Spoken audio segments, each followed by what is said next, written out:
Major pain. Feel just like I major pain. I've been through hell and back, I wouldn't change a thing. They tried to hold me down, so I went and spread my wings. Devoted to my craft, cause it's my everything. So if I want it, I'ma get it, that's by any means. We ain't even gotta talk, yeah, just get into it. Started music as a kid, now we started movements. You can't master grind, so tell me who you think you fooling. This passion flowing through my veins, I can never lose it. Cause they keep speaking on the name like I ain't changed the game. So I had to come through, I had to save the day. We always moving forward and it's at a steady pace. If we go to war, I'ma feel just like I major pain. Like I major pain. Feel just like I major pain. Like I major pain. Feel just like I major pain.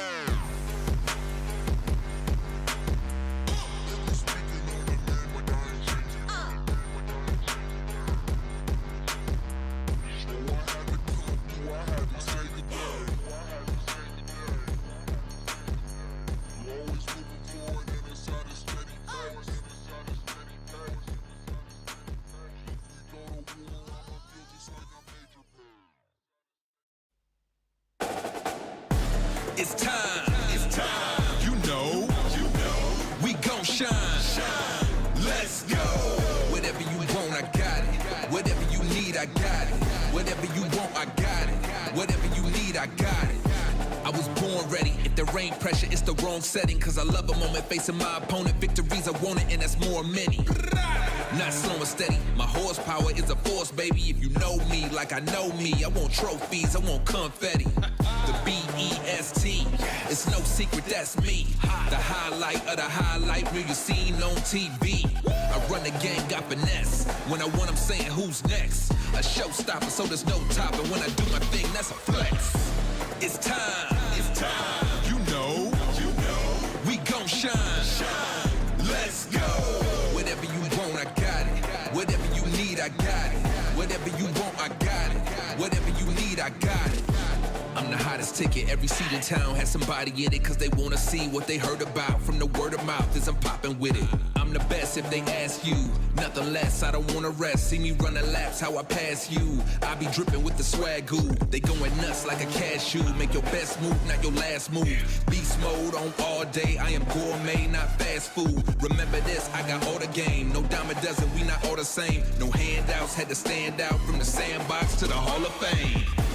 It's time, you know, we gon' shine, let's go. Whatever you want, I got it. Whatever you need, I got it. Whatever you want, I got it. Whatever you need, I got it. I got it. You want it? I got it. We gon' let the band play with this one. Yeah.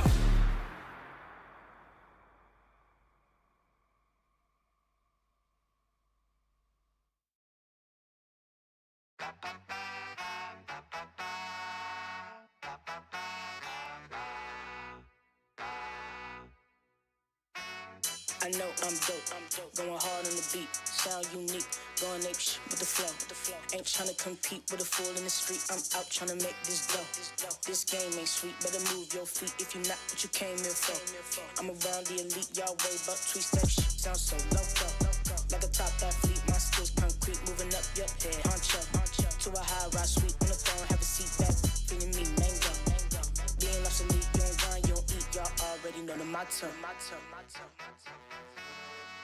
My life upbeat, never on deplete, put it on repeat.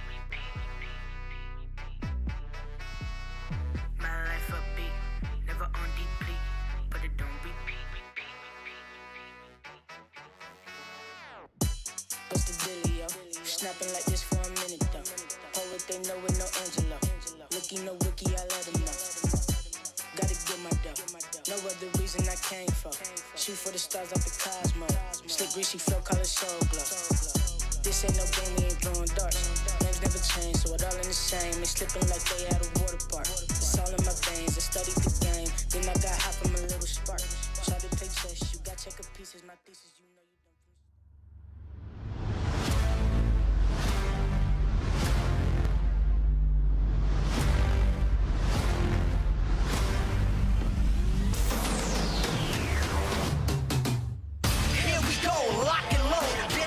I made heads rock and roll. When I'm coming in hot, spin rocket fuel. Got my finger on a detonator ready to blow. Like boom, I burn holes in your body armor. Got the poison tip arrows, belladonna. Now I'm racing your veins like I'm blood quantum. You're a lesson you will never forget. Cause it's a jungle out here. And hot-tail hurdles jump. Yeah, when I win, forget me when I lose. Warrior inside a grizzly when I move. The universe is my battlefield. And I'm a champion for the people with massive pills. Yo, you wanna ride with the best, better buckle up. That's your name on the line, better live it up. You got a crown in the head, you gon' give it up. I'm kicking ass, taking names, and it's not enough. You wanna run with the best, better buckle up. Is that your pride on the floor, better pick it up. Buckle up, buckle up. Are you tough enough? Better prove it. You wanna ride with the best, better buckle up. Is that your pride on the floor, better pick it up. Buckle up, knuckle up. Are you tough enough? Prove it.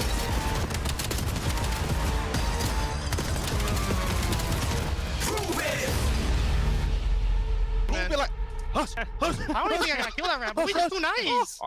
They better walk it. How'd they get one catch? ¿Cuánto? Te tengo de cara, súper, tengo el chiste.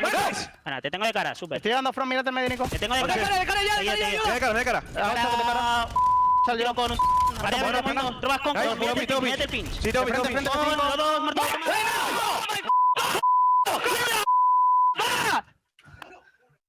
Vaya, Ice. No tienen comandante. Beans able to find the response. A huge trade there keeps us 3v3, but 2v2 with Beans on 5 in a row. Beans has got himself to play with as well. Vivid is on fire. Afro is on fire. They're all 3-0. They can currently do no wrong. Exit holds. Lead changes there. Contest is good. Craig gets the kill with her fifth. Oh, my. To Call of Duty. Wow. Welcome Welcome back, one and all, to another day of the Call of Duty League. I'm your host, Chris Puckett, alongside Nameless and Rosalie, and we are down to just 4 days of qualifiers, 11 matches before major number 1. Rosalie, who's feeling the pressure today? Ooh, I'd say I have to go Boston, just because I feel like they had such a strong start, and now they're in a weird position where they could end up bottom 4, and so this is a big match for them today. That's right. There's an elimination bracket battle going down. Either Boston or Cloud9 guaranteed to be there. Meanwhile, we don't know where that team in 8th place, LA Thieves, the only team with 4 matches left, they're sitting at 2-2. So, Nameless, what has happened so far to our big dogs? What are the expectations for the super team? Yeah, I mean, the expectations is one to win events, but they need to make winners bracket. Yeah. And we're talking about an LA Thieves team that last 2 series 0-6 map count. They got Optic Texas today, right? So if they were to lose this game, which a lot of people are going to forecast, they have a matchup with Carolina that all of a sudden is so much more difficult. So LA Thieves could be on the outside looking in if they don't get their act together today. You see, most teams have already played 5, 4 wins already for Optic, 4 wins for FaZe. They are both guaranteed in that winners bracket. LA Thieves not guaranteed there, especially when you look at the fact you got to play Optic today, right? Yeah. And when you got to play Optic today, and then you are following the Boston Breach Carolina Ravens, you're like, okay, our tail end of the schedule can be a lot easier, but the issue is they're falling so short versus some of these bigger teams, and going up against Optic Texas, I don't know if I feel any stronger about it. Yeah, and like for them, it's not even a matter of like, all right, we just want to make winners. Like, you don't want to be the 8th seed either, because you're going to have an extremely tough matchup looking like it could be a FaZe Vegas or something like that, right? So for LA Thieves, today is almost a must win in my mind. We've seen some 0.6s from Kenny and Abizi from LA Thieves, and the bigger issue might be a map pool problem. Let's take a look here at the Den. Break down the numbers here, because if you're watching the Monster Launch event, this seemed to be like a great map for them. Early on in preseason, it felt like that, but they've lost 6 straight maps, and 5 of those have been Den. So maybe either get it out the map pool or get your act together on it. And I think Ali has a breakdown for us of some LA Thieves Den. I do. Hi! Listen, our best map is no longer our best map, and it was the reason we were winning some of these series. So maybe the LA Thieves woes and what's wrong with them wasn't just, oh, maybe now they're falling short. They lost their most important map in their map pool. So this was their Den back in December. This is Hardpoint P2, one of their best Ps on this map specifically, as we're gonna hop right into it. Look at this. We're in a essentially 2v4 situation. It's Scrap and Abizi. They're going to be by themselves in Hill right now. And my favorite thing about this clip is just the spawn awareness out of both of them. They're getting the call-outs. They don't have the spawns right now. They're both playing for these 2 guys front who think that they have a natural pinch going on. And not only that, I'll pause it again about halfway into this. I'm going to completely clear this for you guys so you can see what's going on. I'm going to hit that play button. And we're simply going to watch that they're going to see these 2 players come up front. They get the call. They get the help from number 2, get a little bit of damage in. You saw Scrap instantly turn for the guys coming in the back. This is good spawn awareness, good situational awareness, and good calls for other teammates to get this great hold. This is the FaZe match. They put themselves back into the game with this hold. They get a full 60, put themselves about even, and that's when they go ahead and run that through for that win in that series. But then you got to look at the bad, and we have to look at LA Thieves on Den in January. And what happened? Similar situation. We're on a P2. We're working with a break right now. We've got all 4 players up. In fact, we have numbers in this situation. We've already got number 7s down. You would think, okay, we're gonna watch Hydra number 4. He's gonna go for this natural pinch. You've got 3 players to fight the front. And my biggest question is, you got number 1. He's supposed to have all of this for you. The biggest problem, I'm gonna big clear this just to save us some time and bring this map back in. So here it goes. We play it out. Hydra, he's gonna go for this pinch. Whoa, whoa, whoa, whoa. Where did, Kenny, where'd you go? Even bigger problem. Busy, where's the trade? So now we're back in numbers down situation in a 3v3. You take all this out, you keep it rolling, and unfortunately, we do what we all hate, solo chow. Solo chow on the side, solo chow on the outer, and then you leave Scrap all by himself. He's gonna fall, unable to put yourselves back into the game. So clearly, LA Thieves, something happened between December and January, but they cannot win a Den. They can't win a Den hardpoint, not search and destroy, nor an overload, so they need a new map in their pool. Yeah, the Dens have not been great for LA Thieves, particularly the last 2 games. Obviously, those were harder matchups, but, you know, as Ali's pointing out, some of these breaks and things just haven't been as clean as it was early on. So today we'll be looking at them up against Optic Texas, who have struggled a little bit in hardpoint so far. Maybe they can strike some blood early. It's kind of crazy. LA Thieves in the position FaZe was in right after the break, where people are calling for a roster change, that they need to blow it up. FaZe is now a top 2 seed. LA Thieves, any chance they finish top 3? Any chance they finish as a top 3 seed going into Major 1? They would have to win today, and I don't see that happening, right? So for me, I'm going to say no. If they come out, shock the world, and beat Optic, then yeah, it's on the table. A team that is almost guaranteed top 3 is FaZe. If you looked at their strength of schedule, the hard fights are done, and you are sitting on top of the leaderboard at 4-1. Simp looking like one of the best players in the game, but yesterday was 0-4's day. The takeover from the former Vancouver Surge player. Is this the year he finally raises a trophy, Ali? I would love it, especially with how consistent that he's been recently. I mean, he dropped a 1.69 in their series yesterday, and that was versus a Cloud9 team who's been trying to do better, right? So going up against Minnesota, I expect him to have the time of his life. And this was the only overload to finish with over a minute left on the clock. 8-1 beat down, the crossovers, the celebrations, and 0-4 saying no one is funnier than our squad right now. Yeah, they're vibing, man. And you know, the stark difference, though, 2 teams that are not vibing, Cloud9 and the Boston Breach. Beans needs to step it up. Him and Mac underperforming. On the other side of that, Snoopy has been okay statistically, but his impact, you haven't felt it that much in the last couple of matches. Going to need it today. We'll see FaZe in the second fight of the night, but when we come back, it is Boston taking on Cloud9. Lock in. This is the Call of Duty League.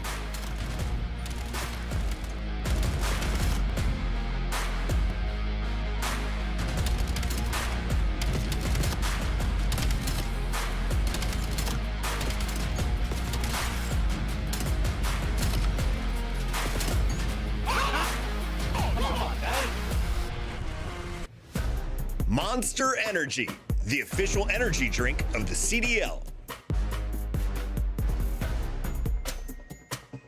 Scuff, official controller of the CDL.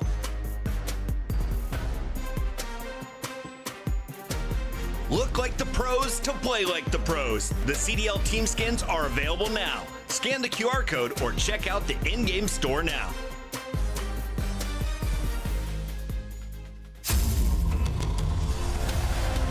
Let's find out who's built for the big save. Heretics ready to dive in. Finds Tim. 4 and Snoopy. Wipes them all. But Hydra with the switch impossible. He's making top room. So damn happy. Inside. Down the bruiser. Dominance on the grandest stage.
This is not a test.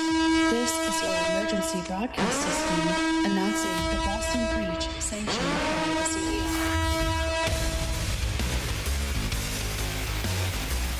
All weapons have been authorized for use during the breach.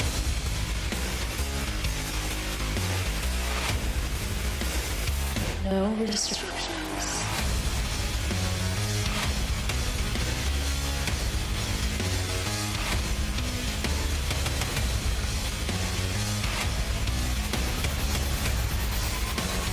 This is breach, not a test.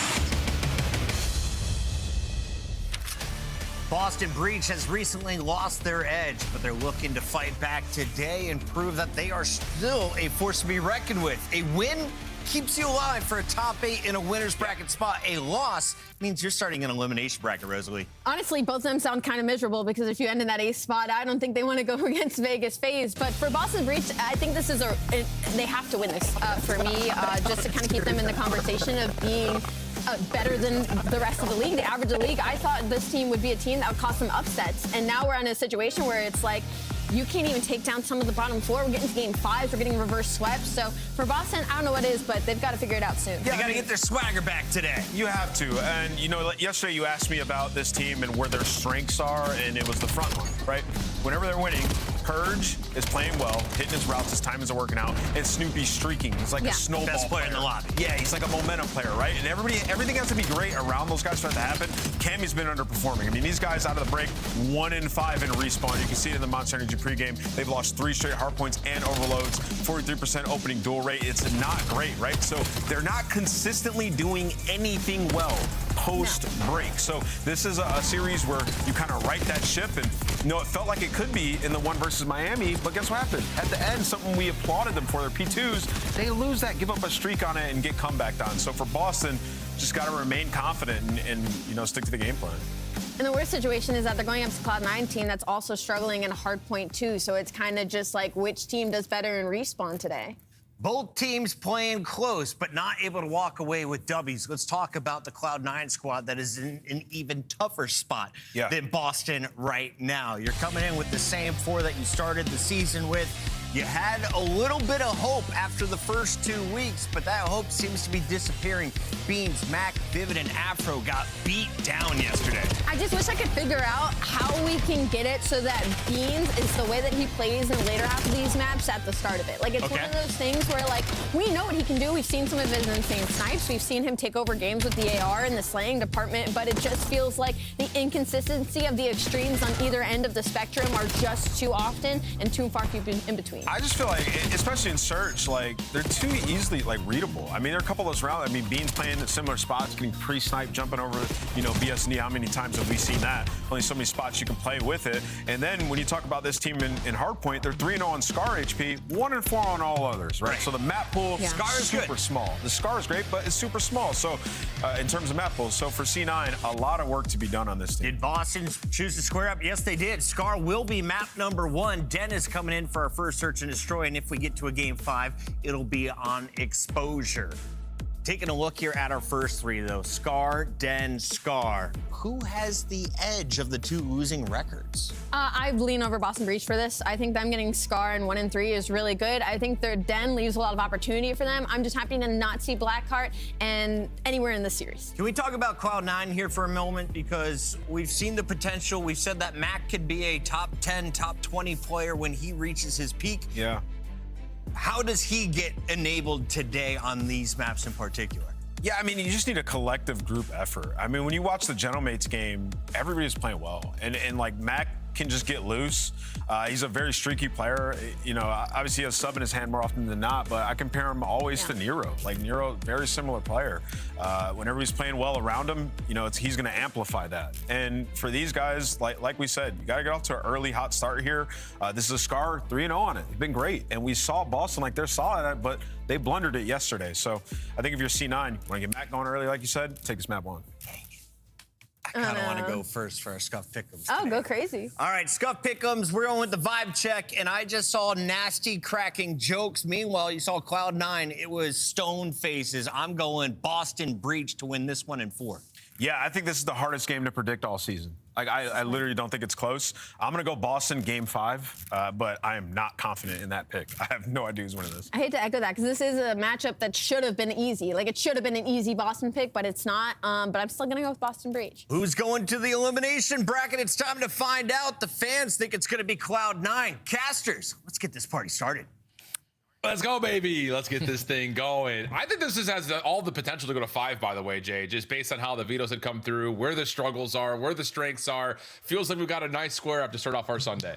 Yeah, but the vetoes don't really make a lot of sense to me, though, Al, because I was thinking, all right, I have no problem with the square up early on in the Scar, but then you get to the veto for the second map and the third map, and that's where they really threw me off for what Boston did, because you vetoed C9's auto veto for the Search and Destroy, which is raid. So they decide to just put their best S&D at map number 2. So they already have the advantage there. And then when you get to the Scar overload, yesterday you watched C9 play versus FaZe, and they got destroyed on exposure. You auto veto that for them, so they can decide what overload they want to play. They're not going to play Den because they're 0-2 on it. We're going to go for a square up on Scar. So I think Boston misplayed a little bit in the vetoes, but I think they're looking for the square up for some confidence, because that last series versus Miami, the throwaway on map 1, yeah, they're looking to bounce back here. Yeah, man, it really is kind of a proving point matchup for both of these two teams. Of course, there's hopes for maybe sneaking into the upper bracket for either of them if they can finish out. But taking a look at some of the players to watch for, I think this has been kind of the biggest impact story for both of these two teams. You know, the story surrounding Beans has often been kind of, can he fill in the gaps to make a team more improved? You talk about his time with like Toronto, his time with Boston, now his time with New York. On the other side, you know, for Boston, it's been, hey, we're going to keep building our roster surrounding what Snoopy brings to the table. And I think you and I both agree that Snoopy's POV shows you that he could have a potential to be a superstar in this league. It just comes down to turning the end of last year into consistency across the rest of maybe even this year or years to come for Snoopy, because the placements don't necessarily match the performance that we've seen individually from Snoopy. Oh yeah, Snoopy individually can shine, but I feel like Snoopy's at the highest level when he's playing, when his teammates are also playing really well. And that wasn't the case versus Miami. Cammy goes like -40. That's not gonna win you a series versus pro team. And Purge is like -25. So between them two, you're getting outslayed by 65 kills. Yeah, we cannot have that today. You gotta be able to bring that early momentum. So that's why I respect the early Scar, because it was a blender yesterday versus the Heretics. They were dominant at P2. You heard Chan say it multiple times. Nameless continues to hone in on that. And they left it at the end to the opposition, and that's what cost them. So they're looking to redeem themselves today. Yeah, it's one of those instant turnaround, lesson learned type situations that we're looking for out of this very well experienced team, especially with one another. And the opening exchange does favor that of the Boston Breach. Cammy on the hard point, tested by Afro nearby, with the rest of Cloud9 making their way over from blue into mid, seeing if they can get some time of their own. Yeah, it's just a contest fest for now. Every pinch is currently being watched. Just trying to hit your stuns or your nades to get him off of this P one time, but Afro goes for the chow. So now C9 have the advantage. You have all the control of the spawn. So 20 seconds remaining here at the P1, and you're forcing Boston to just flood right through the middle. And Afro's 5-0. He's been in the hard point the entire time. Those are all objective kills. He may be really close to having an early Hellstorm. He will be taken down by Snoopy. Trades are out, though, so Cloud9 will at least have some retained pressure over mid. But you look over to the bottom side of the minimap. P2 about to open up. Max surprises Nasty, and Cloud9 already have an early edge over towards P2. Yeah, that's a massive kill from Max surprising Nasty the way that he did, because Nasty was there about 15 seconds into the HP. At P1, and now off the rotation, Cloud9 are going to be successful. Afro continuing to shine here early, switches over from the SMG to the AR in hand, knows that this gunfight is a little bit easier with the M15, but the pinch is on for Boston. They're coming from everywhere. Oh, timing for Beans a little bit off. You saw him on the minimap trying to turn around to deal with it, but wasn't sure what exactly he needed to help first. So perfect timing on the pinch for Boston leads to a break, and now they have awareness for where Cloud9 spawns are. Quick reattempt, potentially for a break for Cloud9, but they're doing it with isolated numbers. They've been isolated, no problems. They're up and over. Snoopy gets the damage to help out Purge, and Boston will retain their break. Yeah, this is an easy 30-second hold there. Boston don't even decide to play the Jennies. You're forcing them to overextend, head glitch the box, or Gore Top Motel. They hold down this final 30 seconds to perfection. Now it's all about the battle off rotation. Is Nasty or Snoopy going to get caught off guard? He does. Afro wins the initial fight, so Cloud9 in a position to rally up a lot of time here, because P3 is basically unbreakable if you got that plane heady. Oh, especially with this setup. You've got Beans watching one overextension. Afro's the first point of contact over towards blue. You're going to have just so much information to how you need to set up inside the hill. But both players, aforementioned, will be overwhelmed. So Boston had a chance to pinch, but Vivid's nade changes the narrative just a touch. And now it's just down to, can you figure out that Nasty's still playing behind you? Initial kill is good. Afro can't quite mantle to get over to find his former EU counterpart, and eventually gets the kill, but not before Boston find the break. Yeah, and look at where Bean spawns. So now he has an opportunity to make up for this. What Nasty just did in top green. But he's going to get caught. Perfect read there from Purge. Now you have all of C9 spawning on the backside of green. Kill feed lights up in green. All map control in favor of the Breach. And they have an opportunity now to chain this P3 to the P4 and blow the game wide open. Yeah, this could get ugly quick. 2 really concentrated breaks for Boston lead to tremendous success in the back 30 seconds of those last 2 hills. Cammy really hasn't been a factor, but he hasn't needed to be. Nasty's done all the work for him in the AR department, 13 and 7 as he just falls to Afro. So a chance for Cloud9 quickly to transition off the old time at 3 to initiate an early break at 4. Snoopy with an M15 in hand. Can't quite find the feet of Afro down low. And he looks towards the staircase, and that's when Afro pops up for 2. Vivid makes safe the front, and Cloud9 have a chance to regain the lead. That's a perfect early break there from C9, and it all starts with those gunfights at that old time. You force all of Boston to be trapped in towards the backside of blue, and then one player's going to spawn out. They just overwhelm you with the pressure through white wall, and now you cannot break yourself back into it. They have it locked down. All of Boston spawning over towards P2. Afro on another streak. He does have a Hellstorm this time, but Boston at least fighting for this final 20. Yeah, Afro really the sole factor for why Cloud9 continued to stay close in these games. The opening P1, he was on a 5-0 start. Right there, another large streak. He's 16 and 6. Can anyone else step up to try to make this a little bit easier for the full squad? And Beans has 3. Try to chase down one more. He knows Cammy's nearby, but Cammy's already found 2, and he turns to find the 3rd. So the slow start for Cammy mitigated over the last 60 seconds. He's up to 6 and 9, and Boston have our set a tie game as we head over to new. Yeah, but with Cammy finding that double, it's actually going to allow Beans to spawn right into the backside of green. So still trying to contest for these back spawns. Not going to be as clean of a break opportunity that Boston was looking for, but now you got back green. Vivid from the front lines, cutting at mid-cut, lines him up with the pistol. But Boston again, another lead change, and now you just got to hold. Oh, Snoopy gets red though. 3 kills for Cloud9. Back and forth we go as all 4 breach members drop. 27 seconds on the hill still to soak up for this scrap time. And Cloud9 gonna have our first substantial kind of finishing moment on this first set of hills. More kills to follow. Wow, Beans just wants to chow everything. Now gets the regen, but another full wipe of Boston has Cloud9 not just looking at scrap, they're trying to get the setup for initial at new. Yeah, now Boston have to hit the reset. All right, we're going to be down 25 going into the second set of our HPs. Let's get our gunfight wins off the rotation, and Purge and Nasty are already able to find 2. Cloud9 are currently up by 20. They've been able to manage a lot of this game. Let's go to a listening with the squad in blue. I'm streaking, fuck it. Nasty's gate.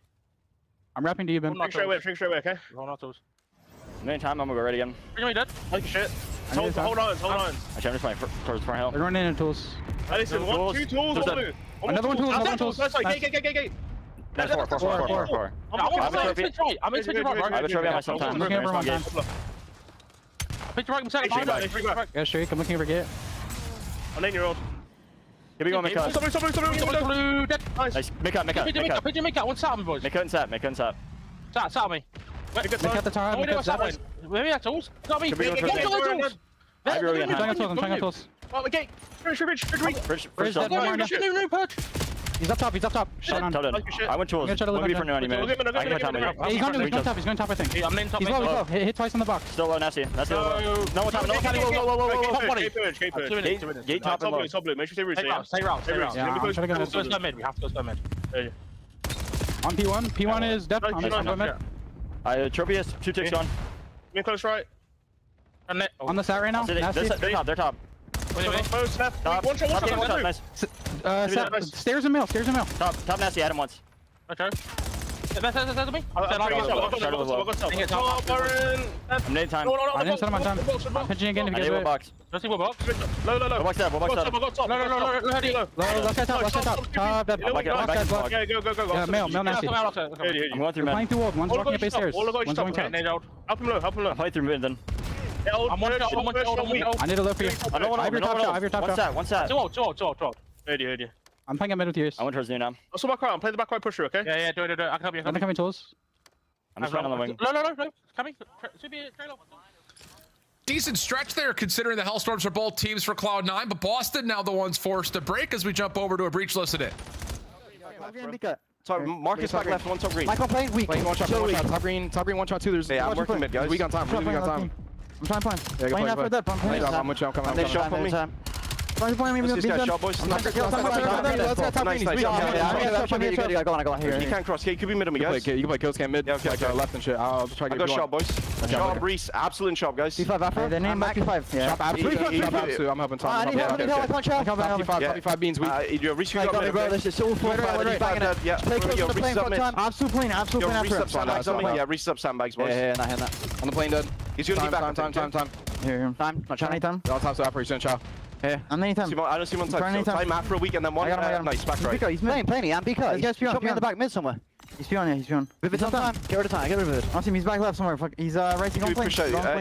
Beans are shopping, you guys. Yeah, sharp beans dead. I'm here left. He's gonna be back row, okay? Top blue. I don't see him top blue. He's gonna be deep right. I'm stunning deep right. Top blue, no, I don't see him deep right. Yeah, Boston a little handcuffed there, trying to work their way through P3. A couple of nice responses from Cloud9. And we rotate over to New, and Max found himself 3 in a row. A particular double that has Boston trying to stretch something in from the front, but Purge is being hunted, and Cloud9 will get over the 200-point threshold. Hey, Cloud9 are just making what they need to at the right time. They're getting breaks in those final 20 seconds, soaking up that final jump time, and then having early rotations as well.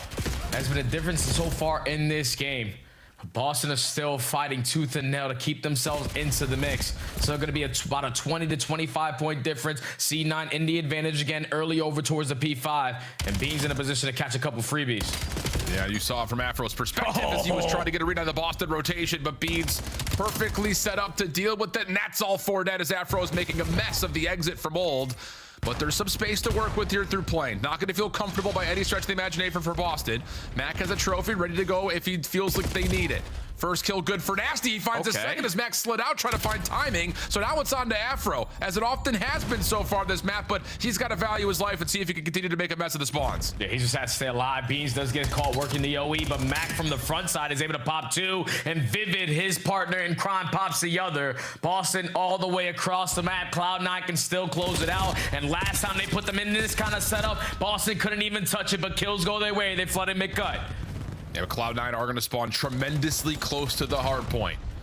Nades are landing, though, for the Boston break attempt. Challenges in for Nasty. Shut down and push back as Max finds another. But there is a team kill, and that opens up the door for Breach to get in and at least keep the game going. So keep your focus over to Cammy towards New. He's the cutoff man, trying to see if they can find Cloud9 before they can get to P1, and he's going to find one. Snoopy up top finds another, and the hard point stays neutral for now. Yeah, Boston are looking for a comeback like the way that Miami did them yesterday. They breach this 200-point mark. You can technically get it done if no one contests this P1 time, but Cloud9 is starting to work on some of these routes. They take white wall away. What is it going to do to the spawn? Team kills don't help, and you got to stay alive now if you're Purge. Yeah, that was a team kill right in front and on the hard point with nobody from Cloud9 nearby. Cammy able to make up for 1. Needs to find this kill to Afro quickly. Here comes Nasty for the slide through. He finds the elimination. Can anyone touch in time? Max trying to get there at the last second. You got to put your foot on the hard point, but the rest of Cloud9 support find the kills they need and make sure there's no late effort for Boston. Yeah, big shout out to Afro early on in this game, but everyone started to come alive when they need to. Getting breaks at the key points of these HPs. Final 20 seconds of P3, final 20 seconds of P2. With the P3, it's so much more impactful because you're spawning over towards green. You get all 4 dead with only 20 seconds remaining. You know that if you're pushing up past that 50-yard line, you're going to spawn them all the way across the map and have an opportunity to chain into the next hill. Cloud9 were just a little bit faster, a little bit more team-oriented in their break opportunities, and they capitalized on it to take map 1. Really tight game, though, back and forth throughout a lot of it, but it really is just the small differences, I think in particular, on the scrap time and then leading to rotation to New in that last set of hills for Cloud9. And more importantly, I think it's just that everyone starts to step up to help Afro after his hot start. You can see it, Mac 30 and 23, Beans 31 and 23, and Vivid still goes 22 and 22 with a lot of damage and assists. So the whole team stepping up when it matters there in the last set of hills. Whereas for Boston, not the greatest map overall for Cammy. Snoopy was able to get back towards more respectable stat lines, but it really was just kind of a one-man show for both teams until Cloud9 showed up and here they had all 4 guns going. And early on into the game, Nasty was making plays. Like he single-handedly was allowing them to break over towards the P3, but then you allow him to make that play, control the spawns, and then off the first attempt, you allow Cloud9 to break you down at P4. It's just those little things. Sometimes it comes down to key gunfights, and Boston are just not winning them right now. But having slow starts, now going into a search and destroy where Cloud9 are confident as ever. Yeah, it's got to be the redeem factor of what they were doing yesterday. You couldn't really find a lot of success in your first buds, and on a map like Den, where your attacking rounds have struggled, you got to have an answer for that too. Yeah, agreed. You kind of see that in that last moment of the highlight, Beans was the one who really stepped up first to kind of get the things helped out with Afro.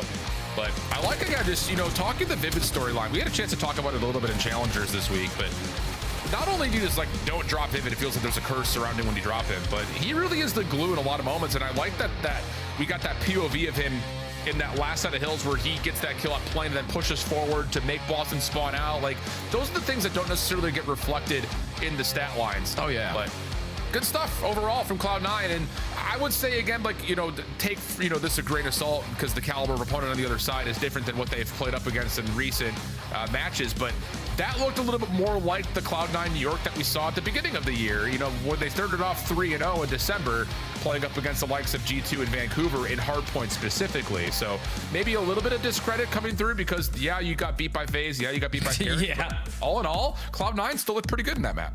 Yeah, Paris are what? One of the best hardpoint teams that we have so far in the season. They finally lost a couple in their last matchup, and then FaZe are looking like the best team in the game. So just some tough matchups that you had if you were a C9. You can't allow that to kill your confidence. So you answer the comms early for that map number 1. Now you're going into a search and destroy where, like you said, it's not an opponent of that high caliber, and this is a map that has worked for you, not once but twice. So you're feeling confident here. It should feel like this should be a 2-0 start for New York fans out there, just based on how that first map went, and also going in, like you mentioned, to a search and destroy that you really do prefer. For Boston, no strangers to it. The only issue is the last time they played it, it did not look particularly great. Yeah. They lost 1-6. And the search and destroy has kind of been like that all year for these guys. Like a number of map 5 affairs that they haven't been able to close out. But I think in particular, it's like they either lose by a lot or they win by a little. There really is no in between. So it kind of feels like, you know, again, for Boston, do we have the playbook ready to go against this Cloud9 team? Because like you said, during the veto process, this is something that it looks like Boston should be prepared for based on how it went. Yeah, because you just played it. So sometimes when you just play a map, you know what you did wrong instantly. It's still soaking in the back of your brain. So let's just run it back and show those adjustments.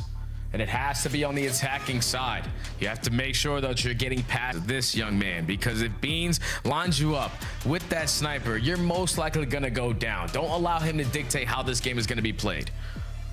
I like that call, especially with the scope. We know what that is.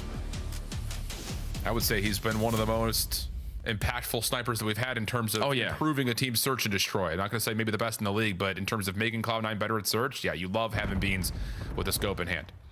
Nasty gonna go over towards mid. Purge just has to be careful throwing shoulders early, as Beans is in the vicinity playing over towards a window. And here comes a little double hit out. Purge is gonna get a read and then just back off and not bother with it. Yeah, and that's a lot of information gained. At least 2 players on that side of the map, so let's everybody else know on breach. Let's hit the go button and get this bomb down here at B. You take Dojo away, it's gonna be a free bomb plant. And this is where they struggled in their post plants. Could not find any versus Vancouver. Let's see if they made the adjustments. Boston, they try to find timing with some offensive post-plant nades towards the back of Dojo. That last Semtex may have revealed a little bit as Afro has to hold off. They're waiting for Mac to show some force first. Through the smoke, up and over. A little bit of damage comes through, but not enough to delete any members. Snoopy's team kill, though, does get us to a 2v2. 23 seconds on the clock. Cammy seen over towards Tin. Beans getting a bit of a workout from him as Afro gets off the regen, trying to finish the food, and that's enough for the kill. 15 seconds on the clock. Purge for the 1v2. Trying to play the timing with the bomb, but Afro's going to push him out. Someone just needs to hop, but they don't. Maybe he gets correctly. Oh, the timing, not ideal. Purge finds the diffuser. No time for Afro to get back on the bomb. Afro had his head on a swivel there. It was just a 50-50 chance. Is he going to go mid-cut, or is he playing in the back of the spawn? But Purge just plays the time as his best friend. Forces Afro to panic and choose wrong on his decision. Even though you lose the gunfight, you get the round win. Boston successful on their first attack. Wow. I mean, everything was set up where Cloud9 were prepared to play retake. Onto the B site, you push off the soul man of Purge over towards A rooftops. You're trying to set up this little pinch for Mac, but he doesn't really find the kills or the damage that he was looking for off that smoke pinch. And then Boston just not giving up too much space at Dojo on the retake. So good opening offense there for Boston. Here comes Cloud9, a little bit of early aggressive nades towards the top of A. Pushes off anyone who could possibly be on that heady. And Purge is going to call for help from Nasty. So overwhelming them with pressure. You have Vivid being the other player watching the pinch, but you're not checking your corners, and now Purge can get activated, able to get out with his life finesse back. Now you have the advantage for another gunfight as Nasty lines it up with the scope, 4v2. Yeah, there's nowhere to go right there for Cloud9. Purge following with another, leaving it down to Vivid, and he will be also picked off by Nasty. So good setup there for Boston. Purge gets a perfect read on the pressure and the commitment from Cloud9's offense, and of course Nasty in the pivot spot to come on over, hits when he needs to with the scope. Yeah, and I feel like whenever S&D is hitting for Boston, it's usually off the back of the playmaking ability of Purge. Because when he is on, he is on. You saw it early in round 1, able to clutch up the 2v1 there, but get that first blood and get out of dodge and still be in the play to have C9 focus on you. So Purge right now is activated early into the search and destroy, 2-0 for Boston. Yeah, good start. See what the call is going to be here for Boston after that little feel out and then late commitment to B. I will say that first offense didn't really require them to toss too many opening nades. They had a lot of utility on the backside of the plant. Not going to be the case here, as Cloud9 will show that, yep, our defense is on top of B with that little stun check. And Boston will reconsider their approach, trying to follow behind Nasty, who swapped from the scope in the early parts of this round over to an AR. Yeah, Boston already knows. If you're going to get aggressive on B, you're most likely doing it with some teammates. So let's just not waste any time trying to clear out that space. Work it over to the opposite side. But Beans is holding the angle on the outskirts of rooftops. Finds the first blood onto Snoopy. And now C9 have the advantage. At least by numbers, but playing retake with Beans on a scope could be difficult, especially with Boston playing forward over towards small with Cammy. A little bit of free fire comes through, finds the first, but meanwhile, Beans connected onto Purge outside the roofs, and Vivid secures the trade. So now it just comes down to Nasty for the 1v3. At least has the bomb to play with, damage onto Beans, but there's the rest of Cloud9 willing and waiting to play out, overwhelm, and find the kill. Yeah, it all starts with Beans just finding that kill, being the only player over towards that A site, holding the outskirts, getting the first blood, and then while Boston were trying to work that bomb plant, Cammy does get spotted on the side of the computer room. So they're able to isolate the gunfight, even though he's able to find one. But just the rotation out of Beans almost lines up a collat. Great angle, great shot, Cloud9 on the board. See if they can put it together with a follow-up. Again, we kind of saw what the difference makers were. What's the call now for the offense? 2-1-1 split up with focus towards A early. Mac with the sub. Purge still playing on top. Keep an eye on Nasty, number 4. He pivoted over when Purge called for help last time. Looks like he very well may do that once again as Purge is able to get some information. And you got to be cautious here if you're Mac, knowing that Nasty is rotated over to watch this cross from the terrace. Whoa. Smoke grenade isn't going to allow Nasty to have the angle that he actually wants, and Purge is just backing down Mac for now. And this entire time, Mac was just a decoy, forcing Boston to rotate over towards A, thinking that where the commitment was going to go on in. But B is for free. Let's get this one down. Yep. So now you got to play retake behind this. And you're already seeing a couple of shots from Vivid at mid, so this post plant is quite dynamic. Meanwhile, Boston trying to flood this together, but Afro catches his first. Follow up from Vivid. Oh! Perfect. What a snap for 2. And it's all on to Nasty. Hits once onto Beans. Can he get forward and get a weapon? Right now he's got the pistol out. Decent slide. He finds the kill, but Mac is there to make sure no more antics exist. And back-to-back rounds come through for Cloud9. Yeah, and it's been the playmakers just making the plays, drawing the attention, forcing them to hit the rotation, getting free bomb plants, and so far, a lot of success early on these attacking rounds. Nasty almost clutches off the 1v3, but knocked down at 1 HP. There's another body left. You don't stand a chance, but back to Vivid with this snap. The wall bounce just catches Purge off guard, and Reese Vivid ties the game. Telling you, man. We see it after he gets dropped off a team in the CDL. We saw it a lot in Challengers. He's the glue, baby. Don't sleep on Vivid, man. Early trophy down for Boston, setting up an aggressive approach towards B early. Beans has showed his hand, though, with the scope already cutting across. So you need to try to respect this a touch if you're Boston. Defensive nades also tagging up the attack, but not enough to find any kills. There's the smoke over. Watch for Vivid. Again, playing on this cut. He's in a perfect spot to get the read, and that's all he needs. Gets the info, puts himself into a spot to not be... And the defense will rotate over to deal with any quick hits towards A, which is currently underway. Yeah, I love how Boston aren't like hesitating on this play call because they know that Vivid watched them cross, but they said, all right, they're going to be out of position. So let's just try to take this bomb side and instantly work our bomb plan, but it's Vivid working this late pinch. He gets caught. Great play from Cammy. Yeah, now Cammy can kind of float a little bit closer towards A in case this hit from the front starts to develop, but the trades are good. Beans by himself, not to be counted out in this 1v3 technically. 2 more to find. We saw it on Colossus last week. But this is a little bit different. There's not a lot of windows to find angles at. And it looks like Beans may just back off here and kind of value his life moving forward for the rest of the search. Yeah, he knows how impactful his life is going to be, especially with that boomstick.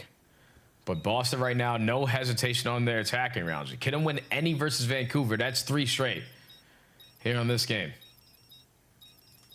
Or 2 and then 1 defense. But their offenses are looking great in their post plants. They're not hesitant on their rotations. They're taking the map and holding the map, and they're playing their post plants while Cammy's watching the late pinch. If Cammy doesn't find that kill, Reese is going to break them all down. But for sure, Cammy heads up play. Boston back in the lead. Yeah, the other call of that would be if Vivid does find that kill, especially with them playing so far behind the play at P2, that Boston may try to like force out an isolation from the front with their numbers. But regardless, not a conversation that was needed. Pretty tight one here, honestly. Good little back and forth between both these two teams. We have a very aggressive setup here for Cloud9 at mid. Purge will once again, though, get a read and back up to play his life while the rest of Boston's defense is trying to play forward, and they will actually win out the front side of B, allowing a lot of freedom if they want to rotate back. Yeah, but C9, they're not going to work that rotation over towards A. They're taking mid-map away. So now you're banking on Afro to potentially catch an opening. But Nasty is holding this angle, and I think he's got the snipe. He knows that there's pressure up to the middle of the map, but the timing for Afro might work out. Yeah, very well may. But he's supposed to be the guy that, as you scale him deep, he could do this. Make sure the defense cannot wrap back over through mid. So 3v3. Nasty, very cautious about how he wants to set himself up, knowing that there's imminent threats, but he does have an AR in hand this time, so he's a little bit more flexible. Rotation over from the Boston defense through Dojo on the way, but Nasty's in trouble and he'll fall. Yeah, he just gets isolated. And now the bomb is getting planted for C9. Boston aren't going to waste any time. They're instantly trying to see it, but they don't spot the guy planting, so the bomb gets down. Snoopy's still in the play. 1v2, 1v1. Okay, off the reset. Vivid playing rooftops. Timing for Cammy's decent, but the shot just a touch better for Vivid. Clean stuff coming through. Cloud9 respond. We're tied at 3. Oh, Boston almost caught them off guard, man. Once Snoopy gets that double, he's kind of forcing himself off of the slide, the commitment to chow that third player. And unfortunately, Vivid just gets the better timing there on the Cammy. So Vivid gets the final 3 kills on that round as the glue man continues to shine here on S&D. Okay. I'm telling you, man, this has been a really fun little game of chess right now. This is good. Small things have led to round wins for both these two teams. Boston looking to get Purge and Cammy up forward to B quickly. Nade for Nasty at mid. That actually may reveal something if it does tag. Cloud9 was heavily stacked at mid, so Mac has to be patient through Dojo, but once again, you've got a member forward for Cloud9 in towards hole. Problem is, Boston are not stopping at B. They're trying to push through this. Vivid is at least able to keep them honest, and now Afro, his timing on the flank could be huge. Boston still fully focused on the front. They lose track of the flank, and now you've got the perfect pitch for Cloud9. Yeah, 1v3 for Nasty. Gonna be trapped in towards 10. I don't think C9 are aware of it, but once he gets his first kill, everyone's gonna turn. He's knocked down to 80 HP, just trying to finesse, and so far doing a good job of so, but too many players still left on the side of C9. And that play call right there for Boston is going to come back to haunt them, because there's no way Nasty should be your bomb carrier and the last player on the conga line, because he can't watch pinch. He has to be thinking about, how can I get this objective down? Someone else has to put themselves in that position, because C9, all they did was stall time until Afro worked that pinch, and Afro broke them down.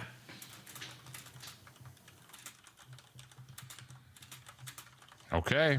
Clean stuff, quick timing. Everything looking good. But again, how long will that last? Because the responses on the other side have been quick to reform as well. So, see if Boston can keep this away from that elusive 3-5 scoreline. Bean sniping mid this time, and Purge doesn't expect it. That's just good conditioning and good learning from Cloud9. If Purge is going to continue to throw opening shoulders at A or at mid, why not try to get a look at him? It works, but on the other side, Cammy responds. We go 3v3. To get some information though onto Nasty. So you know he was a sniper player over towards A. And on the opposite side, Beans is going to be isolated. So it's a 2v1 on this end, but they are trying to catch Beans by himself. They got him trapped, but they have no idea now where he is.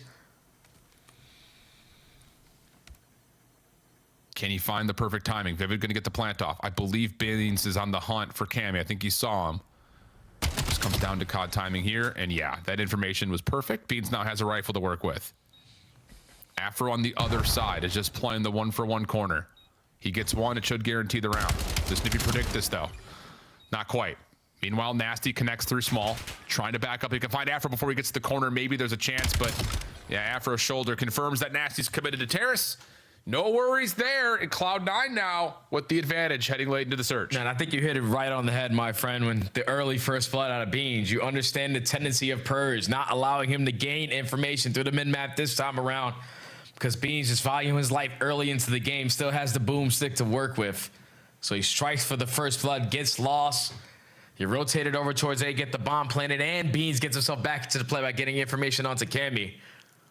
It's just a great S&D around there from Bean to read the adjustments, and now C9 at game point.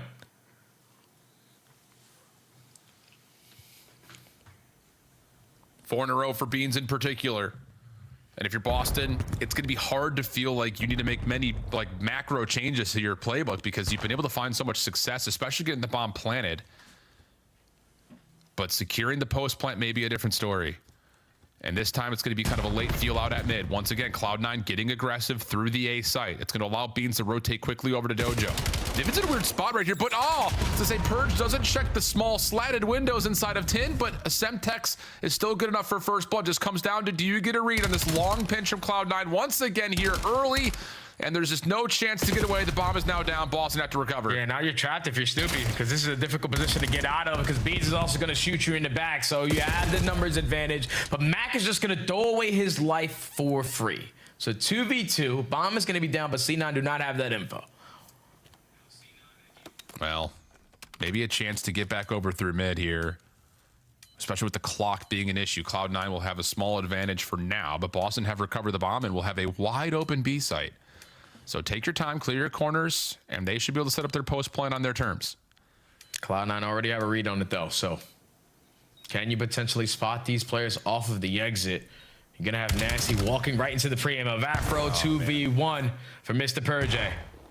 Yeah, that was Nasty just trying to beat the timing to see if he can catch the flank before it gets there, but he was late to the party. Purge thinking about the rewrap.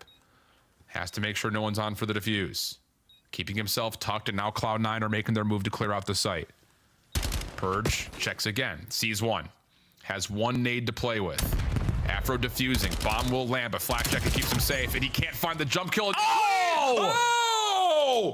How about it? The nade must have tagged both, because Purge is able to find the diffuser, plus instantly, before he loses line of sight, connect for the last shots needed for the 1v2. Playmaker Purge, another 1v2 tallied here on Den. The nade connects on both, and has them both absolutely one shot. The wall bounce, good enough, because it was halfway diffused. You're missing your early shots, you're losing your confidence. But just the second attempt there, are both players weak. You have the heavy advantage. And Playmaker Purge forces round 10. Holy cow. That was insane. So now 4-5 the count. And Boston aren't going to just play shoulders with Purge. They're going to run it down middle. Vivid in trouble, dealt with. And now Boston have to scramble to respond to this. As Boston, or pardon me, Cloud9 will have to scramble to respond to this as Boston's fully committed forward, but Mac is going to see just a small bit of info that there are players still forward at mid, and that's enough for Cloud9 to make the gut check call saying, let's go, let's try to get some info on A quickly. Yeah, but Snoopy spotted them, so they're going to be ready for this push. Everyone rallied in towards the side room, but the teamwork right there out of C9 allows them to instantly win every single one of those gunfights, and now Cammy in a 1v3. That's such a good discipline call from Cloud9. Cammy's able to find one, though we're not done. Resets. Mac will take the time to plant. Kami's going to flip the map around by playing backside roofs.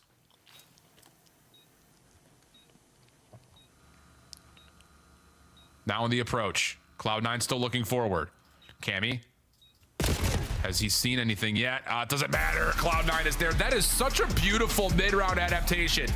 Vivid gets overwhelmed, but as you try to make sure couches stay safe, you get that small glimpse of Snoopy still dashing back and forth. So you say, you know what? If he's playing mid, that's one of your subs. Let's just run on to A and play a 3v2 at worst there. Brilliant call for Cloud9. Yeah, but the thing is, Cloud9, even with Snoopy gaining that information, they knew that they spotted them cross over towards A, Al. So they decided to easy read them and know that they're going to put themselves in a position to instantly try to contest us because they have the numbers advantage. You stack it towards side of comms and you get destroyed. Afro opens up, you try to get the switch. Beans is pre-aiming with the scope, and then a one-on-one gunfight on the outskirts. Man disadvantage doesn't matter. The play calls from C9 get them through that search and destroy. It was Boston early on, but then adjustments start coming in. Some players start to become easy reads as Beans found 2 first bloods in the later half of that game. But C9 looked like a way different team than they were yesterday versus FaZe. They're up 2-0 this time around. Unreal, dude. Absolutely unreal. So you kind of talked about the veto process and the vulnerabilities that Boston kind of set up for themselves. You got to square up map number 1 where both teams are happy to see Scar Hardpoint. You allow Cloud9 to get onto their best search and destroy. And now the conversation comes down to, can Boston find a way to reverse sweep, starting with a Scar overload, which, let's be candid, is not necessarily a great mode for either of these two teams. Both have a win so far, but anything can happen between these two teams trying to fight for maybe one last chance to get into the upper bracket. And a good start for Cloud9. We're going to head to the break. When we come back, we'll see if New York can finish or can Boston extend this series a little bit further with Scar overload coming up.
With my guy Lurks, one of the original Stallions. Talk me through that Stallions experience at the beginning of last year. That team was amazing, bro. I was really happy to play with my teammates like Mace, Encourage, Abe. That team was like the best Challengers team I've ever played with. It was a blast. What did it feel like seeing Abe and Merc both get chances in the league? Did that kind of spark a fire, or did you feel like, oh man, I need to, get myself put together here? I knew my time was coming real soon, so I was just like congratulating them and everything. I was really happy for them, but I was ready. I've watched you play now for the better part of the last year and change, and I would still say that you have one of the most fun POVs to watch on the map right now. What would you tell the audience they need to look for in your gameplay that makes you different from other SMGs out there? The flashiness, honestly. I'm really fluent with my movement and everything. Snappy aim, shredding people, running them down. All right, hit me with your pre-match ritual. What are you doing to get yourself hyped up before game time? My pre-game ritual is just listening to MVP Bash for the world. Okay, rapid fire. A little this or that. Pineapple on pizza, yes or no? No, that's disgusting. NBA or NFL? NFL. Hardpoint? Hardpoint. Last one. If you were to give your rookie season a movie title, what would it be? I'm here. Okay. I vibe with that. Sick, Lurk. Sick. Thanks so much, man. We appreciate you coming on for sit downs with Shift. Good luck this week. Thank you for having me. Thank you.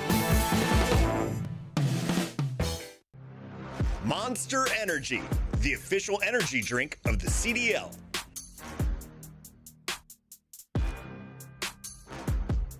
Black Ops 7 returns to the Esports World Cup in Riyadh this summer. Scan the QR code to be notified when tickets go live later this month. Start the season strong with the 2026 Call of Duty League Pack. Grab yourself the CDL operator by scanning the QR code on screen or check it out in the Call of Duty store in-game now.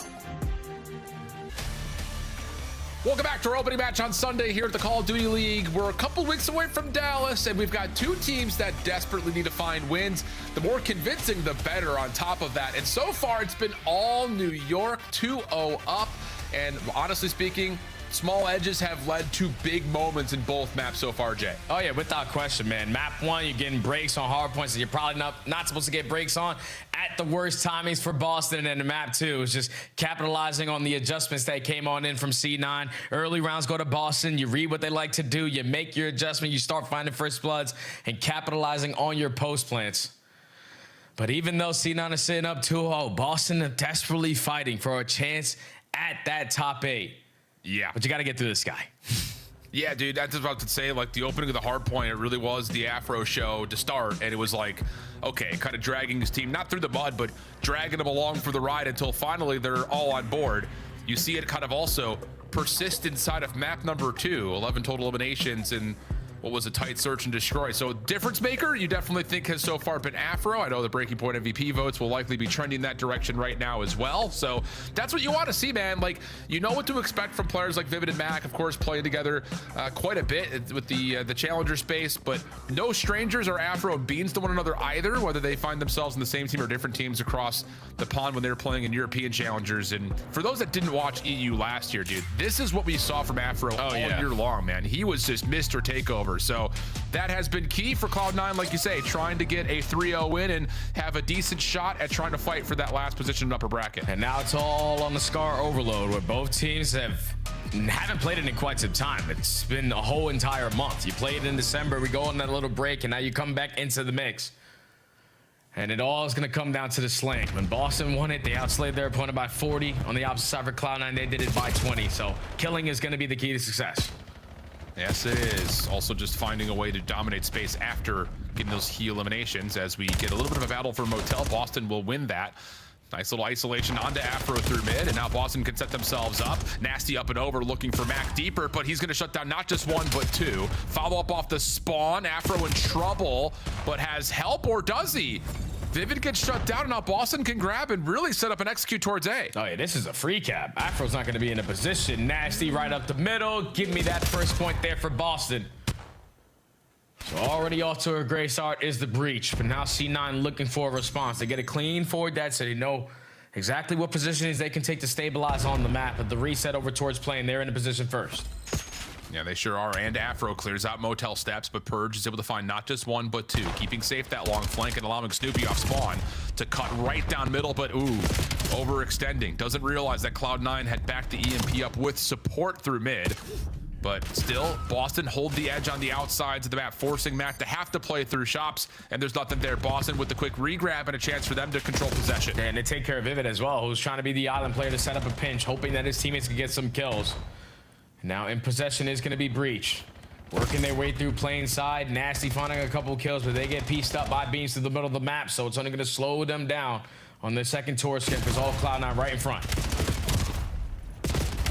Well, Mac for two. Turns the tides in favor of Cloud9. Spawns are close to defend A for Boston. Nasty has to keep his life here, though, at middle.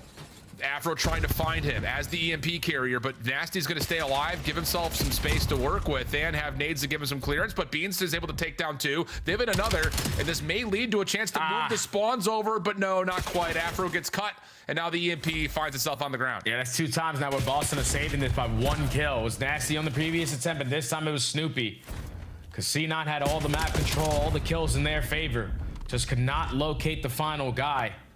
Now Boston a player from the back foot. Can this player mid-cut get something done? No, Cammy gets cut down, so now you're trapped towards the backside of Motel. Someone's got to ice up on some fights, and it's Snoopy with a bailout double. Gives you another shot. Now Beats, a couple of tags in, but has to keep his head on a swivel, and as he does, it's Boston who overwhelm him.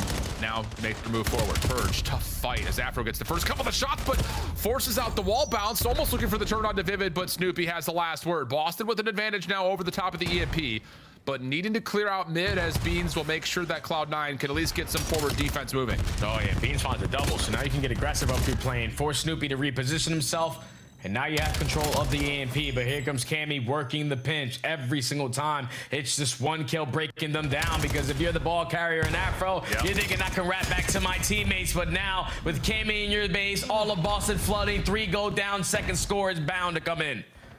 Looks that way. Vivid will drop unless Afro can get over the top. No, he's shut down. But wait, Beans has found one. Purge is low, but Cammy is there. A couple of the wallbang shots do eventually come through, but the score gets past the threshold, and it's 2-0 with 1:30 in the half. And now C9 got to play the reset. No one in a position to, as they're clearing out their spawn, going to take their time, and Nasty's just keeping the EMP safe for now. Allowing the teammates off the respawn, rotate back over towards Motel. But he's back down from this position while Mac finds one. So this is where you can start to get aggressive up through trains. Cloud9 looking for the kill, and it's Beans. Top green control in his possession. Well, here we go. Looking for a possibility to score, but oh my. Boston still able to hang on. With a minute on the clock, Snoopy will grab the EMP to see if he can flip the map around a touch, but they lose Purge, so things have to slow down just a touch. Or do they? Snoopy tries to push forward, denied. Cammy in some trouble here. If he gets traded, maybe a chance for a counter cap, but Beans can't quite lock down the stairs. Good angle from Nasty. And Vivid, even though that kill comes through, Boston is here defensively. Yeah, it's got to slow down again. Final 40 seconds. Boston keep on gunning out of their spawn. Team kill isn't going to help, but the reset has come in. Cammy watching over. That is going to be 3 dead. You already have players in the base if you are Cloud9, but the EMP carrier cannot cross for free because Nasty finding that one kill isn't going to be a difference. They get on the board. And some exit kills come through here. So hold on a second. 16 seconds. EMP is going to unlock here in a moment. Boston are a little bit spawn trapped, but Vivid cannot enforce the trap. So it's on to Beans, and he will also drop. Afro thought about it, but instead, just going to kind of get to work, chipping away at this setup. And it looks like he's going to have to kind of play on an island. We're going to get the overtime of an extra 30 seconds, but Cloud9 had very little ground to work with. Yeah, you're just looking for some kills in the middle of the map. Cammy strikes first. Nasty finds kill number 2. Now you're just going to make an heroic push here. They're going to be outnumbered.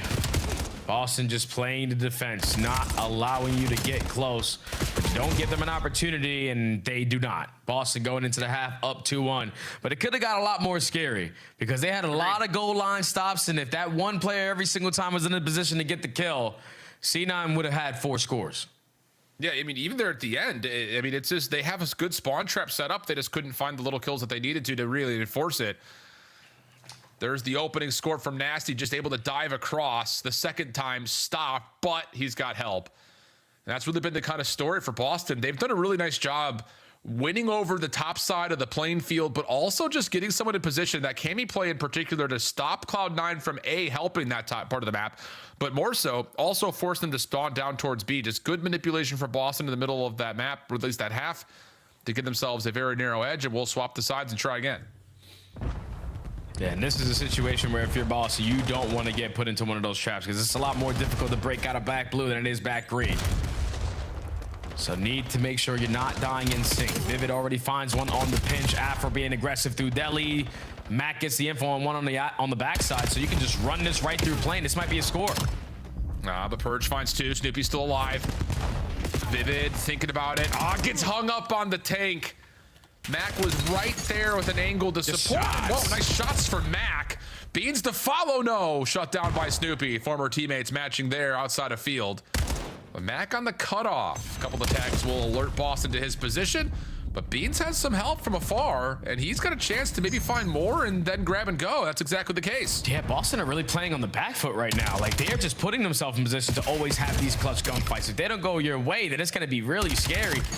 But if it ain't broke, don't fix it. And now Afro's starting to come alive. Had a slow opening round, but on 3 in a row, looking to continue on a hot streak. Just gets bad timing there off the respawn of Snoopy. But the reset comes in, back to square one for both teams. Yep, Nasty key in that small moment. Finding a couple of kills, stopping Cloud9 from reinforcing the far up EMP position. Beans resorting to the pistol, overwhelmed. Nasty continues on a bit of a hot streak there this first part of the second half. 20 and 16 overall. Big win. Nice tracking from Vivid to stop Snoopy from breaking ankles.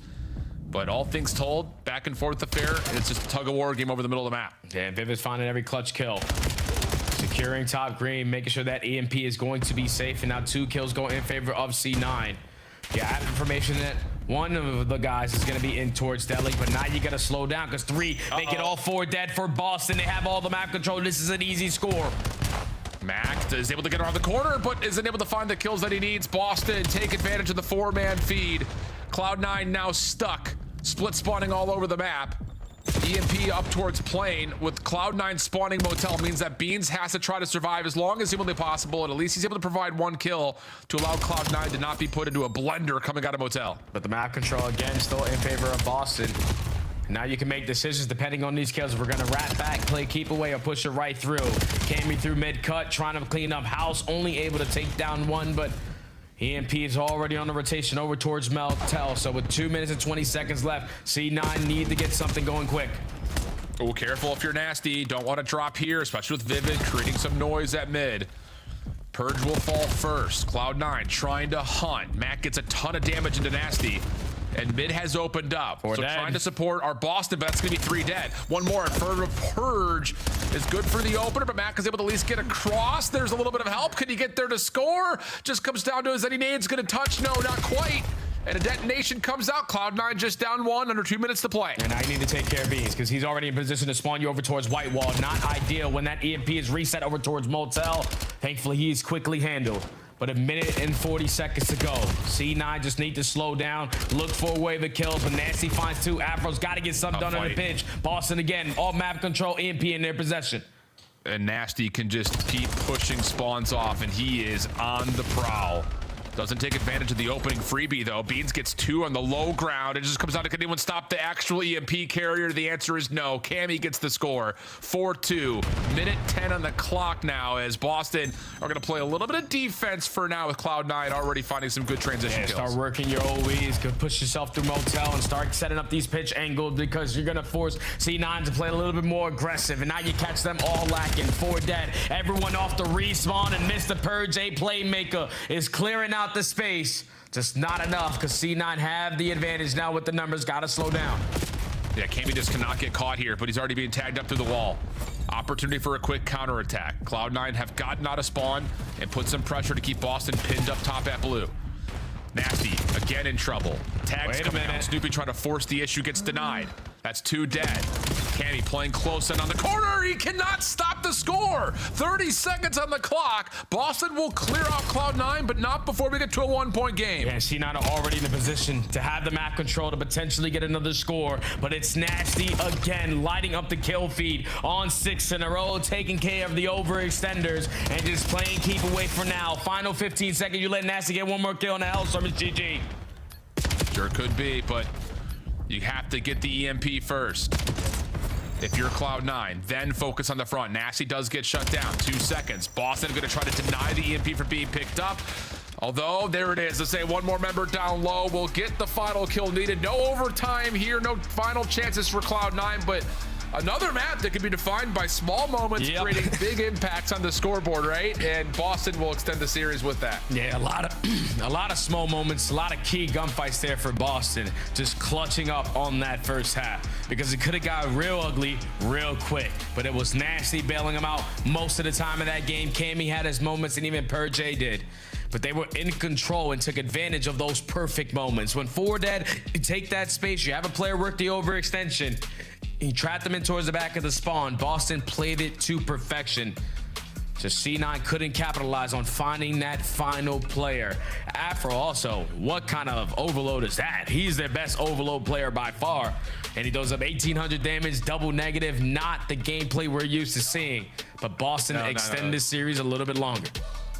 Yeah, man, it's just Nasty stepping up and really winning those long-range fights. It felt like every single time we watched him, 33 but 26 non-traded. Also playing a little bit of defense there with 3 objective kills, but yeah, it definitely didn't feel like after we just gave him all the gas in the world after the map 2 transition. Not quite able to get into the mix there. So life in the series now for Boston and what has been a very tightly contested affair. I just come down to, again, like, so many small moments. It just feels like for both these 2 teams, but if you were just to take that away and just focus on one team or the other, you could also just classify saying, like, you clean up those small dirty moments and these teams could definitely be competing with some of the better squads that we have in the CDL. It just comes down to just not making errors, which both teams have been prone to. Yeah, but that's the struggle of being a pro player, is that When you're making errors, obviously the team that makes the most errors is going to most likely lose the map.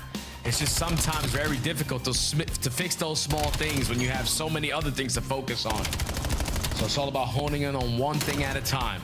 And at least for this Scar, they make their adjustments on not allowing the play to get away from them, showing the clutch factor when they needed to get goal line stops. And now it looks like Boston Breach have come to life. And it's the perfect time to do so, Al, because that next map that we got coming up, oh, it's gonna be fireworks. Yeah, dude, it's, well, I would say, like, we get to keep our eye on players like Snoopy, for instance, because, well, you know how that goes with SMGs on Colossus.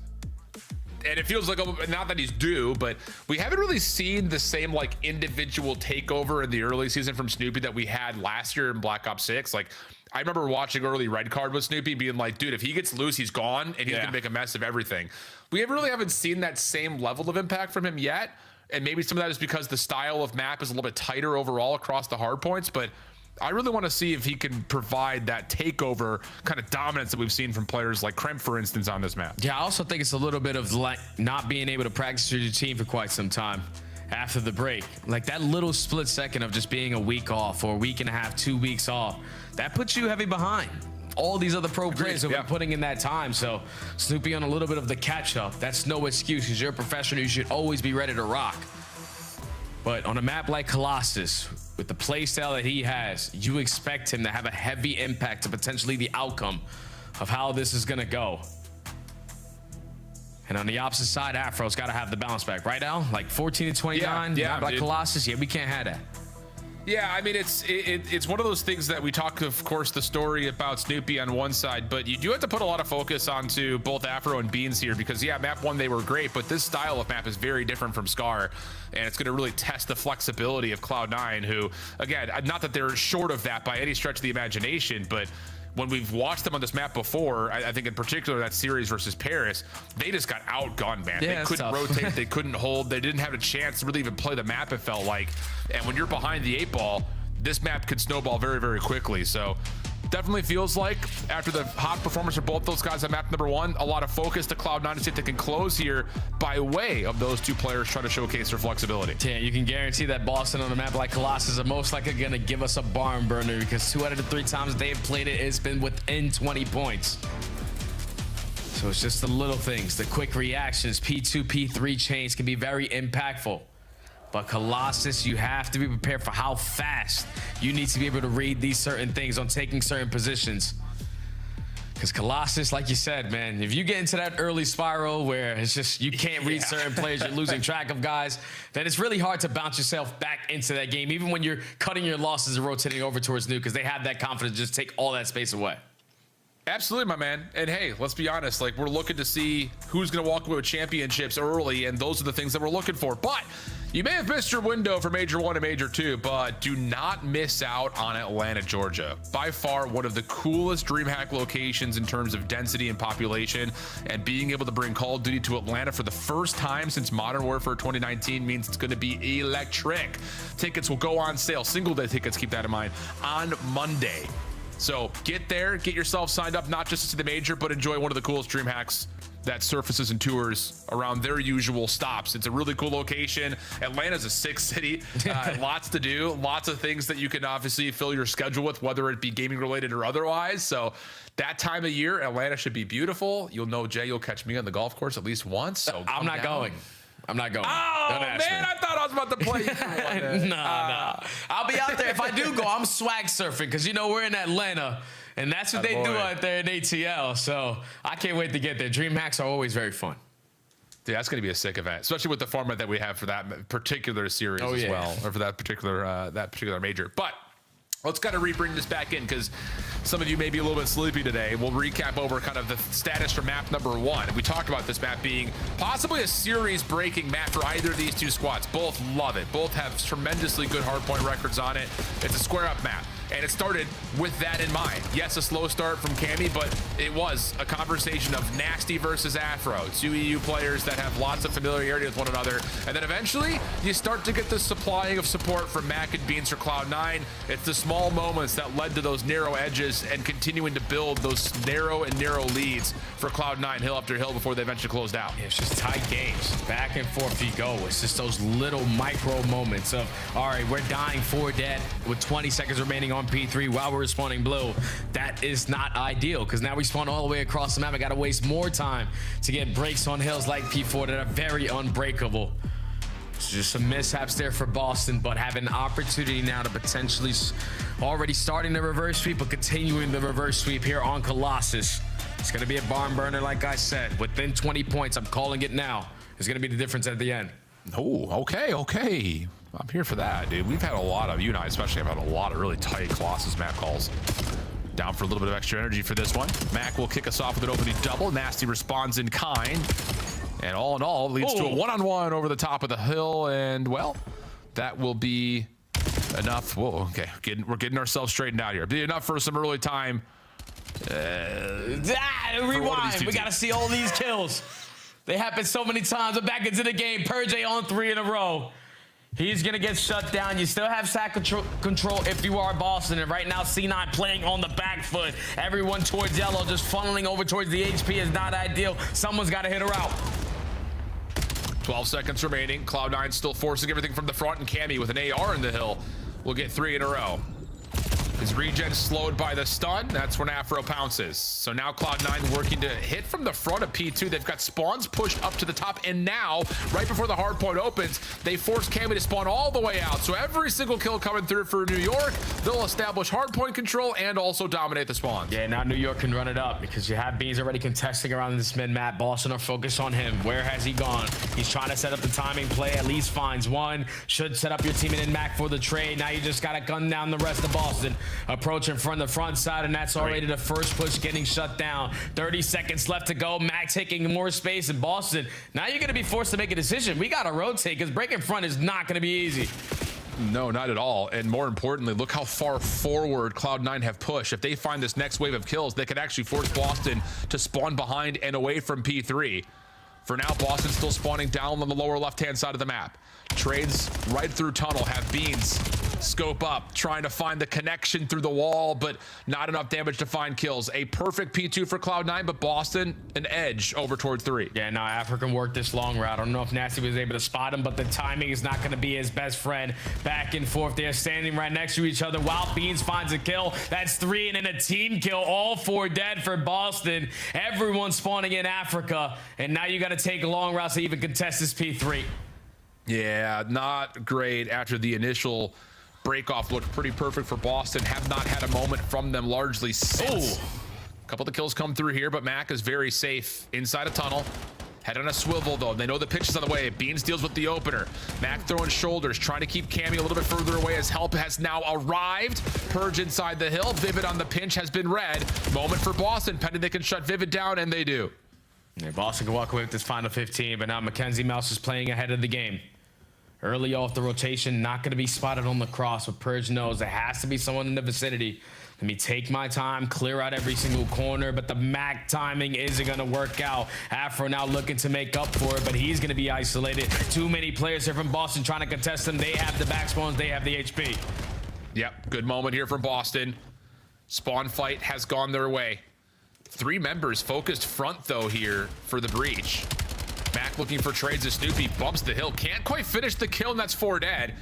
So with 40 seconds on the clock, Boston's still going to prefer to, of course, keep the spawns close. But they are starting to push up a little bit, make life miserable for Cloud9 trying to rotate in. Yeah, they're so far away. You're spawning in the backside of P2 because you're taking space at P2 and you're hard blocking towards the back. So Boston uncontested here at the P4, had the lead for now, but C9 aren't going to give it up for free. Still trying to pressure from the front, getting gunned down by Cammy, and now you have that decision made for you. We got to cut our losses, set up at new. We don't want to give Cammy an early Hellstorm. Well, he may still find it. Pistol out, not quite able to convert the kill into Afro, but the trade is there. Snoopy will make sure the high ground is in control, but did not expect Vivid to be playing that close towards mid-statue. So an open hard point towards P1. A 25-point lead for Boston, though, as we head into the new set. And a couple of kills will have them feeling pretty good about their chances of winning early time at 1. But now Cammy off the regen is stuck with just a pistol, and we'll keep on just fighting this one out back and forth over P1. Yeah, C9 have the blue side, but right now Boston are playing keep away here at P1. Looking for kills to go their way. Snoopy trying to finesse. Teamwork on display as Cammy keeps him alive. Purge does the same thing. And now with 3 dead in the feed, you're locating the last guy. And if you get that kill, you spawn them all behind you. But C9 still, with the spawns over towards blue, gonna get this one last push. Yeah, no reason not to. Not with as much time as still remains here on 1. First 2 kills are good. Snoopy, Purge, couple of trades. Vivid's still in the hill, being bullied out, and Boston will win back mid. Beans makes sure, though, that there's no immediate follow-through to get to the P2 side of the map for Boston for now, but both teams are spawning on the left-hand side with only 8 seconds remaining here in the hill. So every fight over the top, the mid, or through P2 is important. They've been able to find one to slow down the rotation, but the lead is going to be about 40-plus points now as Boston are putting early pressure on P2, and Snoopy and Purge open things up for the breach. Massive moment here for Boston. You got full 60 last go around at P2 because you go 4 dead at the wrong time, but this time it's completely flip-flopped on its head. C9 go 4 dead. You take the back spawns from the front, and now you're up by 60. And you force it Cloud9 to play a lot quicker than they want to. They have to funnel their way through the front side, and Cammy's just cutting them down. Another 3 dead in the feed. Boston's still holding. Oh, but there is a player in Beans that spawns, whoa, right next to Purge, essentially. And he's able to turn and find the kill. So great stuff now from Boston. From 5 to 1 to 2, everything's been perfect, and now they're finding transitions with extra resources if they need to dump them into 3, but they may not need to as Snoopy's on 5, able to beat Beans to the gunfight, but not in the actual fight itself. So Purge will hold off, get the nades out, and we'll see if Boston is trying to commit something to this break. Yeah, Boston, the last 3 hills have been basically perfection. Cammy has came to life as well in this series. Everyone fighting on all cylinders, and when you're dominating like this, you're bound to earn yourself some hellstorms. Snoopy just trying to connect on something to give all the information to my teammates. Their bottom side, green tunnel. We have the numbers. We just got to find these final couple, and it's Nasty again, lighting it up. Another hellstorm in the back pocket, but Breach in control. Snoopy's in trouble there, but has help. And Cloud9 are knocking on death's door right now. They need something on the end here, plus also the follow-up to New, and they're just not getting through the AR sites of Boston. The space that's been created is now being cleared as Snoopy continues to play the close corner. Now a pinch opportunity for Purge. Shut down. Cloud9 still alive, able to get some contest into these last moments. And we keep our eyes and attention down towards the bottom left-hand side of the map. Hellstorms could be a factor still, but the spawns move with only 5 seconds remaining. Boston have an edge to at least set themselves up with 2 members first. You get a little too aggressive out of the view RC9. Now you got to fight the back out to break this HP. Boston already here, though. Cammy playing it to perfection. First blood, stall time with the Semtex. Teammate here to help you, and now clean up the rest. All 4 dead. Boston looking to close it out right here, right now. Yeah, it's been just back-to-back-to-back hills that have come through so nicely for Breach. Nasty, able to find one more over the top. Gets the read that Cloud9 are setting up their approach from the front, and no one finds a kill for C9. Last chance, last-ditch effort to extend the map. Afro shut down. Cammy's going to be on 5. Give him number 6, 31 and 13. Boston looking for the reverse sweep will send us to 5. Whew, that was a beat down there, Al. Like, it was close until it wasn't. You get towards the ending of that P4, you get dominated. Go to P1, you don't get time, and then you lose a spawn in the final 10 seconds, and you allow them to make up the differences of what they did on the last P2 to get a full 60 this go around. And that was just everyone firing on all cylinders, but the Cam man came to play today. On that Colossus HP, Boston potentially on the reverse sweep. Forced the game number 5, and now Cloud9 are shaking in their chairs, Al. Because what is it? Game 5 woes, 0-3. Not again is what they're thinking. Absolutely. They lost the map 5 to Minnesota, Miami, and Paris. Looking to right the wrongs here for Boston, who's still, I think, trying to shake off that little bit of a, I don't know, painful side hurt from Vancouver doing a reverse sweep to them earlier on in this January calendar year of qualifiers. So both teams familiar with map 5s, some a little bit more negative than others as we look over the score lines once again. And yeah, it's just the AR show. Nasty 19 and 15, but a minute 14 in the hill, but Cammy's 31 and 13. Not too far behind him in total damage is Snoopy. So again, just that early pressure coming through the SMGs being followed up and then controlled by the ARs. Looking nice as Boston enjoy about a 150-point win. And the chart, like you said, close until it wasn't. That flat line from 3 to 4 to 1 to 2. I mean, really, you're telling me that there's only a total of 23 points across the tally of 6 hard points for Cloud9. They just dropped dead in the water. Yeah, that just wasn't close. Like, we just got to completely forget about that. Basically make it look like what it was like yesterday versus FaZe and just throw it out the window. Because now you're going into another game 5 where pressure is at its highest. You were trying to potentially fight yourself for a playoff spot or a top 8 spot in winners, and you got to get it done on a map that you haven't won yet. So good luck. Oh, good luck indeed. We'll sit. We'll try to figure out where the advantages are as we consider an exposure, search, and destroy for map number 5. Kick it off Sunday the right way. We'll step away for a break when we come back. The conclusion of New York versus Boston right after this. Monster Energy, the official energy drink of the CDL. Scuff, official controller of the CDL.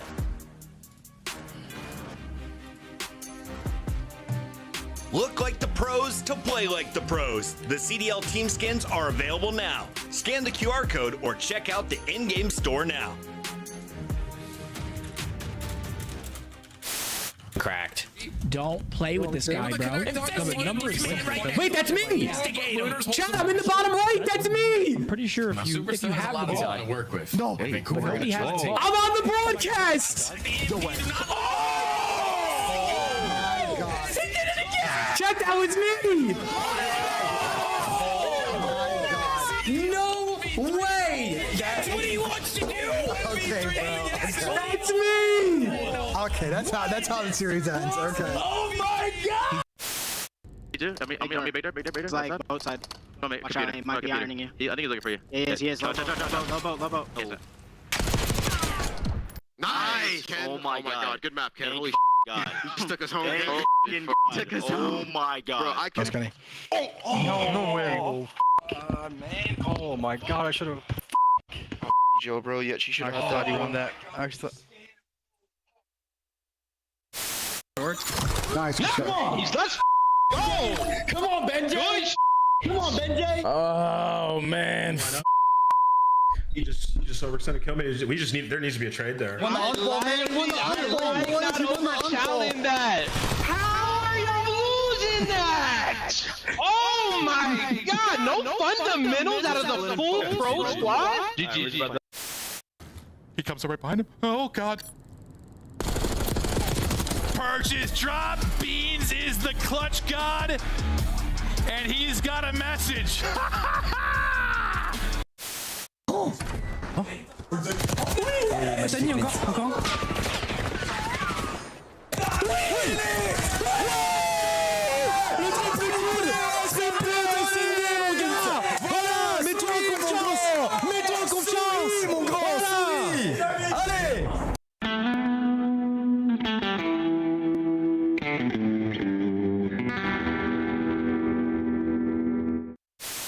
Forget about him and instead try to play for the quick retake up the middle inside. Well, he sees a lot of it, but not able to find any kills. So now Kleenex, he's really far away with the rival 9 at the moment. He's going to wait for Envoy to be the first one to move from the flank. Smoke is out. Envoy to check. No one's on the bomb. And Envoy holds his position a little while longer. Oh my! How does... We've had lots of fun search and destroy moments in the CDL, but this one could be pretty critical for both these two teams. Again, trying to fight their way into the upper bracket for Dallas. Again, this is not just a one and done, you win this, you're in, but it gives you a chance. You lose this one, you're likely dealing with the consequences of starting in the lower bracket where there's very little forgiveness. So this is a big one here, Jay. And for Boston, try to finish the reverse sweep. Who are you looking at? What are you looking for? Oh, yeah, without question, I'm looking at Purjay. Because that was a guy who was giving them early playmaking abilities and finding success in the rounds. But then these two guys also made impacts. Nasty with the snipe, even with the AR. He consistently is being so consistent for this team. And then Beans, you allowed him to dictate in those final couple of rounds with that sniper. Drops to double digits, 1,100 damage. 2 opening duels. And on a map like Exposure, you cannot allow him to find those picks. Because even though Boston found 7 first bloods in map 2, you still lost. So we got to capitalize a little bit better this time around. Agreed. Plus, post-plant security was also a bit loose as well for Boston, kind of on that same storyline of you got first blood, you got a bomb planted, but you still weren't able to fully hold. So those are going to be the keys, especially surrounding a map like Exposure. We've only seen Cloud9 play here once. They lost it pretty convincingly to Paris. Whereas for Boston, very recently, they played Vancouver here. That was their map 2 that they were able to win 6-3 before eventually, like we mentioned before the break, before they got reverse swept. So trying to just follow up on some of the momentum that they had from last week. Plus also, again, just trying to find differences in that first blood category and then turning it into success. That's the big key. As we head on over and take a look to see if Beans can find anything at Dirt first. Nope, no challenges for Boston. Everything's staying pretty passive for the defensive breach. Yeah, and both these teams play these guys with a lot of respect. You just go for default setups to try to get a read, but Afro takes space too long and gets nothing done out of it. Thankfully, Max there for the trade, and Vivid unfortunately falls off the map. 1v3, 1v2 for Beans. Yeah, but he's in trouble with no bomb, and he's got very little map to work with here as Nasty and Snoopy have collapsed from mid down towards Dirt. It's going to give Beans a lot of space, but again, he's just in a world where he's got to hope for perfect timing, looking for a weapon, I imagine, besides the scope right now. And this is where they may meet, just outside of window. Beans hears someone, though. Does he anticipate both is the question. Waiting to see if someone will challenge him, and he's going to get, again, a little bit more vacancy around mid. It's all about the timings. Right now, Beans is looking for the gun and the bomb. Able to pick up a Dravik. Boston have already cleared out space over towards B. Now the double chow should come in towards A. You're not able to spot him if you're Snoopy, so Beans is going to exit. And he's going to try to reset this. Snoopy going to hop. Beans, former teammates with him. Does he anticipate this? No, not going to check. And Snoopy will confirm the round with the numbers for Boston with the opening defuse. Yeah, I think Boston, or Snoopy specifically, was able to spot him on the jump up towards Dirt. So Purge put himself in a position. You know it's going to take a little long to work his way through mid-zig. He can only contest back from the angle that he dropped down on. So instantly hop to defuse. But even if it doesn't fall off the map, he's definitely dead. He was definitely dead. He wasn't going to find that kill. And Boston come out the gates hot opening round. Yep. And a little bit of just weirdness in that opening shell from Afro over the top of the turbines here at mid. Looked like he had one dead to rights, but was worried about the help and support. So stun check through the smoke for Nasty works. Cook nade on the corner. Lands, and Mac will fall. So good first blood again here for Boston, playing an early 4v3. Now we just got to convert on it. Because see, now have to make up for the numbers. They do a great job already of taking a lot of space towards mid. You put down shots of your Vivid to be the bait and switcher to set up Afro for a kill, but Bean should not die in that scenario. And now it's Afro left in a 1v3, trapped between a rock and a hard place at Boston, capitalizing off these first bloods quickly up 2-0. Wow. That is an opening statement that is more than just a couple of narrow round wins. Those are convincing rounds right there for Boston. And will definitely play with your mind a little bit if you're New York in terms of what do you want to call early here, because yeah, like as mentioned, Afro trying to get aggressive in round number 1 doesn't really find the openings he was looking for, and this time it's Mac trying to play forward with, again, a little bit of support from his ARs behind him, but the play never really gets off the ground. So what do you call in this next offensive attempt? Beans tried to snipe the cross to Dirt early. This time AR in hand, he's looking to top window. Yeah, it was a 2-0 start map, number 2 for Boston. Then Cloud9 started to make adjustments to come back in, and already into this round, they find first blood. You're instantly going for the chow if you're Afro.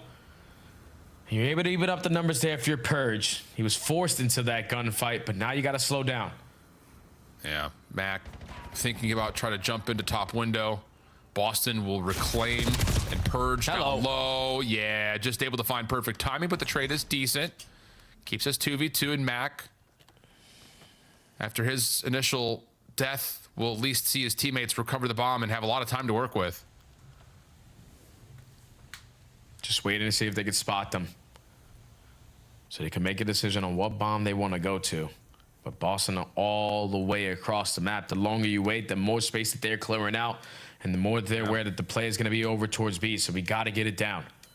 Yeah, you just can't commit to staying on that flank watch for so long, and now you've got some nerve about trying to hit over to B. Committing. Bomb for Vivid will be planted. So how do Cammy and Nasty try to play this for the retake? Vivid has both weapons to use. And he's going to get tested here over towards Tank. He's out in the middle of no man's land, but he's able to find at least 1+ damage. Beans cooking a nade to see if he can get one for free, but looks like Cammy's going to be alive and well. To the 1v1 we go.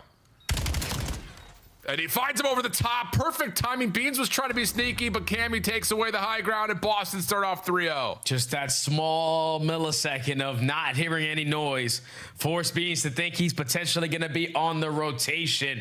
But the Cam man, ever since that overload, has came alive in this series. -40 is not what he was looking forward to yesterday. But he is back today fighting for potentially the final A spot. A massive clutch, because once Vivid gets this one, that's job well done. And then Beans is taking, I know the play style. Your teammates giving you comms off of the kill cam, but Cammy just jukes you out of your socks for Boston to continue the hot ride. 3-0 now. Now you need to put together a response pretty imminently if you're Cloud9. Nasty's going to snipe. Sees Beans up top at window, and I think that information's now mutual with that secondary check from Beans. Still thinking about it. And, well, he may not fully see it. Mac down low is under some pressure, but there's plenty of help nearby. It just comes down to making sure you don't get picked if you're Cloud9. Dude, I'm telling you, Nasty's just letting go of the trigger or not really focused on that gunfight. Every single time he throws that shoulder, but gunfight's already going down at the middle of the map. Instant 3v3, and Snoopy finds a trade, and Snoopy's not slowing down. Kill number 2, looking for kill number 3. I love that. Nasty gets the info that, yep, Beans is playing up top. Doesn't look like he's sniping, so try to bully out the bottom, put pressure on Beans, and then wrap around the back of it. Snoopy off 3 in a row. Nasty, he's being chased and doesn't know it, as Vivid is right behind him, but Vivid sees none of this intel. So now he's a little bit lost, and he's going to have to go across the map to try to get to the A site. And once this bomb goes down at A, there's only so many spots that you can clear on out before you run out of time. So Vivid has to work quickly to gain some kind of information. Wrapping his way through back window, going to work to low dirt right into Boston setup. Yeah, and Snoopy's going to get the intel. So Nasty will watch on a bit of a hard scoped angle. Nade just to slow things down. Here comes the first shell. Snoopy sliding away off the corner of the wall jump. At least able to create space for the easy follow-up. Boston still flawless here in map 5. Yeah, Snoopy just popping takeover on that round. Mid-map is yours. No, it's not. It's mine. Find kill number 1, kill number 2, and then the trade for Cammy for kill number 3. As Nasty secures the final one on the round, but C9 just have not had an answer. The Game 5 woes continue for the squad from New York. But this time around, Boston Breach a lot tighter on their setups, a lot more effective with where they're finding these kills at, and can currently do no wrong here in the Game 5. Wow. This has been pretty dominant. Great ideas from Boston, great execution on those ideas, and now we're starting to get aggressive. Mac gets a read, but can't get the first. Forced into trades as Vivid is able to at least come up and find good timing for 2. Cammy was thinking about trying to play for the trade, but it's not going to be able to get an angle on it initially. And now Cammy's in a little bit of trouble.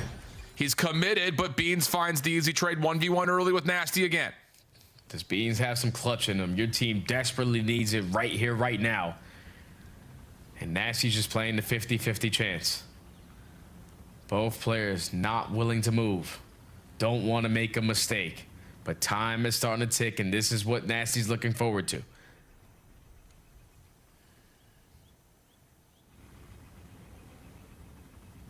It's all quiet.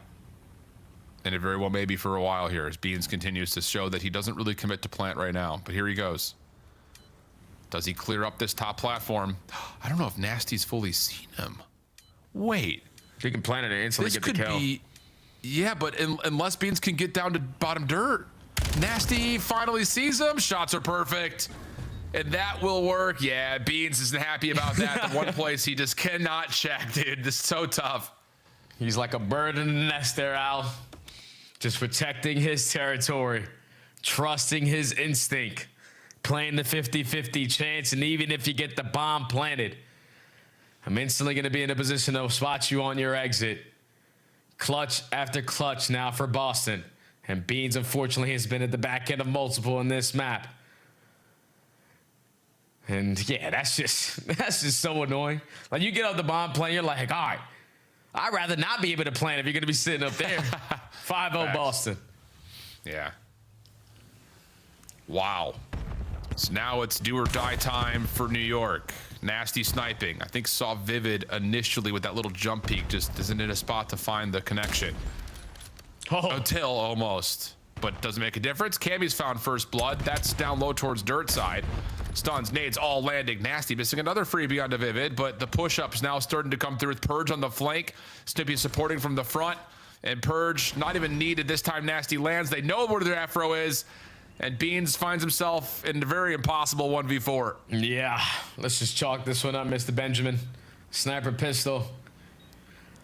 I don't know how you're gonna do this. Yeah, you don't stand no chance. Boston Breach, get the job done. Complete the reverse sweep. Dominant in the last 3 maps. But that S&D was picture perfect. I don't know if C9 ever had 4 players going into these rounds because how fast they were getting blooded. But Boston give themselves an opportunity at a chance at that A spot to end at Major 1 in winner's bracket. Yeah, man. I mean, that every single round was pretty much the antithesis of what we saw at map 2, right? First bloods, this time converted on. Post plant setups, this time converted on. Everything was pretty much perfect for Boston. They missed out on 2 first bloods, but in a lot of those rounds, I want to say that they were able to get the bomb planted, at least in one of them. And that was able to confirm, I think, early 3v3 situations. Like, it never really felt like they were ever playing into an odd man situation. It's like, yeah, maybe they didn't get the first blood, but they were quickly able to respond and keep it to an early 3v3. So good mitigation of numbers, good control of the map for Boston. Cloud9 just could not get a play to come close to working, man. It's like everything they designed just never fully was able to get off the ground. So a reverse sweep here to kick off our Sunday. And outside of the Scar overload, which, to be fair, Boston was in the driver's seat the entire way through until late. Those were about as close of maps as we could have liked early until Boston stepped up and found a way to just dominate from really the overload on. Man, Boston got to be feeling so good, man. Finally, off of 3 losses in a row, I get my W in a reverse sweep fashion, and we make it realize that this team is not to be messed with when we're on point. So good stuff from Boston on getting that W. Heck of a way to set the tone, though, for our Sunday. We'll head back to the desk, give us their thoughts, and, well, I'm sure gloat a little bit, never doubting their Boston picks, I'm sure. Definitely Not for a second. was not concerned at the end of game 2. Did not think it was going to be a 3-0 at all. Let's keep it a buck. Cammy playing lights out in the second half after a very slow start. I want to give him credit, but this was Cloud9 falling apart. Oh, yeah, for sure. What is this, their 3rd game 5 loss on the season? I think it's 4th. How do you go this bipolar in search and destroy? Sometimes you're crushing it, other times you're getting crushed. Not a single round. Yeah, and what's weird about the Cloud9 situation is it's not like they're getting game 5, it's like close. They're getting blown out in a lot of these game 5s, and it's a stark difference from the game 2. Like, I think Cloud9, hell, G2, both these teams need to go in together on a sports psychologist and figure out what the hell's going wrong. Because this play right here, we were talking about it. 2-on-2, and then a 1-on-1. You just put yourself in the one spot. You can be seen anywhere on the map. 100%. And if you think about a little bit prior to him dying, Vivid goes by himself to watch mid-cut, right? So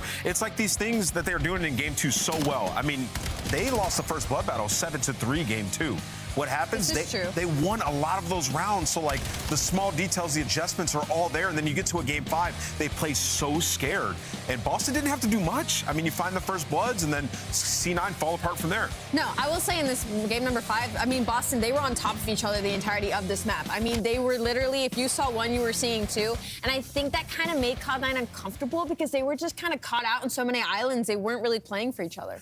Cloud9 playing so bad, Ant wants them to see a psychologist. Sports psychologist, yes. We got to figure out the game 5. Boston, you are not out of the elimination bracket harm yet, but you are surviving at least for today. Cloud9 is guaranteed to start with just 1 life at Major 1.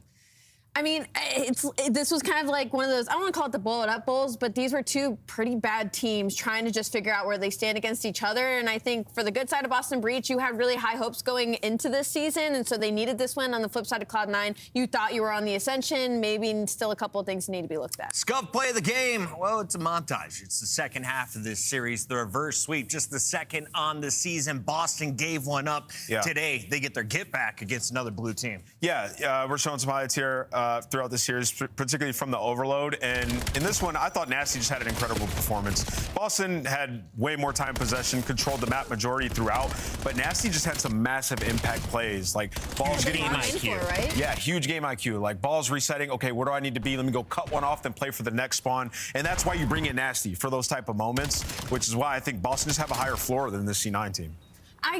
Higher floor, I guess. I think it more on the other side of the higher ceiling. I think when all these players are playing incredibly well, we get what we got in that map for. We kind of get what we got in that map number 5. And I think your point about Nasty was really important just because that's what they brought him in for, Absolutely. right? For this team to make these kinds of plays because, sure, they had Purge, who's kind of the leader, I feel like, for this Boston Breach team in the past couple of years, but you needed somebody else. And I think Nasty is a good plug-in for that.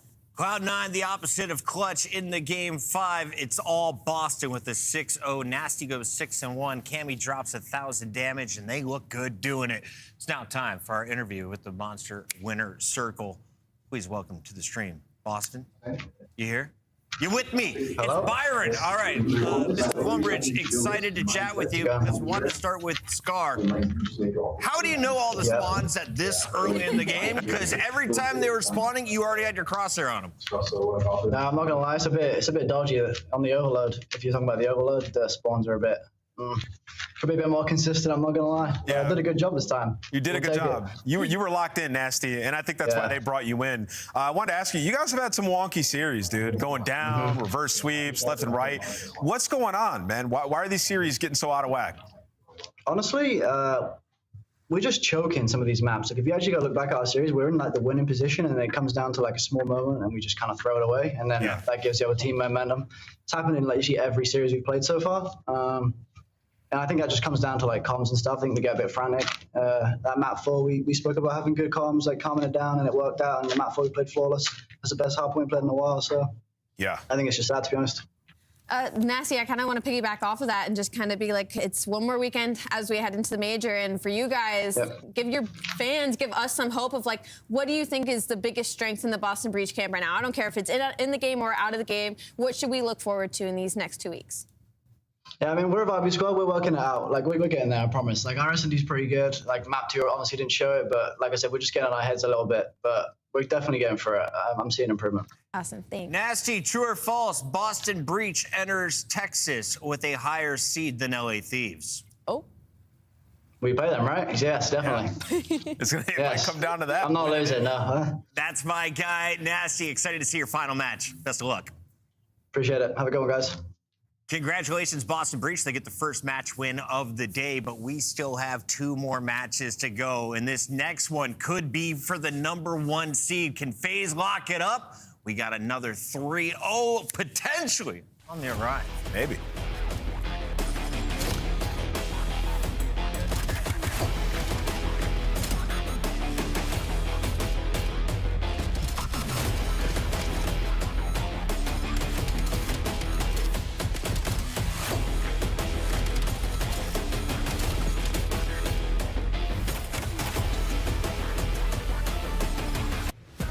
Monster Energy, the official energy drink of the CDL.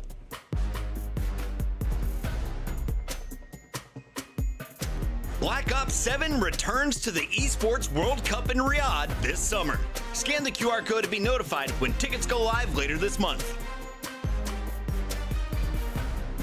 Start the season strong with the 2026 Call of Duty League Pack. Grab yourself the CDL operator by scanning the QR code on screen or check it out in the Call of Duty store in-game now.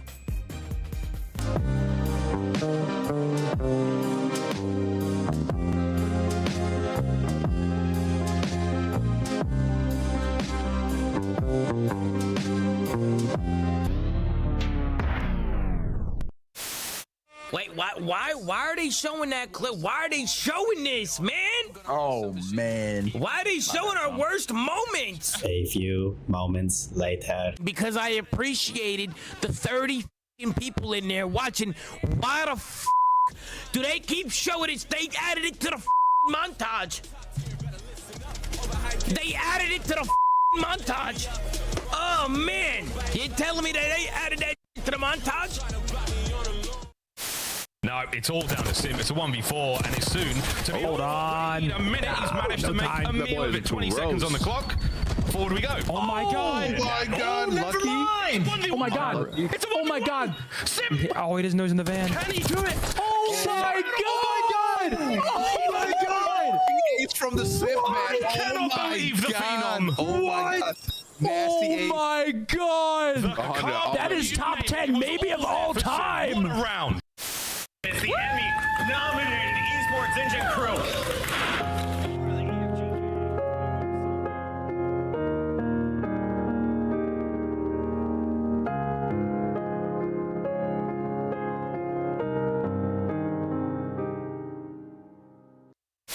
I'm done it. So what is happening, bro? I don't know. Where the f are you doing? These guys are horrible. I don't know. What is going on? What the f is going on? Why are they not hopping the bomb? These guys don't know how to plant. They don't know how to hop bomb.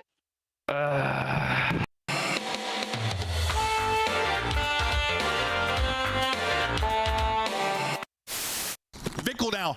Last one up. He's got a trophy though, right? He threw a trophy out. He threw a trophy out. I think this might be too slow. Either way, he got it. Oh, he does get it. Yeah, it was too slow. He gets it. He just hops it right away. Nobody checks the bomb. I'm a big stepper when I walk, money maker when I talk. Another boys on a mission, never put them in a box. Clawing to the top, jaws open while they watch. Yeah, I'm getting to the chicken, I ain't never gonna stop. I'm the life of the party, know it's going down. If they wanna talk about me, I'ma tell them how. I'ma tell them, I'ma tell them, I'ma tell them, I'ma tell them, Everybody wanna be like me, fast lane, steady whipping 2 doors off speed. Everybody wanna be like me, but that's something that they never gonna be.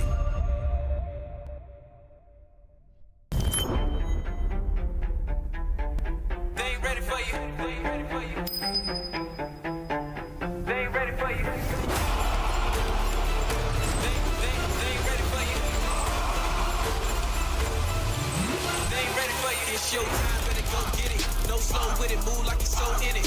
Knock it out the park, yeah, show in it. They ain't think you had the guts, now they know really, man, you better come with it. You ain't playing no games with them. Your homeboy gave up, you ain't changed with him. Do it right, cause you never switch lanes with him. You gotta fight for the goal, just hang with it, hang with it. Knock down, no shame in it. But you gotta raise up with a flame in you. Put your fist in the air, let's push till we there to the victory, yeah. We can picture it, yeah, let's go. They ain't ready for you. They ain't ready for you.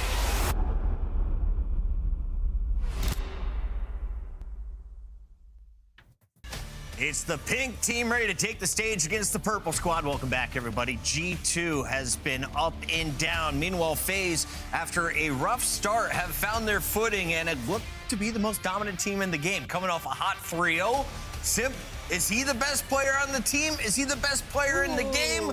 What do you see when you look at Vegas, Rosalie? On the team, for sure. But I will say, I just love the interview with 04, to be honest, and saying that they're the most vibey team in the game. Like, I don't know. I guess I never would have looked at this roster and thought that, and they've just been unreal. It's slowly getting back to one of those situations when you talk about FaZe and all you can sing is their praises. All you can say is how good they are, how good Simp is at S&G, that the damage that they all lay down is unbelievable, the pace that they play at. So for me, it's just, they're fighting for #1 right now. Yeah, I'll answer it. Simp's the best player in the game. They've had the strongest strength of schedule. It's been difficult, and he has been going off. And then when you couple that with how the AR is performing out of the break, you're getting these dominant performances. The 3-0 versus Optic, the thundering 3-0 in the last series where, 04 and Simp took over on that map 1. This team looks so strong. And the one time we saw them versus a team that wasn't in our top 4, they dominated. It was the most dominant series so far in Black Ops 7. So everything points to a FaZe stomp. FaZe is looking clean. On the other side, you've got G2, who is murky. This is a struggle bus ride that has had a lot of bumps in the road. For Mamba, the rookie, it's been a lot of high expectations, but I'll put the pressure on Skies,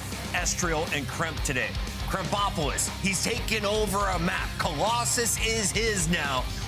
Where's the rest of the squad? Where are they going to find a pop-off moment? Who is the star to look at in your eyes today, Nameless? Yeah, I mean, I think for them to win, and I'm curious if you guys agree that Estreal has to get back to preseason form. When they were winning a lot of games, they were surprising people early preseason. Obviously, you're getting the Skies, Snipes, and S&D, but the respawn, it was Estreal and Kremp, the dynamic duo. And so far, it's just been Kremp. And it's really just been Kremp on one map, Colossus, which I doubt we get to see them play. I guess it's it again. I don't know what people are thinking. Allow them to get it in a game 4. At least you don't start the series with it out. It's the curse of Minnesota. Listen, I don't even think it's a player thing at this point because my issue with them is that they can't all do it at the same time. You get Kremp, and then you get Estreal, and then maybe you'll get a good map out of Skies. So I just feel like it's just they're not able to put it all in the same time. I don't think it's a map issue. Well, we're all going pink in our Scuff Pick'em, Yeah, so let's make this more fun. Who drops most eliminations for FaZe in this series? Rosalie, starting with you. Ooh. I'm gonna go with Draza. I think we need to see a Draza series. She's going Draza. Okay, Scuff Pick'ems. We gotta lock these in officially. We do? She's going FaZe. She's also going Draza. Where are you going, Nameless? FaZe, 100%. FaZe and Top Slayer. I'll go 04. My boy. 04. Come on, Valid. twin. Twin. Best in the game for a reason, but today I think it's we going to should- be the Zaza twins. I'm going with Abuza from Belgium to drop the belt. On the other side, the fans are also going with Pink. All 4 the same way. Normally we get it wrong. Casters, you guys ready to rock? I am ready to rock. Chance, are you ready to rock? Yes, I am, Miles. And now that we have both confirmed our rock steady readiness, let the games begin. Yeah, look, the FaZe we saw yesterday, the best FaZe we could have possibly seen. It's not a great time to be a G2 player. Or is it? What secrets do they have up their sleeves? How well have they prepared for this matchup? It's been in the calendar for a hot minute. Excited to see how our heavy hitters go up against each other here today. 04 yesterday, superb work. Kremp giving him nothing but love so far, as he's also a very heavy hitter when it comes to G2 Chance. Yeah, and you get your Kremp losses in the mix, right? So, you know, these guys are going to be active on the map, like, you know, top of the board in every single category when it comes to hard point, but it's really just the pace that they're setting, right? Kills per 10, just in terms of rank. SMGs out of control. Neither one of these guys is ever going to slow it down. So I think in terms of, you know, what the desk was talking about, who's going to drop the most kills, it might just be an AR player on the other side. If you get set up and you dominate, these guys will just be flying into your irons.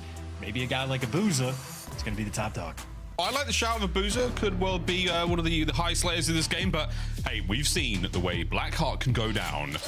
The way the Heretics played it yesterday as well. They make a small map like this feel tiny with the way they played it. I wonder what we will see out of both our squads. Colossus was something that Krem had a good time on a while back, but Blackheart feels like the sort of map where he could go just as nutty. So let's see how this plays out, ladies and gents. Into the fray. FaZe Vegas, G2 Minnesota. Let's get it. And an opening break that will really set the tone. And you see FaZe sort of playing with the timings towards the middle of the map. And when you're playing with the timings, how's it pay off? Beautifully. Abuza there for 3 already, lighting up the kill feed. Yep, looking good. And as you can see the little pip on screen there, 3 wins in a row now for Hardpoint when it comes to FaZe. Can you break it, Minnesota? The G2, good work out. Skies there winning that battle against 04. Coverage from Abuza once again, who has yet to perish in combat. Who has finally perished in combat. But Sim picks up a couple of big ones in mid-map, and Skies gets himself a 3 spree into a 4. And again, endless onslaught here on Blackheart as it is getting hot. Oh, Skies is doing everything too. I mean, that is a massive 5 spree. This is not an easy hill to break at all. It is an atypical P1. You see Mamba there in the feed for 3, but Skies set that entire thing up. You keep the left sides on lock as well. Right now, Caesar, Mr. Do-It-All is, well, FaZe doing it all through the middle of the map. If he gets the Rhino, let him call it in. Forfeit, we'll see you in the S&D. I don't care. 24-15 right now. FaZe on a slight decline. This has been a great look from Minnesota. G2 are bringing the goods, and G2 find themselves in time once again. Yeah, good swarm, good coverage. Estreal there for the final cleanups, but they had all of their bases covered. And then FaZe, 5 seconds later, runs them over every single person winning their gunfights. I mean, that is just a I mean, that is a break that you just do not want to see happen like that. That is a little breakdown moment. And for the final 20 seconds on the time, by the looks of it, FaZe is going to get every last second. Yeah, they are, certainly. And this is an aggressive front line that they are now pushing forward and pushing out. G2 on the other side of this play. We'll see how they recover. A squirrely spawn situation there. Number 7 has been read and identified, though, by 04. How the hell did he call that one? Great work.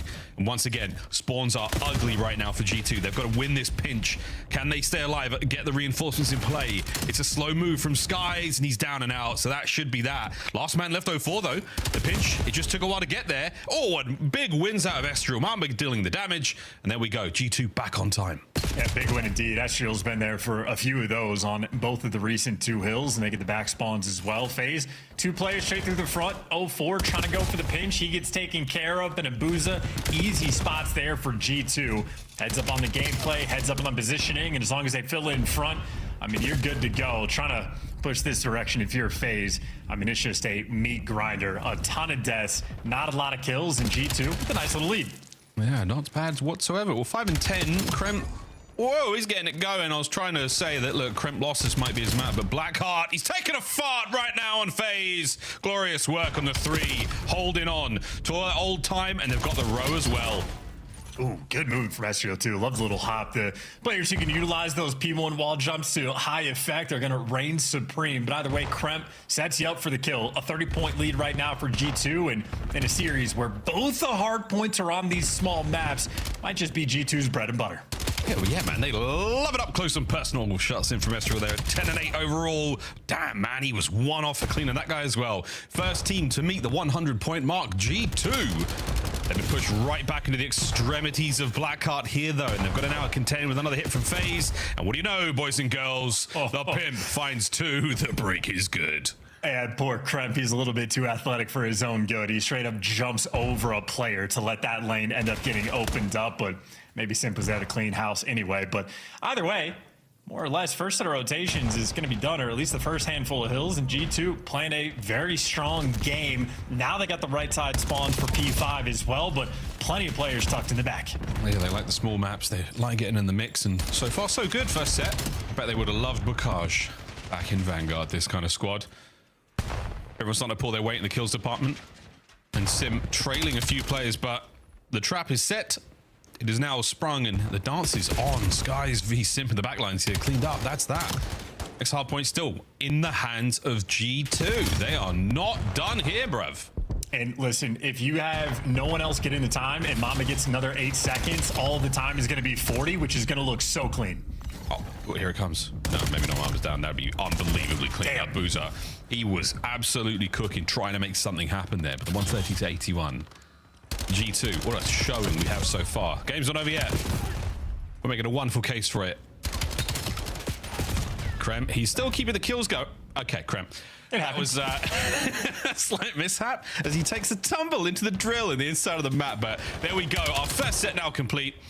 Mamba trying to clean house again. The merry-go-round of absolute chaos in the middle of the map. G2, they started strong and they're still going good here into the second. Yeah, you also have G2 with 4 Dravics out on the map right now. Everybody has it in hand, and again, a very difficult hill to break when you've got the setup in Estriel. Showing why the Dravic is good, on point with it, Miles, even at range. Even at range, what do you know? Well, G2 looking good. Do they sound good? Let's go for a listen in.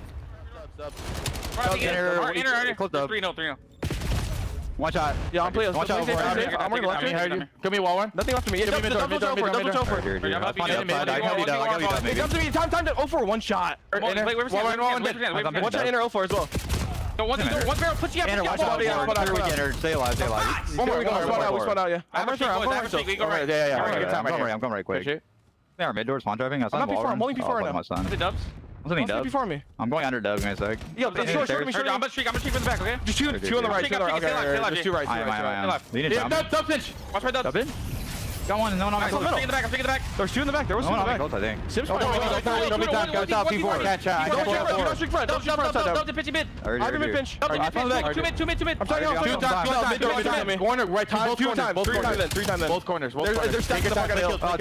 Nice. No, front of boozer. I'm on 2 minutes. 2 times. I'm going right. I'm picking him in. On middle. Middle me. Could be left. Deep, right. Hey, in the back. In the back. Draws back. Draws back crazy. V4. Pinching dubs, I think. Yeah, two right. Hold the ground. Double life filling. That's it. I'm waiting. You can chop middle now. 3, 2, 1. Double life link. They can. Alright, two. I remit. Middle of the Stay on middle. I'm all the right. Alright, yeah. I'm gonna go right. Hold on. I have a trophy. Okay, here. I have your left. I have all front. I have 2. One heavy, one right. Make sure you block the back. All four weak front. I remit. Where'd you at? You hard front if you want. Nice. Keep going. I'm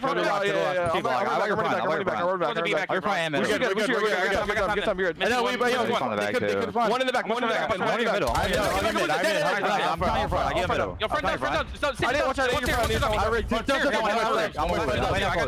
Front dubs, guys. I'm laying out. One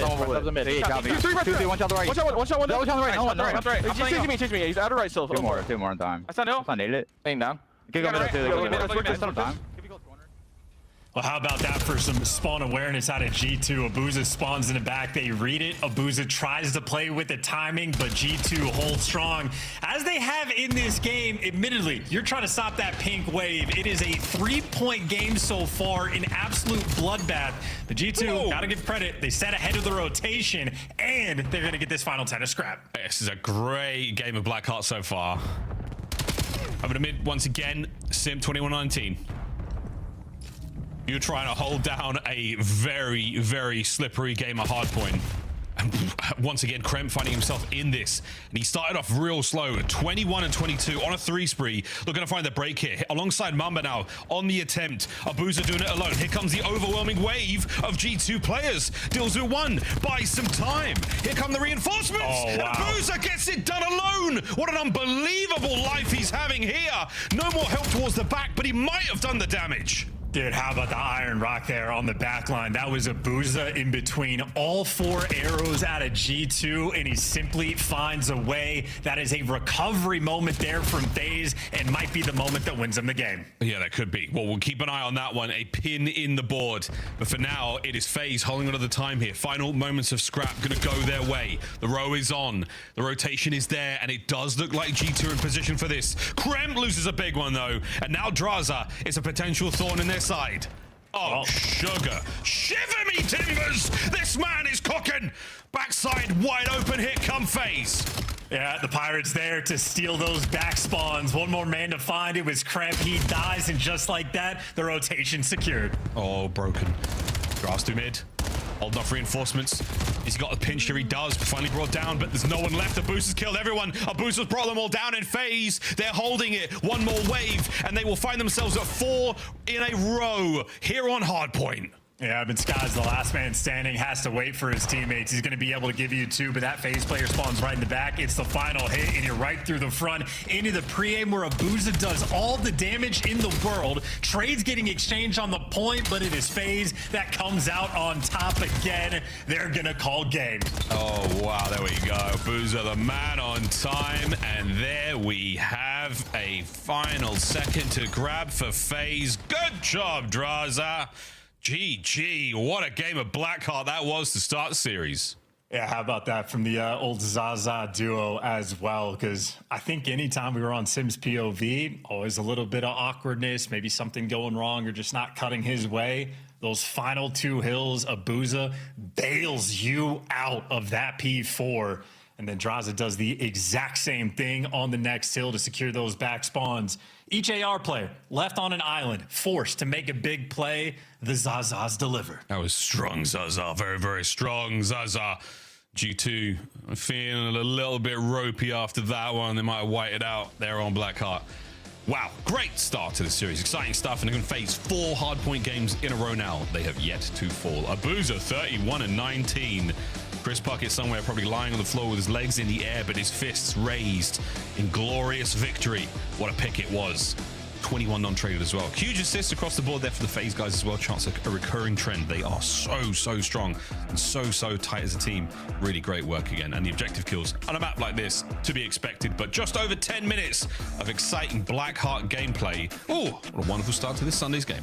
Yeah, and maybe the assist should be the focus point as well, because Estriel and Kremp only 12 combined, less than that of either one of their AR players. And initially, you know, if you're looking at it from G2's perspective, a lot of things were going right. Skies has a very nice start to the game, gets a very early Hellstorm, setting yourself up on rotation, and they were setting pace, and their teamwork was incredible. Like, moments where FaZe guys are playing for the rotation, but like just overwhelmed. Always multiple G2 players there for the engagements, working together to a T. They just run out of steam. And of course, a few small moments go wrong here and there. Kremp accidentally jumping over people for a break on a hill here, but it is the final 2 moments. It is Draza on the back line a little bit after this, and Abuza on that final P4. I mean, just game-winning plays. Yeah, this is unreal, man. I mean, this is a 1v3 on time with a single piece of cover to play around, and he somehow pulls it out. Massive pieces either side here. Andrade securing the back line as well. Great work. A couple of individual plays that really did stamp victory for FaZe there on Hardpoint. First map goes their way. S&D in a brief moment, but a great sign of there out of G2. I mean, this is a team that was playing them tight, playing them hard. Just could not keep it going all the way to the end. That was the turn. 2 little bumps in the road there. Nice resurgence from G2 in that final P3. Man, what a run it was. Flatline all the way out of there and into the S&D. Blackheart chance. Glad it's back. Yeah, and especially tough, though, I'd say, for the side of G2, because you got both the smaller maps. You have everything going your way, and of course, you know when you're playing against FaZe, Hardpoint is really that only open avenue of attack. Their S&D has been on form. So I know G2 gonna have a game plan for maps 2 and map 5, but it simply might not be up to them. You need that map 1 if you really want to have confidence in this series. Now G2, they're going to be fighting that long uphill battle. Yeah, they got to go back to Old Faithful Raid, who has not been treating anyone that great, but the Den as well. Overload is such a good mode right now for FaZe. They gave us the runaround yesterday on exposure. I'd imagine Den might be just as good, but we'll see. We'll see. We're not counting these eggs until they're hatched. For now, though, it is to Raid. Chance is classic here in the Call of Duty world. How do you feel about the teams in this series?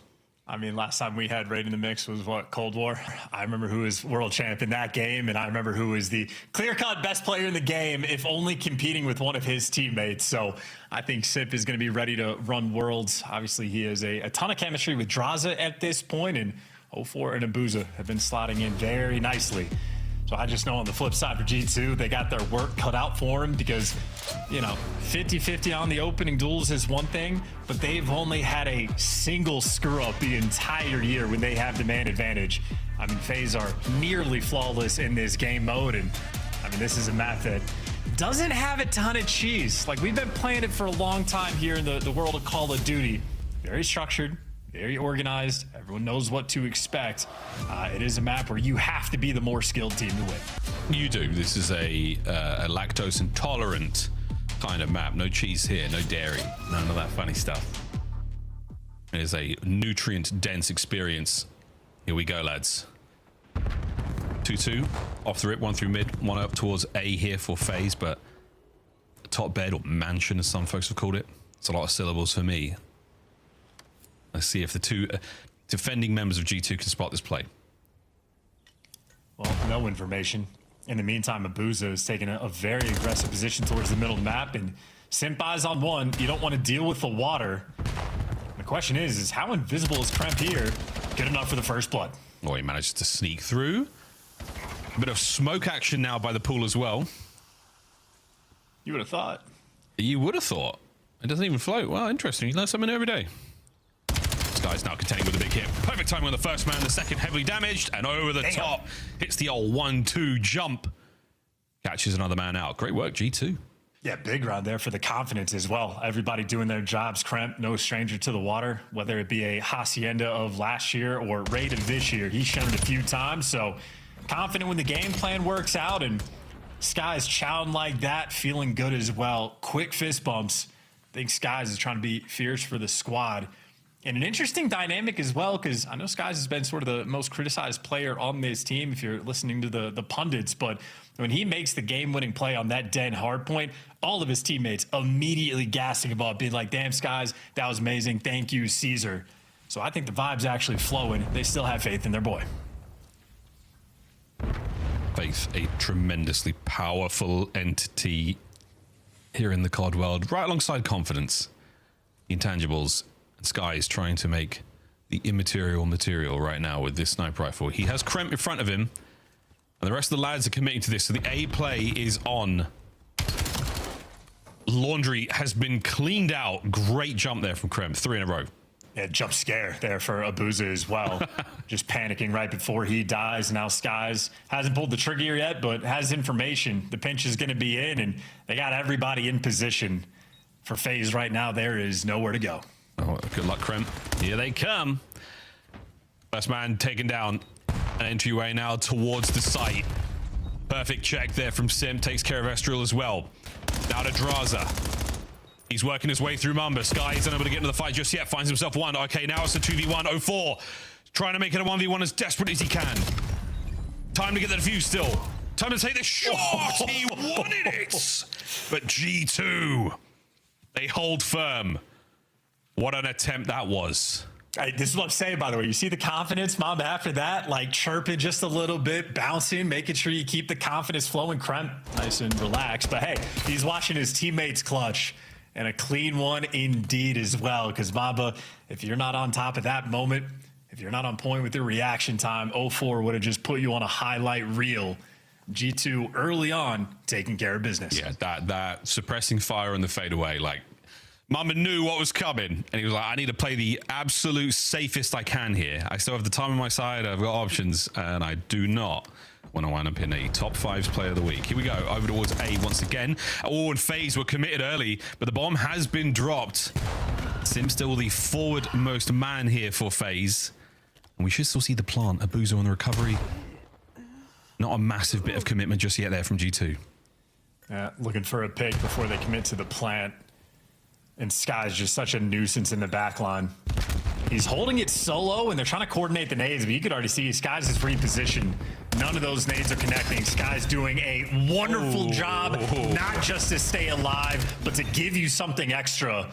I mean, he just seals the deal on this round. Sim, nowhere to go. Sky's right now is a man on a mission. G2 on point in this S&D. FaZe are struggling to play around him so much. I mean, the man on tree, Skies, takes care of a single gunfight.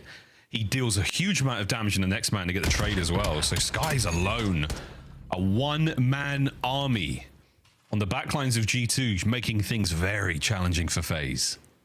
Yeah, and locked in as well. And this is what I'm saying. For map 2 and 5, you know you're playing against FaZe. You know you need a good game plan. You know you got to bring your absolute A game, like maximum level of intensity. And they're delivering. If they were able to get that first map win, this would feel even sweeter. But they're making it work here in the S&D. 2 players out over towards this B site. Skies, boomstick in hand. And he's not even needed. It's Mamba that gives you the first blood. He does. And there's the old hop check. You will see that gone in future, when season 2 or major 2 of the CDL, that's out.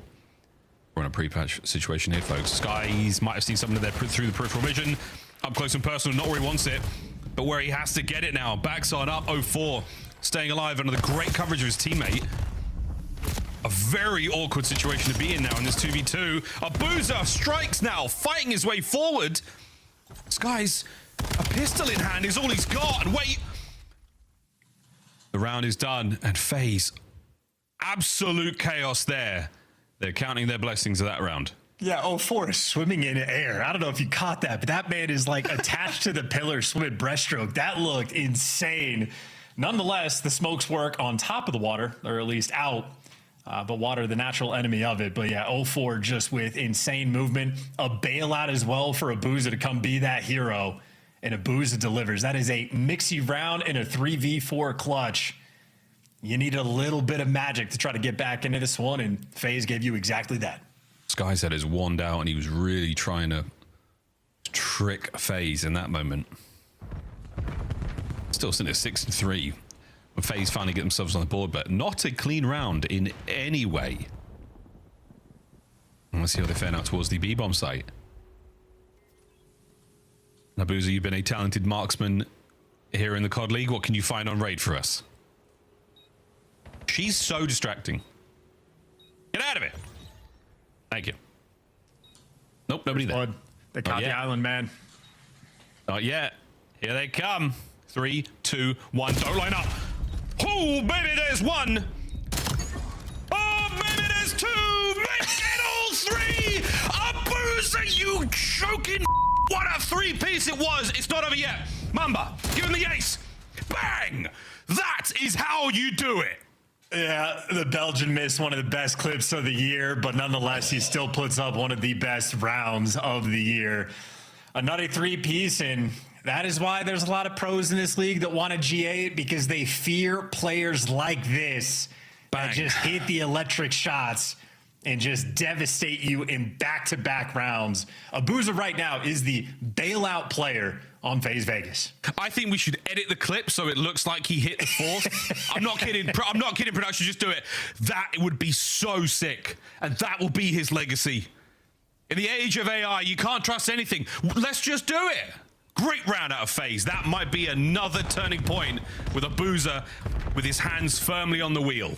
Well, keep in mind, G2 still have that 3-2 lead, so a little bit of cushion to work with.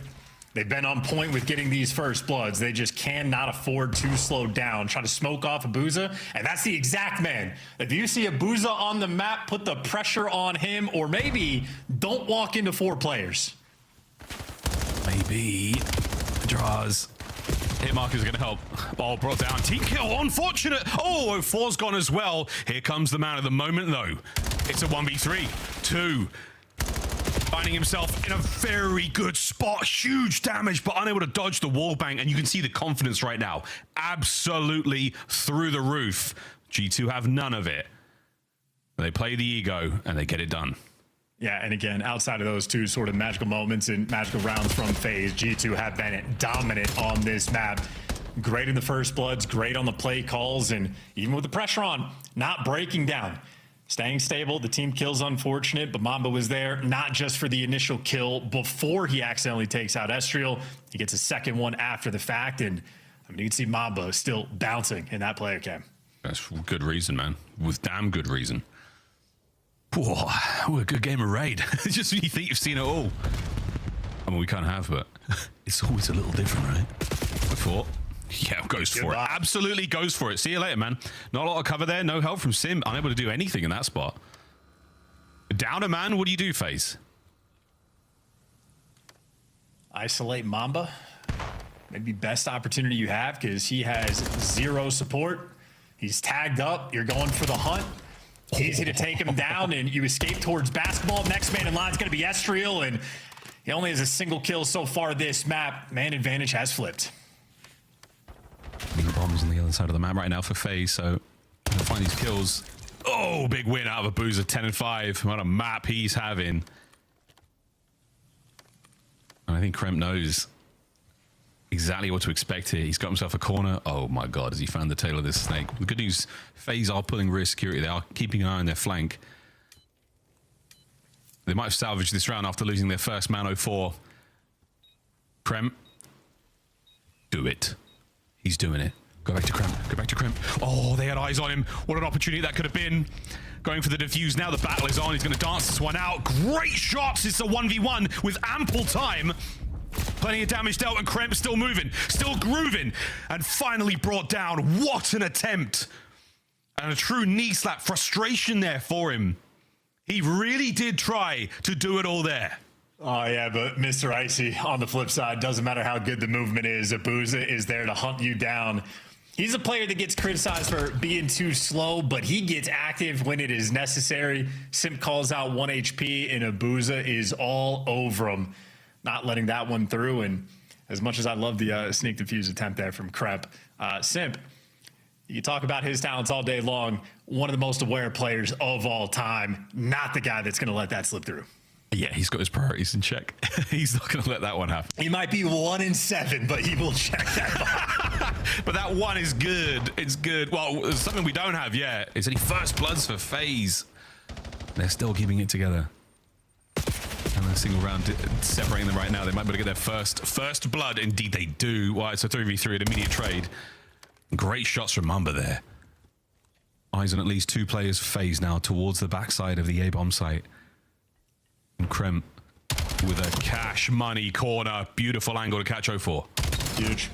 Hello. Oh, look at that collapse. Oh, Mr. Bueno finds 2 in quick succession, and that will be that. It is now map point for G2. Yeah, it's guys. I mean, back to the days of old for him. Playing confident, going for Charles in the POV right now, looking clean. That is double digits achieved for him as well. Happy to square up with Abuza in that moment. And I mean, as you pointed out, and as production did as well, or maybe the Observer. So whoever it is, that is 7-1 in the first blood count in favor of G2. And the first time FaZe is able to get one, it is an instantaneous trade there from Mamba. G2 on the game plan front on Raid. I mean, the guys have been menaces. Oh, map point. You wanted the respawn. You're going to get the search and destroy potentially. Can you eliminate Abuza from the play here? Throw everything you got. Keep him pinned down because he's a problem. He's a problem with the big gun. He finds his first. Krem's down to Drazen now. Oh, and what an opportunity this is. FaZe. Oh, baby, what a round. It is perfect work so far. Now down to Skies, who's trying to make something of this.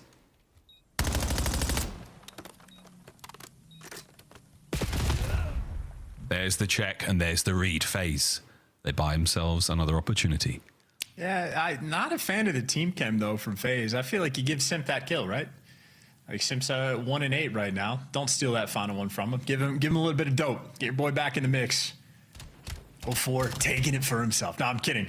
But I will say it is a good sign for FaZe. The fact that, the First Bloods have been this poorly in their favor. They've only gotten 2 on this map. You have Simp that is currently 1-8. And it's a 1-round game, so just an indication of how impactful their S&D actually is. Job's not finished, though. G2 just looking to close them out here. You see how quickly a round can turn on its head. This is far from over. All the nades are good. The nades have timed right, and they're all going in the right direction. No kills just yet, but this one from Mamba could connect. The double back. Empty pockets. Empty pockets run to B. Straight into Abuza, though. I don't know if that's... I know it's an island player right now, but oh, no. This is the guy I want for the job. Oh, no. Not like this. Is he going to catch the first man, or the attempt was good enough? The next shot. Whoa! Oh, what? Someone has a hole in their pocket after that one. Back over the way we go with the bomb. 04. Catches out his first. Another first blood now for FaZe. Jeez, man, come on! No, it's the 13th kill, and Mamba now alone for the round 11. Oh, dear goodness, FaZe. They have somehow survived. Oh, round 11. And there's a little smirk, there's a little smile. I don't believe what Abuza has done. And keep in mind, Miles, he was the island player over towards like Tiki. He shoots twice in all of G2, run for the hills. That is the level of respect he commands, and it is because of shots like that. We've only seen him miss 2 shots, I think, all game. One of which I could have sworn he hit through the smoke. And then the other one, the COD gods just did not want to give him one of the filthiest clips of the year. But outside of that, absolutely locking it down. You get the gongs out, round 11. We will fix that play in post. Don't worry. We're going for it right through the middle. A huge stun connection. Quick swap over towards the A-bomb site. Not a lot of attention shown towards B, but that's where the bomb is going right now, and FaZe doing their best to secure the area. That could be it. Krem, guns up on the window. Oh, dear. Oh, dear. Gets away with his life. Oh, 04 is moving, too. Oh, so much space taken. This is a great spot. And this is the dirtiest spot 04 could possibly have. The bomb plant. Sky's going on the big route. Oh, there it is. Trades are fantastic, though. Man advantage right now for G2. Oh, the advantage is fantastic. And Abuza, you have done it all map long. Can you find another magical moment here for FaZe? The first man gone. They've cut him down. And round 11 goes to G2.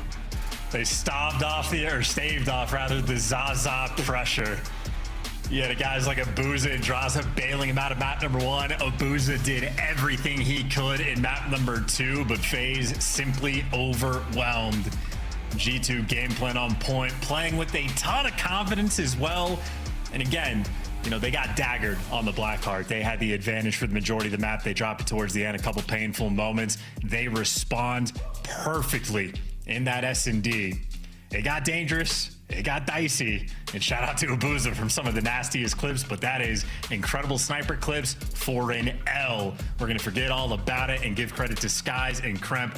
Double digits for the pair of them, and 5 first bloods for Kremp as well. So many of those kills non-traded. What a massive impact he just had. That is crazy. 5 of them. Wow. Wow, good stuff. Oof, what a surprisingly exciting series. We now go to Den.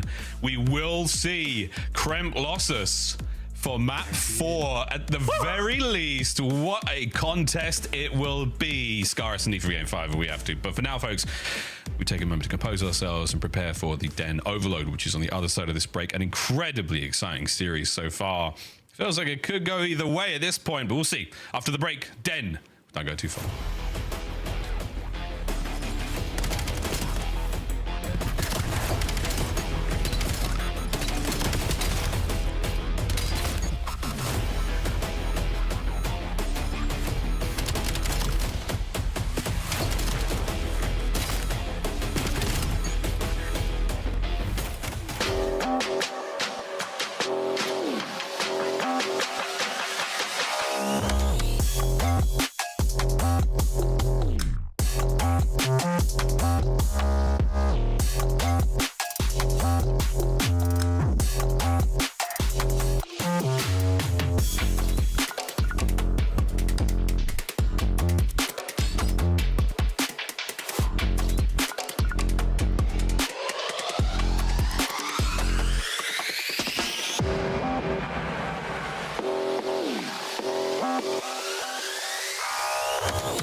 Whichever bomb site they choose to go to, 30 seconds on the clock, and well, if Easy's been seen, he will drop off the map. They're gonna sit deep. I'm one shot. I'm starting cross. I'm looking gold. Pinching, Snoopy, got him. Nice. Yo, in the water. I don't know where he is. In the water. Oh, go, boys. Go, boys. Nice. Good DK 60. I got it, boys. Holy. I'm the cat. Lobby top. Lobby. There's scratch secret. Lobby. I don't see him. Lobby top. Two dead. Nice. We're gonna get on. Open. Dead. Nice. 3. Get on point. We should stack. Stack. Nothing going behind us. Mid me. You. Nice. Stack. Go low line. I'm nading it. Triple stack. I'll get right. I'll get right off one. You can just. I got to look low line. I have you. Look low line. Nothing wrong. They're fighting. One dead. Step. Force them. Come on, good let's go! I'm bomb. One shot. I'm dead. Nice. Shot through. Nice. It could be pinch. I bet. Yo, no, I have their side. You have their side. I have their side. Okay. Yo, low Jim. He can't jump. Nice. That's what the f*** I'm talking about. What the f*** are you doing? I hope you clowns. You will never be in a finals ever again, you bum.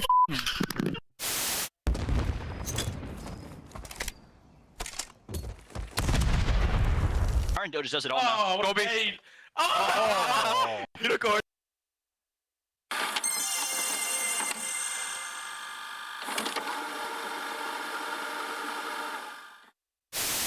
Back down, 1 HP. Back down. I'm laid down. I can do nothing for you. Back time still? Find across.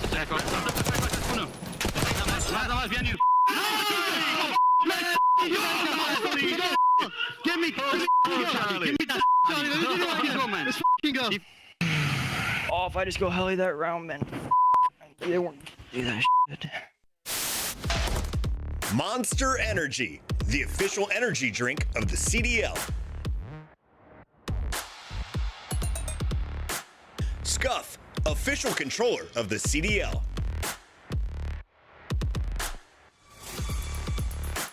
Look like the pros to play like the pros. The CDL team skins are available now. Scan the QR code or check out the in-game store now.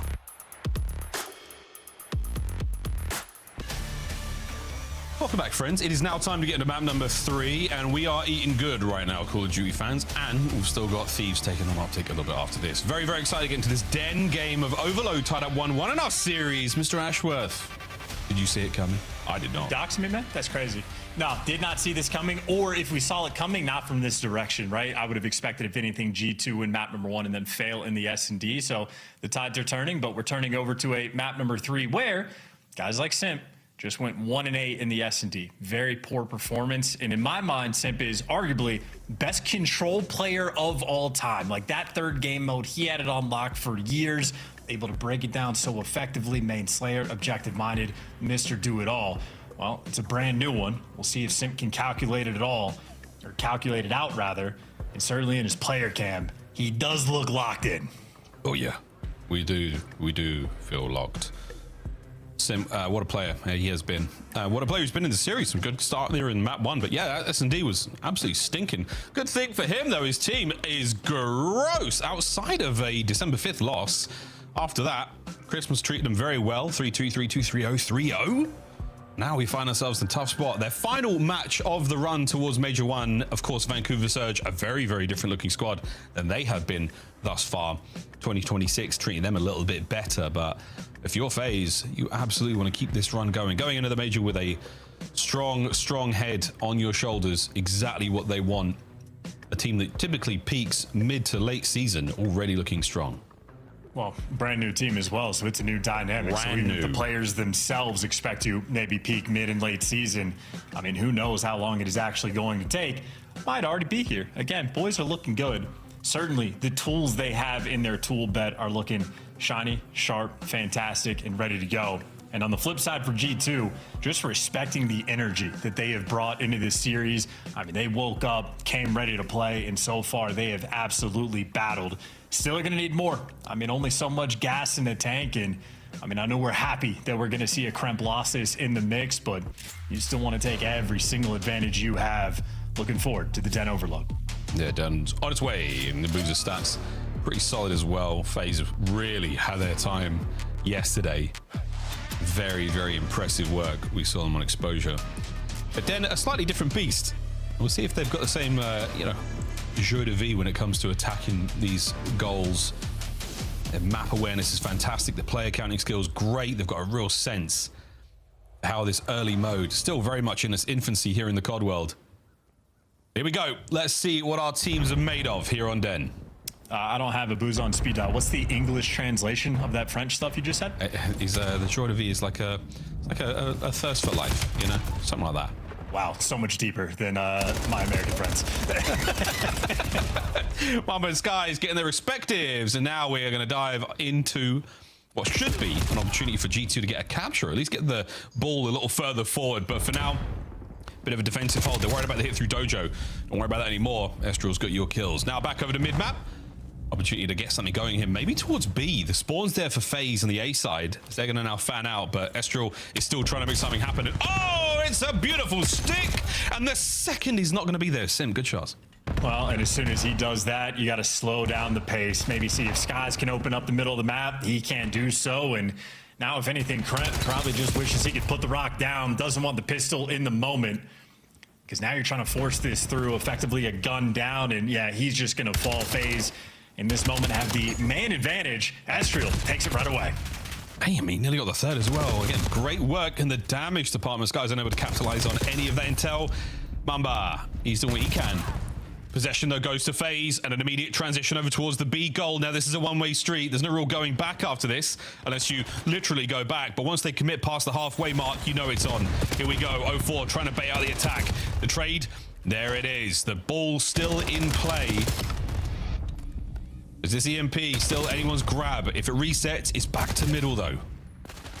Yeah, maybe for FaZe, just a little bit rushed, but they still got the pressure, still got the rock on this side of the map, and now you have Abuza in position maybe to pinch through mid, but you get chopped down the front, nothing going to be cooking there, and now for Abuza, you'd rather have the sub, or maybe not if you're shooting like that. He's shooting great. He's let a player jump out the window in front of him, so awkward trade situation now complete. And an opportunity to make a run from G2. Lovely work there from Sin. Stops the play in its tracks. Completely halts the G2 train on the way towards the B station. Oh dear. A couple of big kills and a big gunfight in the middle of the map. And it's such a fragmented and disconnected attack from both teams so far. Very effective. Defensive play. So Boozer wins another insane gunfight. I mean, we're just like battling for position. There you go. 3 in the feed there from FaZe, but someone from G2 always steps up and slows down any push attempt. And now for FaZe, almost scared to grab the device. There you go. Abuza gives you 2, so he can pick it up and run. The play call is going to be over towards B, but 0-4, a lot of pressure on him, has 0 support and overwhelmed. FaZe have to do this the hard way. Well, yeah, they're doing it the hard way, and it's even harder now. Skies wins a big one. Abuza trying to make something happen on the way forward. Anyone here to stop it? Shots are great on Orestro. The kill even better. Stops another attacking attempt. Be gone. Tip of the spear, Mamba. Oh, he can't drive it home. Draza holds it together over the top with Estral. A kill with a pistol. No one to help out, though. They pump the brakes again. The bus has been parked by G2, and now they've slammed it in reverse for a second. A bit of a dither. Back and forth we go. Still on towards the A goal. Krem, he's opened the window, and Estriel is through. It's a first score for G2. Oh, and FaZe just did not know what they wanted to do at all. That was like a 2-2 split push there from G2. They showed pressure on the B zone, and I mean, FaZe just had 2 players in the middle of the map as that device ran for free. So G2, a little bit of mind games paying off, giving the advantage. Obviously, the guns have been hot as well. That is another 3 down. You got 2 lead blockers that are gunning you down. This might be another cap. Ay, Dios mío. That's a big win. Still got to watch the plays of the cross. Mama can't quite get it all the way through to the net. 0-4 pushing forward. But Estriel's still kicking. And he's knocked 0-4 down. Abuza with a trade. And finally, an opportunity to maybe breathe a sigh of relief. Attack towards B's on. And this has just been a fast pace, and Estriel who's letting his impact be known. Abuza. Oh! Damn! Some minutes, son. He picks up 2. I'm thinking, yeah, he's going to be overwhelmed, but that is ridiculous shots to keep the play alive. It's not over yet. Now 0-4 gets a prime position in. Can't get any more players off a spawn. And Draza now trying to get it done alone. Pistol in hand. Less than 30 to go. What a time to equalize just before the halftime mark. Attempt now from FaZe. We're trying to get the entry kills. Sim will be the first man in. First contact, and it connects. The slide, and we're going for it. FaZe equalize with 13 on the clock. And now, maybe last-ditch effort attempt here from G2. They're going to spawn over towards the new zone. The device will spawn in time for you to pick it up and give you the OT. They're going to have a little bit of time to work with for the final offer. Yeah, OT, though, it's not going to happen.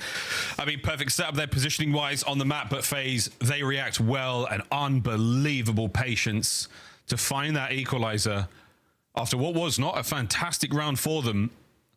An immaculate goal line save to stop it being 2-1 as well. And look at them out, by the way, from Mamba. When the square up was coming like over through lights or like the top side of the map, he just had full trust in his teammates to like make that defensive stand. So he just books it through the middle of the map. But obviously, if his teammates falter, FaZe scores on you. But it's like that type of setup Mamba is going for that opens up the map. And of course, multiple sort of stops after the fact where the G2 players deliver. And of course, FaZe, well, it's more or less bully ball over towards that section of the map. So 2 different very looks for the scores, but the routes right now in the gunny taking place on point everywhere in the lobby. It's fantastic game of Overload so far. Well, Krem behind enemy lines, trying to get on the board early. And he should be snuffed out here. FaZe, oh, they found their advantage. And oh boy, he made a meal of it. Gives FaZe a little bit of indigestion, slows down their play for a moment. Now Mamba from that broken window, he's getting kills as well. 0-4. Pressure now towards spawn, and it's not going to be enough. Lovely work here. G2 will hold mid-map, though. We're still trying to vie for possession of the EMP. A couple kills. Traded back and forth. Draza, good information. Good kill as well. You know the guy was mid-cut. Easy reads, 2 in the feed. And he'll be the frontline blocker. Abuza there for the backup, and maybe they'll let 0-4 get to work on the pinch. You got to find these big kills, though. Draz, oh, lovely opportunity to get out of the fight, but it's a clean 4 down. G2, go, go, go. The lead blocker's going to be in position. Now you've got a man cutting through middle as well. Estriel's got to go big. Kremp now waiting for the play, and they're backed up. It might be a fake. Waiting for the picks. Draza starts things off. Skies. Lovely work here. An opportunity to maybe make something happen. 0-4 playing it safe. And better safe than sorry. You have got the EMP on the outside of the A zone. That might have saved it. Back we go. Well, they're running into the blender. Abuz is still watching like the mid-map push. Everybody else on phase nearby. That's 2 in the feed, but still not going to be able to score off this unless you do something magical. So they're going to reposition, but a little too slow. The hesitation always kills you. Wait. It might be Skies that kills you this time, though. He's got lovely damage in, and he's not letting that EMP get out of position here. It's still very much in a dangerous spot for FaZe. Now the grab. Forward we go. Oh boy, the nade connects. It causes a bit of damage. Can they clean up Abuza? He's hit. He's tagged. He can't get it through. A goal line save. Estriel and Skies get all 3 of them. FaZe are down again. Yeah, trying to force it, thinking you had the timing, maybe hoping the spawns are a little bit deeper than is tradition, but you try to force it, and it's a missed opportunity. You lose all the map pressure, and now Simp is going for the world route, which, based on the pace that G2 is playing, it might end up working out for him. Simp might find him here. He does. Can't get them both. And now he's caused the damage, though. Opportunity now for FaZe to go forward towards B. You got to watch the G2 arrows, which way they're committing. Surely now they get themselves in a position here for this. The slide from Abuza gets one, traded out, and the EMP backs up, slowing things down ever so much. Yeah, leaving Sim for some errant kills on that section, having Draza play over towards P2, find what's open. Well, bottom side of the map isn't gonna have to force it through A, but Mamba is there to shut it down. Nowhere for 0-4 to go. Yeah, watertight work so far. G2, what a brilliant hold over to B now. Another oscillation. They've crossed to the other wing. Down, Skies finds a pickup. Krem gets his as well. One more man to deal with on the front line before you worry about the pinch. Skies wins another big one. Trying to fight their way forward. Looking out for the spawns there for FaZe. You're trying to do everything you can to keep this play alive. Big kills from Estriel, and the ball flies forward again. It's just no map control. Krem gonna try to stay alive, but you don't have middle of the map, and you certainly do not have Dojo. Krem trying to do some magical work there with the pistol. Can't get it done. A minute and a half left to play. This is anybody's ball game. Oh, brilliant work. Estriel with a mid-map coverage. No one able to find too much of an advantage just yet. Oh, Estriel might have shot his shot a little early. Back to the reset, mid-map. Kremp's got himself a corner. Dojo bursts wide open. Kremp finding him. Trying to pull some of the attention forward. Individual prowess on display right now. Abuza's 25 kills. Oh dear, Kremp getting a little too hot, and not a lot of possession here, and this is big. Try to buy some time, Kremp. Your boys are all down. Defensive masterclass now from G2. They have to survive.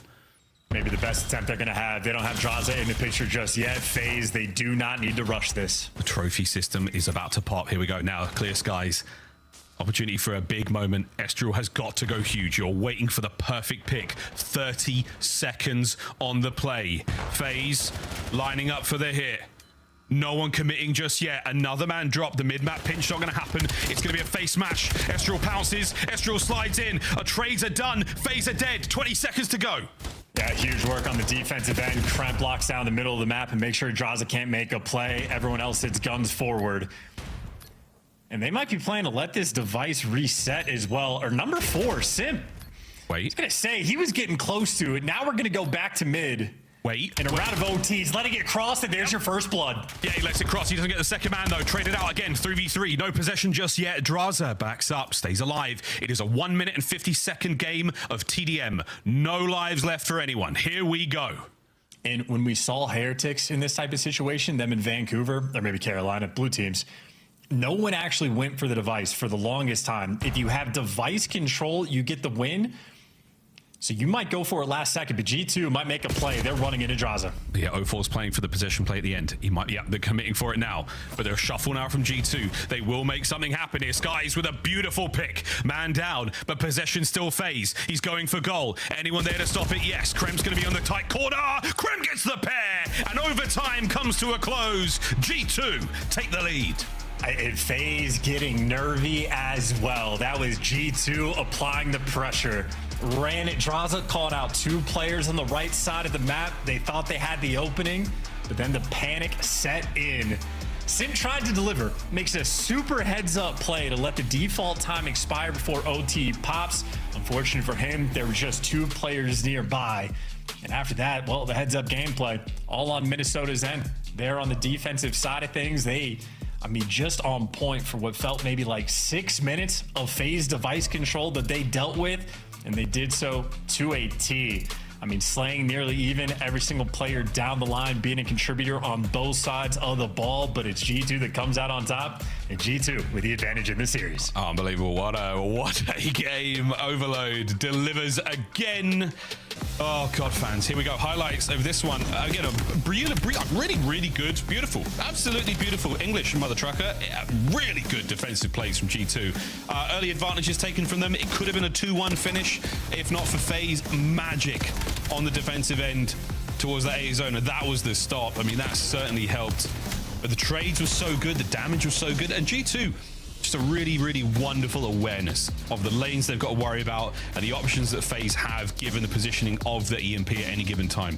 It is not an easy thing to do. At this level, you're able to fake out those defenders. You pull forward, you see the icon through the wall, and it draws those defending players. They back and forth, they made some great routes, and everyone's defense was on point. The final moments of overtime, though, Chance, was it nerves? Was it magic? That route from Sky's perfect timing, and Kremp here with the 2. I think it's a little nervy on the FaZe end that there's that very small window when Draws is calling out, hey, I see 2 players on the P2 side of the map to make that call, but you're still missing information. And I think for 0-4, just rushing it just a little bit. Obviously for Skies, huge pickup from lobby or couches to get that kill in the middle of the map. Not the easiest shots in the world, but Skies has been on point in this series as well. And I think after that, well, you're just going to be rushing it. But to Kremp losses, we go. As confident as G2 is ever going to be, the man with the 54 bomb he dropped on this map, he's going to bring his A game. So the question is whether or not 0-4 and Sim can match it, because the way the series has been going, that might not be the case.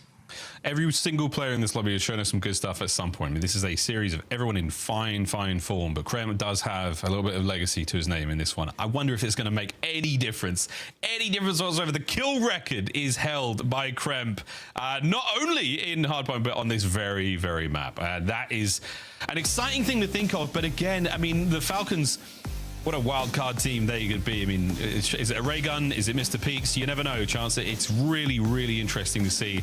And for G2, I'm not sure if it's going to matter at all. The way this series has played out, the way these teams are playing, God only knows what we're about to see. Cannot wait, though, to get into this one. G2, what a show you have put on for us today. And just make sure you stay on top of things, right? Bringing a ton of energy into the S&D. There, Johnny on the spot again. Skies has had an incredible series so far. A ton of high impact plays he's been making. Not a single one of these players can slow down even a touch against FaZe, because FaZe, once that green light is set, they have a go button like no other. There's no one in the world right now that actually thinks Kremp is a better player than Simp, right? He's got all that pedigree. But on a map like this is where you rise to the occasion and get some of that extra confidence. I'm seeing laser focus right now in this lobby. G2, man, they're putting on a show. This is fun. It's a great time. Again, the COD community is absolutely backing FaZe for the win here, but G2, they're winning me over one map at a time. I'm incredibly impressed by what I've seen, but we are far from over here, ladies and gentlemen. Will Kremblossus live up to the name? Will Colossus be the shining staple of a healthy diet for G2, or do we have to go to Scar to settle things there? FaZe, it's do or die time now. What's Kremp doing on the map? I don't care about it. Oh, he's got, hey, first blood. There you go, FaZe. That's exactly who you want to take down. You kill Kremp, you get right in time. Right in time they go. Woo! Unfortunately, we do see a little bit of a flurry of team killing activity right now as P1 firmly in the hands of FaZe right now. You need your nades, you need your stuns to get in there because it's not an easy hardpoint to break. Trophies will be there in a moment, but until then, it's lovely work from the kills department for FaZe. They have started this one hot. And they might be trying to slow the game down as much as possible as well. Stagnant in the setup, but they have all their bases covered. I mean, this is 30 seconds gone by on a P1, and immediately the response is there. Estrel and Mamba get kills, but if not for Mamba 2, if not for Mamba 3, FaZe would have ran away with it. But hey, he gets his team, you know, 10, 12 seconds. Mamba number 3, and yet to get on the board is Mr. Kremlossus himself. I say it, and he finds one. He gets another. We cut off him for a second, and he just keeps piecing. He's still alive. He's still going, boys and girls. What do you know? This kid's something. Are they going to get a lead change chance? We're about to find out. Man, these American accents really rubbing off on you, but I feel like stylistically, FaZe is going to be the team that tries to slow this down as much as possible, and G2 is going to be the team that tries to run you over. As the square up commences on time, it is Caesar Squires Bueno investing in those back spawns, locking down P2. G2 looking good. Damn, son. Oosh! Kremp finding another big one as he slams Simp there, and the transition on the next man was good enough, but Estriel holding down the hard point. Frontline man now, shared out FaZe. He's finding kills all over the place. 50 points now crossed, and G2, what a hold this has been. So annoying as well, trying to slow them down as much as you can, but FaZe will be set up around this new time. 0-4 inside of it. Abuza pushed out blue crate, but G2 setting up for it. Kremp taking the deep route. You got one guy tunnel and two guys work in front, and Kremp already gets the first blood. FaZe in a pinch. You're feeling the pressure, and now you're hopping off time because you are surrounded and overwhelmed. Estriel's there for the final kill, but it's good. The break is in. That's all G2 were looking for. That's what they were looking for. Even the 0-4 goes absolutely insane. What a piece it was. Kremp now on a 5 spree, starting to heat up. FaZe are sending it now to try to take care of business. The detonate there on time makes things a little ugly for them. Oh, and it does indeed take care of Mamba. Over to Estriel now, trying to get involved. Guns are up for FaZe, and they're on time. 20 to go. Yeah, I'm going to start the ad tracker as well. That is 2 team-made kills coming in from G2 so far. So keep that in the back of your mind because this is only P3. Either way, while G2 break the hill for a moment, FaZe restabilize, get control, get the final 10 seconds of scrap, and just like that, we're tied up going into new. Yep, we are all square. What a hard point this will be. Draz, first man in.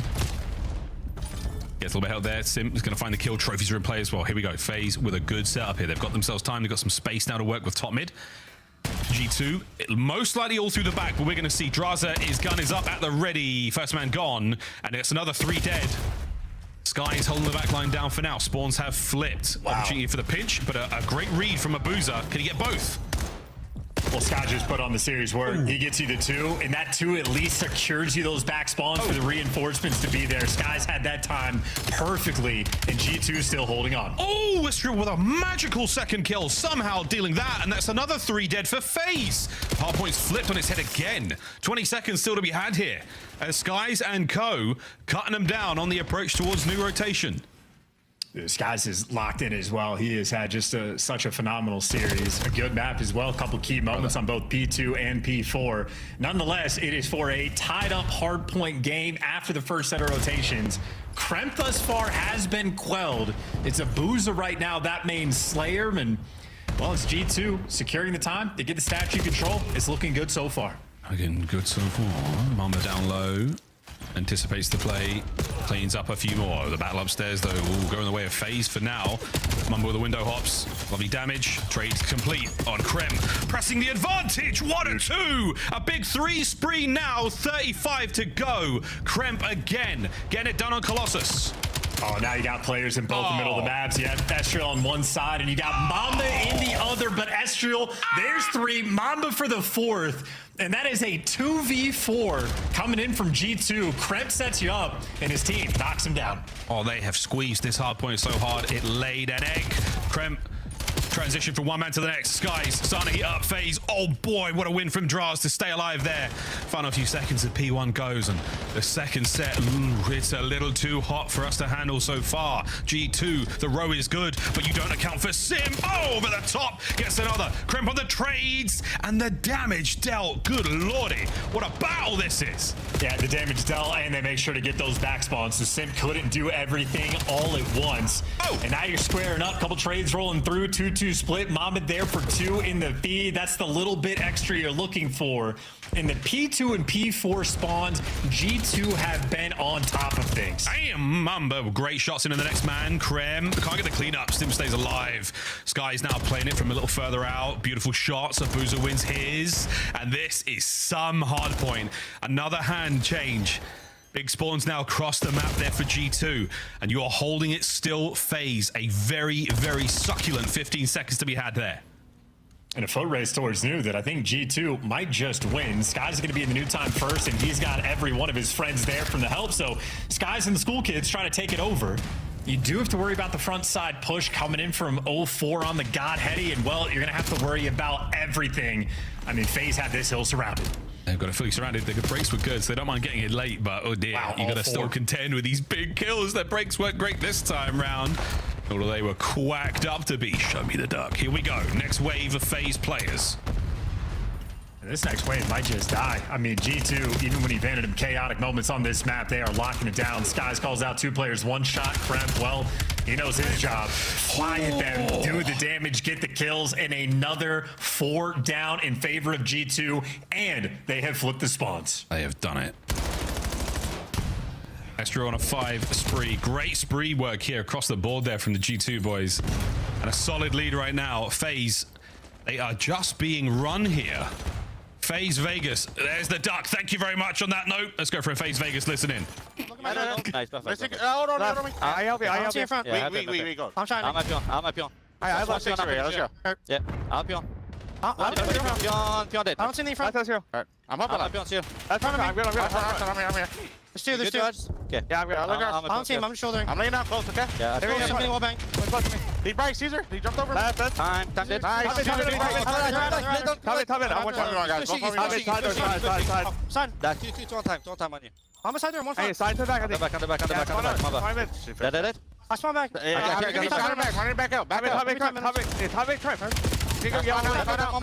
it. Outside. Order. Just 1 time. I spawn back. 1 time. Come on side door. 2 statue. Try together. I absolutely close. I'm gonna shot. Side door cramp. We're in the time. One easy out again. One shot. We flip. I'm playing V2. Don't see anything, Pio. I V2. I still spawned over. Yeah. You statue me? Statue the box. Statue the box. Nice corner by. I don't see statue. I think one shot. I'm in tunnel. You should just chill out. Yeah, come in my right, please. We gotta start playing again. I'm coming. Yeah, 1 HP. He's ironing. Army steps. The kill, I got him. Nice, he's still. Nice, yes, right. He's there. And on time. I'm blocking. It's getting dangerous. It's getting dicey, and FaZe are doing everything they can to stay alive here. Yeah, but they are just unable to keep this game stable. This is a moment where they have control. You got 2 players in P1. You have Statue under lock and key, but they've just struggled. Now you got G2 waiting for Estro to go on the pinch. The timing is there. They don't get the initial kills, but Estro and Kremp nearby. But Estro last man standing, and that pinch effectively is going to lose them the spawn. So G2, a momentary mishap. Now they're going to have to take some long routes and try to bail themselves out. Long routes, indeed, but they've been red. Abuza's there for it. Oh, Abuza picks up the pair on the back line. 1 man left upstairs on the outskirts now. Draws a little bit of poor timing, but great teamwork. Abuza finds another one. Can Abuza get the next? No. Oh, and it's Mamba and Estro now breaking the back wide open. Hard point in the hands of FaZe. They don't have the numbers to hold this, but they do have the Gani, and they find a couple, but Skies, 3, all dead. FaZe are down. G2 are in. Oh, and Skies is roaring in the comms as well. Now it's a hope and a prayer. You're calling the Hellstorm in from across the map, desperate to try to stay alive. He's going to curve it and hopefully land. It connects on a 1. It's not enough for the damage. 0-4 now battling towards time. Can you get Mamba out of the hill? Slides in. Not enough from 0-4. Next counterattack's on from FaZe, and they've done it. They've managed to buy some space. A little bit of time had, and the rotation is on from the boys as well. This is anyone's, well, this might be anyone's hard point. Here we go, FaZe. Well, G2 a little bit slow to the hill, but they have the numbers. A 3v2 for the moment. It's a trophy that seals the job, and now you back to booze it down. He's able to give you one, but FaZe gonna have to flood into the God-heady side of the map. It is a nightmare. They're doing what they can, though. Boozer with massive damage. Skies now gets involved. A big slide in from Estriel, and Simp, the pimp, down. Mamba gets it. That's a big kill, and that could be the final moments. The nades over the top. Crimp pushes it out, and the Call of Duty world has been stunned. G2, what an upset. And FaZe down, says Mamba. Dropped him, lost the map number 1, Blackheart, bounced and battled back immediately in the rest of the series. And easily the cleanest Call of Duty G2 has played this year. And for a year of Black Ops 7, where the pundits in the community are just on the backs of so many different world champions, calling for heads, attacking players that deserve so much more respect than they actually get. Skies, well, his name has been in so many people's mouths. 34 kills, 4,200 damage, over a minute in the hill. Obviously, everyone on G2 played out of their minds, but Skies just had an impeccable series, start to finish. The man was there for the highlights. 27 non-traded. What can't he do? Filthy work out of G2. 3-1, the final score. Kremp losses was no joke, and there is egg on all the faces of everyone right now. Nobody saw that coming. G2, welcome back. And FaZe, that is a blemish, a real blemish on their campaign towards the Dallas Major. What a vicious turnaround. That round 11, if it had gone their way, who knows? But Den, Overload, overtime magic. And Krem lost us there with a 50-point difference. GG's G2. What a series that was. How you doing, Charles? I'm doing great. I think we're at the point now where, you know, the Kremp losses is less of a meme, certainly more of a reality. It's never really been a joke, but I think in the pick and bans, teams are going to need to show a little bit more respect to the boys in Minnesota. You got to tip it. Desk, how are we feeling after that one? Chance, yeah. I mean, when I saw Colossus, I was already thinking, what are we doing? With this guy in his playground. But yeah, G2, incredible performance. Krempopolis, home of G2. They get another dub. Allie, we all look really dumb because we all picked pink, right? Yeah. The fans picked pink. We picked pink here. What does this mean, though, to our power rankings? Because we were about to crown FaZe the #1 seed in the game. I think it leaves it hilarious because throughout the entirety of this weekend, we're like, okay, things are a little bit mixed here now, you know, outside of these top 2 or whatever. I don't even know if we have the top 2 anymore. Optic's losing, now FaZe is losing to G2, who should be at the very bottom, maybe outside of Vancouver Surge.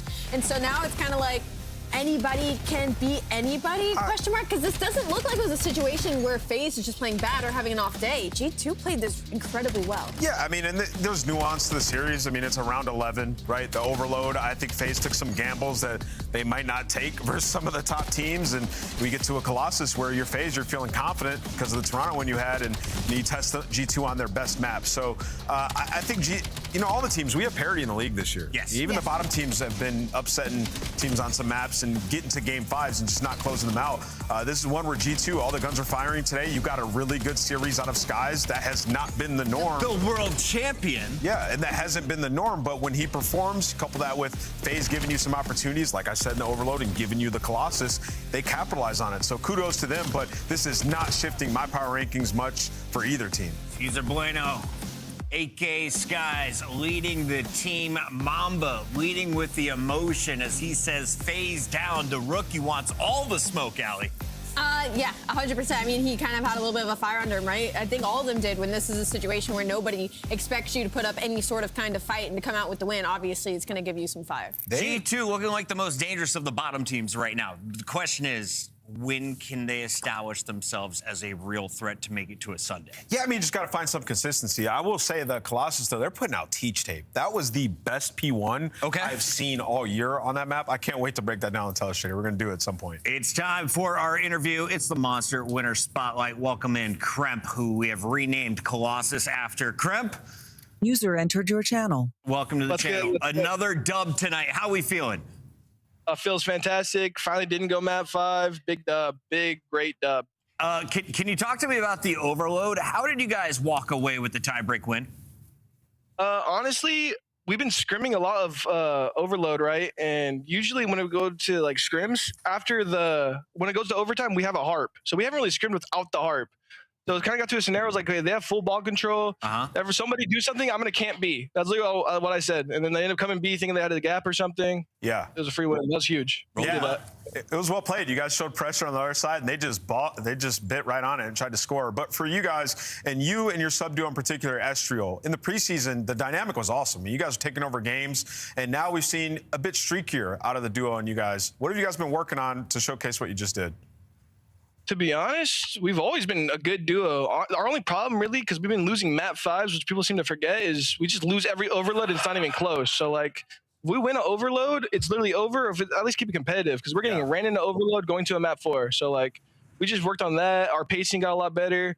Our comms got a lot better. So, yeah, it felt great. Yeah, so basically avoid that game 5. You win the overload, avoid that game 5, and it's a dub. Well, going off of that, it's kind of like at this point with the amount of game 5s that you guys keep going to, and honestly, that Minnesota has as a franchise over the past couple of years, has your mindset kind of changed as it kept happening of like, okay, like this is just how it goes at this point instead of kind of letting it eat at you when you get around those map 4s?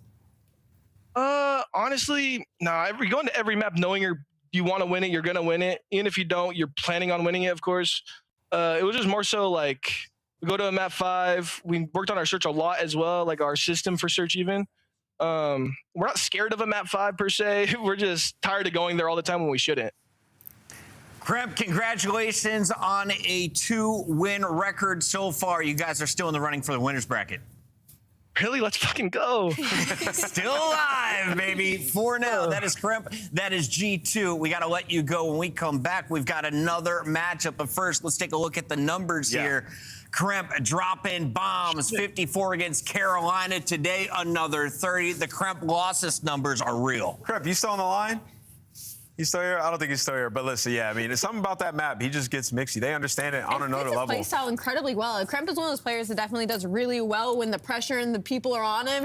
It's like the instincts kick in. Thrives in the chaos. We've got another pressure cooker of a fight coming up. When we return, it's the biggest battle of the weekend. LA Thieves at 2-2, desperate for a win as they take on the 4-1, number 1 seeded Optic Texas.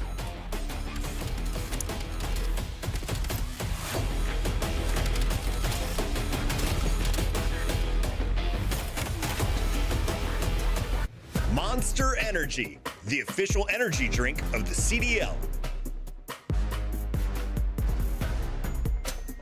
Scuff, official controller of the CDL.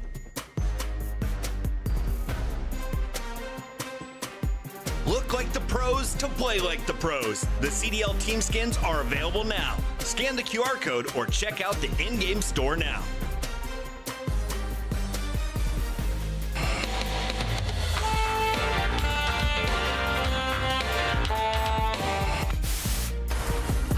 Welcome back to the CDL. Wow, what is going on? He's the master fight.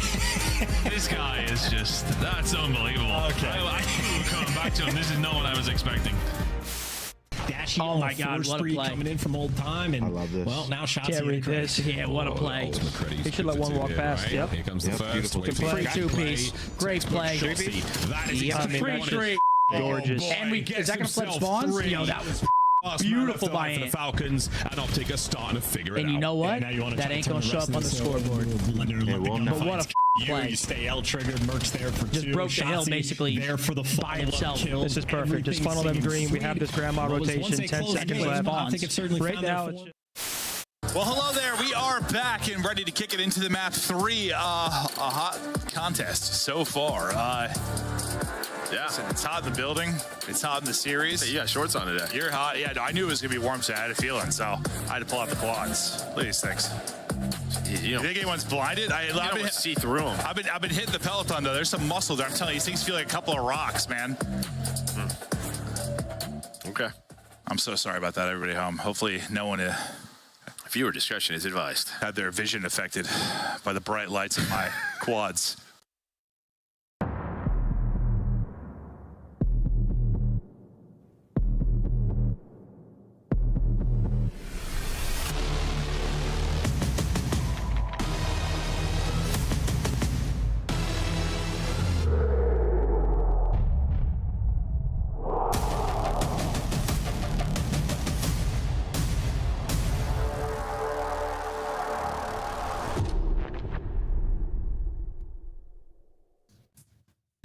Oh boy, in week 4, how the mighty have fallen. All of our top teams have seemed to run into a blemish or two. Optic looking to avoid a second loss here going into major number 1 as they take on LA Thieves. But it's the Thieves camp that has had all the negative talk recently, Rosalie. There's been a lot of criticism about their performance, a lot of hype coming into the year that hasn't been lived up to. Well, yeah, because they have what should be a superstar roster across the board. I mean, if you think about all these players at their best, they should be steamrolling teams. The issue is none of them has played at their best at the same time. We've gotten flashes of Kenny. Scrap is being as consistent as always. We haven't gotten middle of the year Hydra yet. It seems like he's still feeling himself out. So it's just been difficult for them. Optic, this is your match to lose according to the chat right now. It seems they are the heavy favorites. Why are so many people confident in a Texas win tonight? Yeah, I think, people are always going to be confident in Optic, but I think it's more so lack of confidence on the side of LA Thieves, which we'll get into. But for Optic, I mean, they've showed some kinks in the armor recently. You can see the overloads. They've allowed 9 goals in the last 2. Early on, they were dominant there. For Mercules, #1 search player in the game right now. And he's a huge reason why they're winning so many searches. 19-9 defensive rounds. And, for these guys, they're 5-1 in S&D. And a lot of the advanced metrics show that they're doing the little things exceptionally well.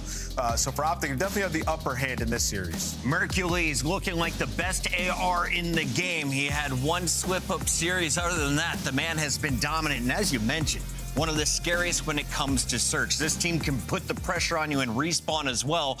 And we expect both sides of the ball to be able to have super high ceilings. The question is, what is the floor tonight for the LA Thieves? The problem is it's much lower than Optic Texas. And that's what everybody's worried about heading into Major 1, right? And their road to Major doesn't really get much easier. I mean, you're going up against, I guess, sort of a struggling Boston Breach and also a little bit of a surge in Carolina Royal Ravens. But if you're looking for a top seed, you have to still win this match today. You look at these first 5, it doesn't get much harder strength of schedule. Yeah.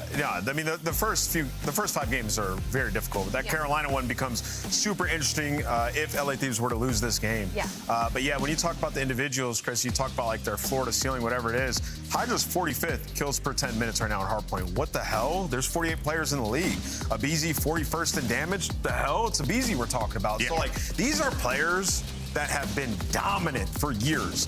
There's not just like individually dropping the ball. That is a system error, something going wrong in how their approach to the game, hesitation, confidence, comms, like all of that has to be worked on for these guys. And, coming into today, like this is your only match this weekend, right? So you lose this game and the vibes in this camp would be at an all-time low. What are some, I guess, familiar settings that we have seen? Have there been teams like this that have been able to bounce back after a slow start without a roster change? Yeah, you think back to last year and it was the Atlanta phase. And remember, they started off so bad. What happened?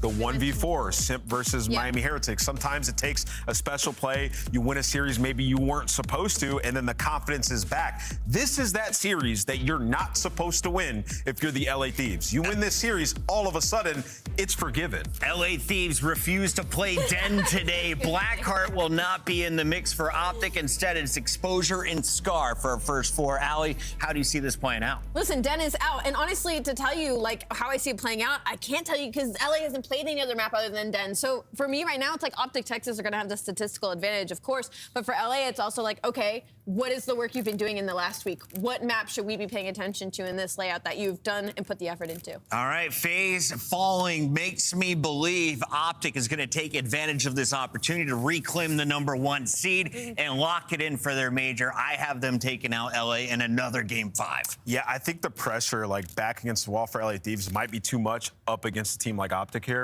And Optic wants them to blow it up. And they want to put that final nail in that coffin. I'm going Optic Texas. I think they take it. See, and I'm taking the opposite side of that. I think backs against the wall. I think LA might do a little something today. I'm going to take the risk and go LA. She's going with the Thieves. The fans are going with Optic. Is this where they catch up to Rosalie? It's time to get to the casters. It's the final fight of week number 4. Lock in, ladies and gentlemen, your casters on the mic. Let's get it crazy. This feels like it could be an absolute epic series, or all the things that we've seen out of Thieves not showing up may just exist again and it might be over really quickly. I don't think there's much of an in-between for it, Jay. For Optic, a lot of the storyline now, especially with Paris dropping, with Toronto dropping, it seems like all roads lead to the #1 seed for them at their own major, as long as they don't make mistakes and slip up. We've already seen it once, but this feels like a different battle between both these two teams. Yeah, this is a different battle, a different mindset match right here, because obviously we know what's going on with LA. 0-6 in their last 2 matches in map count. You haven't really been looking like a collective team, and sometimes when you have a team full of all-stars, it takes a little bit extra time to get where you actually want to be, because too much talent, everyone wants to shine. You just got to figure out when is your moment to actually do it. And on the opposite side, whenever you're playing against Optic as a former pro player, you always want to be your best. But Optic now have the opportunity to potentially steamroll these guys and force a lot of conversations to be had on the LA Thieves camp that they probably don't want to at this point in the season. So a very crucial match for both teams, but more specifically, LA needs to come out today as a team.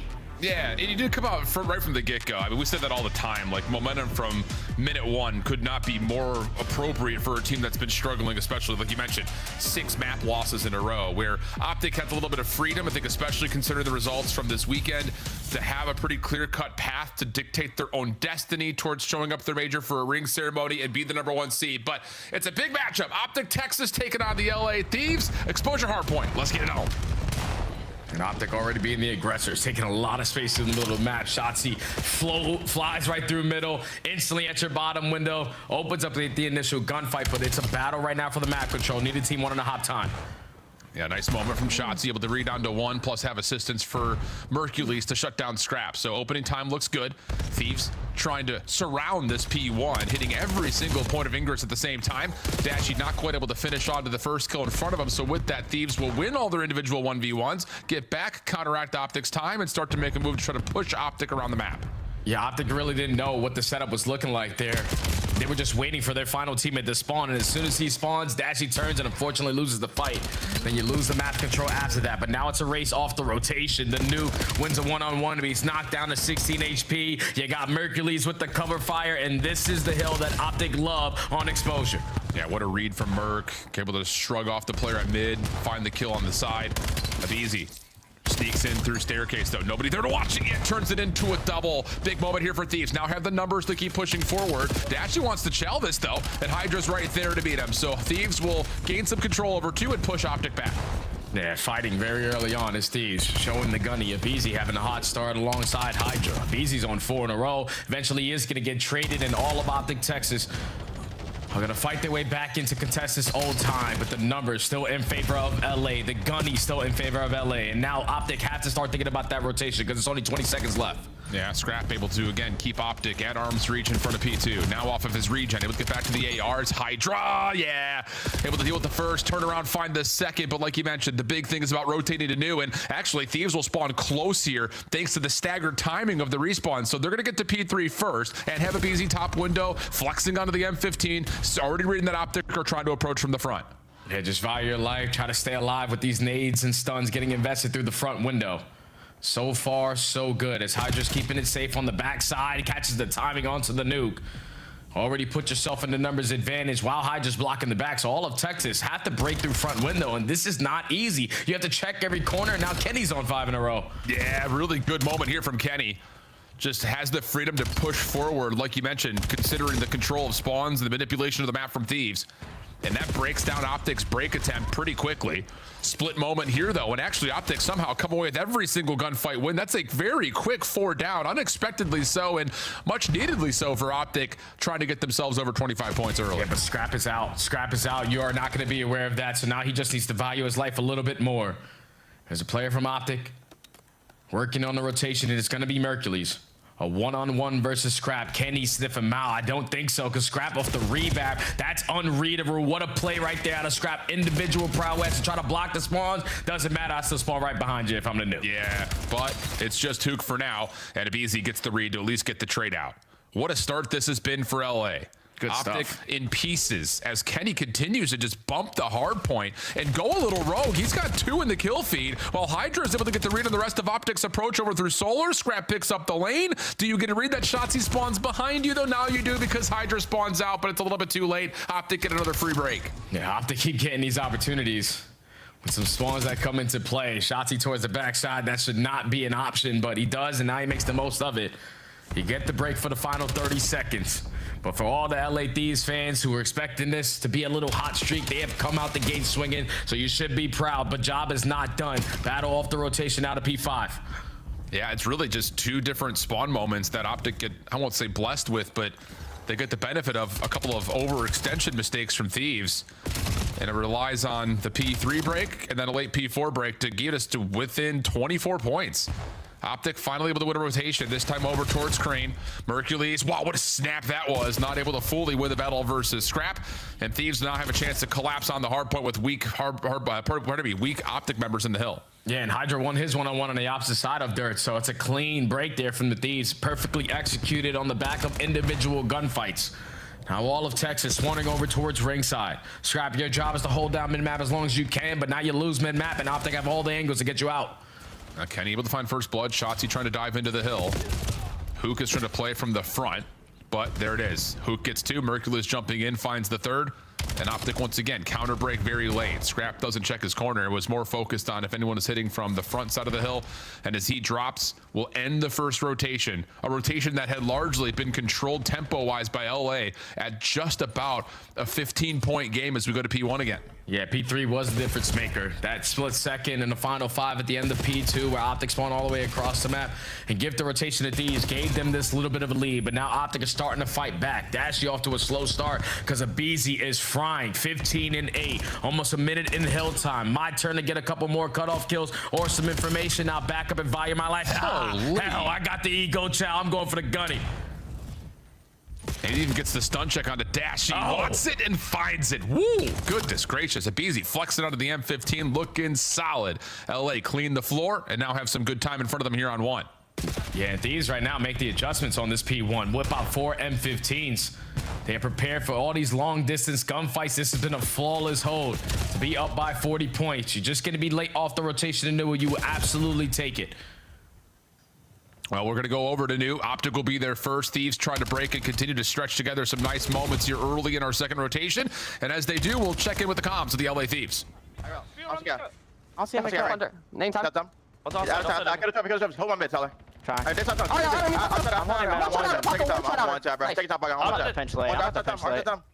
Take it top. Gonna be top poly. Let's get down. Outside outer. One side, you cook right, bro. I'm living. I'm all mid. I'm native bush. One outer. On time. On time and one top. On time. Next time, top. Top one shot. Next time. Inner. Back to this. I'll get it. Flying. And Merc with the weak. One window. We just played the live ready to get. Okay, we're already here. I got one. On time. There's not hit twice. There's two. Two. I got one shot. There's two there. One more on hold. Really weak. Brandon, one shot. Brandon, close, make cut. On time. Brandon, one shot. Brandon, Back there, new. And one shot on hold. And one bullet on hold. He was. I'm blocking. There's one on deep, I think. Yeah, it's funny on deep. One's back of me. Bed me somewhere. I'll see it flying out. Back of me. We get it back. Go in top blue. Zig, front hill. Nice. Low, close left. Okay, I'll still top right, bro. He's gonna Trying to help you. I'll stop right here. Stop. Make Okay. Wait, I'm nade. One's low. He's low. Just I dropped it. All good. Reset, bro. Reset. Yeah, reset. I'm gonna try to get nice share. You're by yourself. Well, Thieves, a couple of decent setups, trying to break their way into the hard points, both at 2 and 3, but Mercules has become a problem. And as we get to the final moments here at 3, we swap over to see how Optic are coming. Front server in time. First server, low server. One shot, two. Okay, soak this 15. Two jumping up. Respond here. Yeah. Super Paco, absolute time. Two of them. Kenny and Paco. Undo on me, dead. I got one. Okay, I'm pushed out solar already. I'm already pushed out solar. I'm walking the back. They should be spawning with me. I'm on time. I'm on it. You can bump out and help in the back if you want. Bump out right. I have solar, boys. Go front. I'm trying out back right. I'm trying out. Go first front. One's front on me. Two back right. Nothing solar. Two back right. I'm playing out double netting front. Two front. Another one front. Front Kenny. Last guy in the back, back right. He's like in between. He's living. One shot. Nice. They're gonna be front. I'm gonna spawn in the back. Bro. I spawn here though. Two front door. One shot. Absolute time, Paco. In the back. Watch out. Kenny's ape in the back. I spawn in the back. He's there. Help in the back. In the back, dead. Front of me. Watch out. Right corner. He's wall bouncing. They're front. One bullet. You're by yourself. Right corner time on me, boys. I need time. Nice. So one shot. There's two time. I heard corner. I'm banging from front. Absolutely laying down. He flicked one shot on time. They're both at old. One bullet. All good. Nice. Get to me. Oh my god. I'm saying I don't Yeah, know. get him new. Get him new. Get him new. Make sure back road. Get new. I'm blocking. Yo, listen, play line. Let them have middle. Let them have middle, guys. Just play line. I heard you. I'm blocking our side. I'll get. I'm dodging nades. Shots. Really thirsty out of busy. Hear him getting calm, able to find the response to his teammates. Just perfection out of Hercules. It's like the golden child. It's like every time you think he doesn't stand a chance, he stands a chance. We're still listening to the comms. Optic is on fire, but it's just ever since this second set, at the ending of that P2, these capitalized on the first attempt, but Optic have ran away with their game. They're up 68 and they can still close it out here. It's just like every moment that Thieves are about to crack the code, even in that last hard point, where it's like, okay, down to a 1v1 or 2v1, Merc is able just to shut it all down. It just steals the breath away from LA. 170 to 236. Shotzzy up top, trying to fall back into the hard point, not able to. Hook following, long range shots to Kenny aren't going to land. There's a lifeline here for Thieves, but have to find a read on where Optic are as we move over to 1 again. Yeah, and there's no way you're going to be able to read the golden child in Mercules. Takes the long route. He has some time to work with. The repinch is going to come in, but damage already dealt. You get the guy off of the HP. Now you got to force someone out of their positioning while Dashy's already on the repinch. He's going to take you off. Optic still only need 14. Yeah, but how about Kenny coming back over the top window? Dashy finds one before falling. 2v2 over the time. And Hydra gets the shutdown onto Ant. Hook following. No, nothing there. Nice moment for LA. 35 seconds on the clock. You've got Dashy stuck bottom dirt right now. So you need to try to create something up top. Mercules gives you one, but not enough to really get LA off the time until Shotzzy and Merc combine for a couple. Hook trying to follow to get inside of the fun. But they will be stuns and nades that keep this thing relatively contested. We keep our attention largely over to what happens next at P2. Yeah, and it's all about the battle off the rotation as well. You're going to have Kenny in a position to be early over towards the P2. Optic can no longer win here at P1, but Thieves are looking for the kills in sync, and they already find 2. Now it's on Kenny. Potentially a one-on-one versus Mercules, because Shotzzy already finds a double through mid. Yeah, and Kenny's just going to try to hold off Shotzzy from mid, but nades are landing. No trophy system down initially. Contest is out. 238 to 203. Mercules wins 1 down low. Still keeping his position. Pistol for Kenny coming through. He's had a whale of a map. 34 and 26. Now off the regen. Trying to find Shotzzy, but Scrap beats him to it, and LA are still alive and kicking. Here come Optic, though, all from Solar. Yeah, they all from Solar, but this is not how you ideally want to play this. Thieves are just playing keep away. You can manage this. Don't allow Optic to win this map. Don't allow them to win this rotation. Just keep them on the backside of Solar, but Mercules, the golden child, opens up at the first. Hydra, though, right back in for the contest, but does not expect the Merc is still holding up top. So win comes way to Optic. You gotta go quickly if you're LA. Pinch is on the way, but doesn't get here to stop the players who are actually on the hard point. There's a kill that comes through. The contest, though, does not. And Optic able to survive a late surge from LA to take map number 1. And you can already see it in the player game. Dash is saying, good map perk. Mr. Mercules, the tone setter.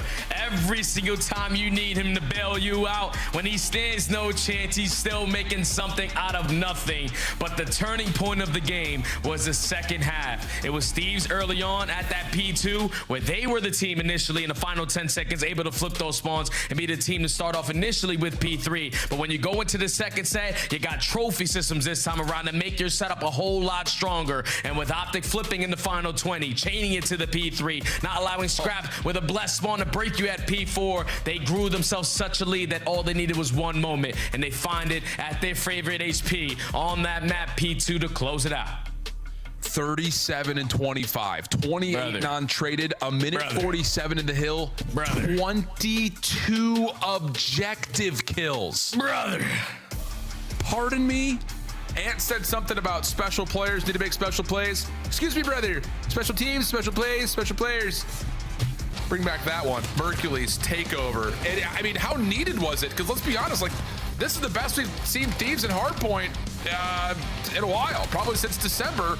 But Mercules continues to bail him out, especially over the top of P2. Not once, not twice, but largely all 3 times we were there. Yeah, it's just his favorite hard point. I don't know. Every time I watch Mercules, he's the guy on the objective. 2 minutes in hill time. Like you said, 22 objective kills. He just plays his timings to perfection. It's unbelievable how a kid this young is having this much success early on versus the best players in the world. Like, he is not the best player in the world right now. He continues to just shine and have takeover moments. And this is why there's so much hype around challenges, because you don't want to miss out on an opportunity to potentially find a guy like this again.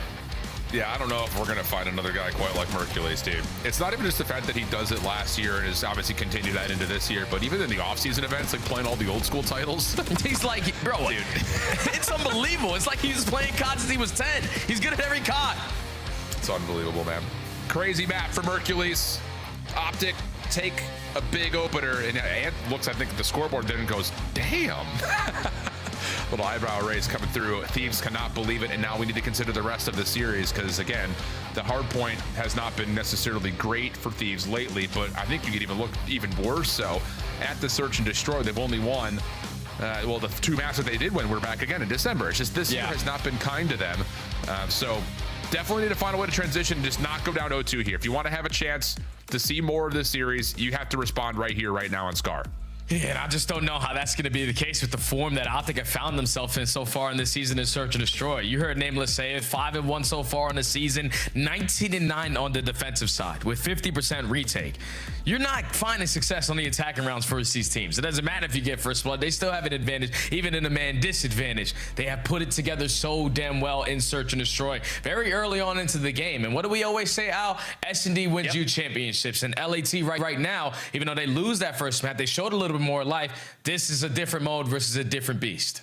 Yeah, dude, and I can't really remember the last time that we saw an Optic team that was this good at Search and Destroy this early. Often, yeah. It's always the respawns that they really are able to find early success with. That was definitely the story leading into Madrid last year, and then they got to Madrid. You lose a couple of surprise maps in the respawn, and you just don't have the Search to bail you out. The opposite seems to be true here because, like you said, they've only lost once, and it was around 10 versus FaZe. So I like what I'm seeing out of Optic. For Thieves, obviously the question marks really surround the entirety of this roster, not just on particular modes, but in general. And like you kind of say, like at least you kind of answer some questions. I think in particular, Kenny, who's been in that spotlight of the conversation about, is he performing to the same level that this team needs him to? He top frags for his squad. They just can't get through Mercules. So can you keep your composure and say, hey, we're doing well, we're hanging, we're playing Optic well. Let's just bounce that off our chest and get into map number 2 quickly. Yeah, and they're playing a square map 2 on Scar, where we know how this is going to be played slow and steady. Try to work your objectives, but the first bloods are usually going to be the key to success on a map like this. So for Thieves, got to figure out your attacks early on. I think the player that I'm really looking at is Hydra, because he always has this form in Search and Destroy that early on into the game, he tends to struggle a little bit, can't really find his timings, but you don't really have time to waste. You need to be putting in that work and showing it right here, right now. All right, we'll see what we get. It's going to be Optic on the opening attack. Scraps sniping up the top blue over at the green building jump up. And LA defensively not going to bother throwing any defensive members over to A early. So opting to play for a retake here, and they're going to do so by putting pressure on the flank. Mercules, the one responsible for watching it. Yeah, Mercules is going to choose his angle wisely and unfortunately get caught with his pants down. So first blood in favor of Thieves, but Shotzi looking to instantly make up for it. Go back for the ego, Chal, if you're busy. You make it a 3v3, and I think I'm pushing through. Yeah, why not? You've got a 4v2, you know that on the site, but as Hook tries to create something at mid, the rest of the Thieves flank is able to collapse, find kills, but Dashy responds to the 2v2 we go. Bomb down, smoke fading. Scrap, Kenny, both seen, but Dashy can't deal with either one of them, leaving it all down to Shotzi. And he's looking to kind of change up the angle and go up and over, but he may have missed his window as he sees Scrap, and it looks like that's mutual info as, yeah, Thieves are watching right at him. Yeah, and Scrap has a sniper pistol, so how does Shotzi decide to play this? That bomb being down on the bottom side of green isn't going to help, but perfect army of 2 play from the Thieves. You find the first blood, you find the trades to the middle of the map, and then you don't allow Shotzi to ISO in one of these gunfights. Kenny and Scrap close out, and Kenny right now is on fire. Is that an opening ace? Yeah. Oh, yeah. Yes, let's go, Ken. Yeah, I was just about to say, that flank works out beautifully. And more so, I love the idea that the Thieves just say, okay, we know that Optic is going to try to push us out, right? Especially when Abizi drops into Motel Stairs, so it's the quick rewrap back through mid, not to go all the way back around to the front doors or front steps of Motels. So great start for Ken, man. And now it's on to see what Thieves want to do with their opening attack. And it looks like they're also going to at least have an early look over at A.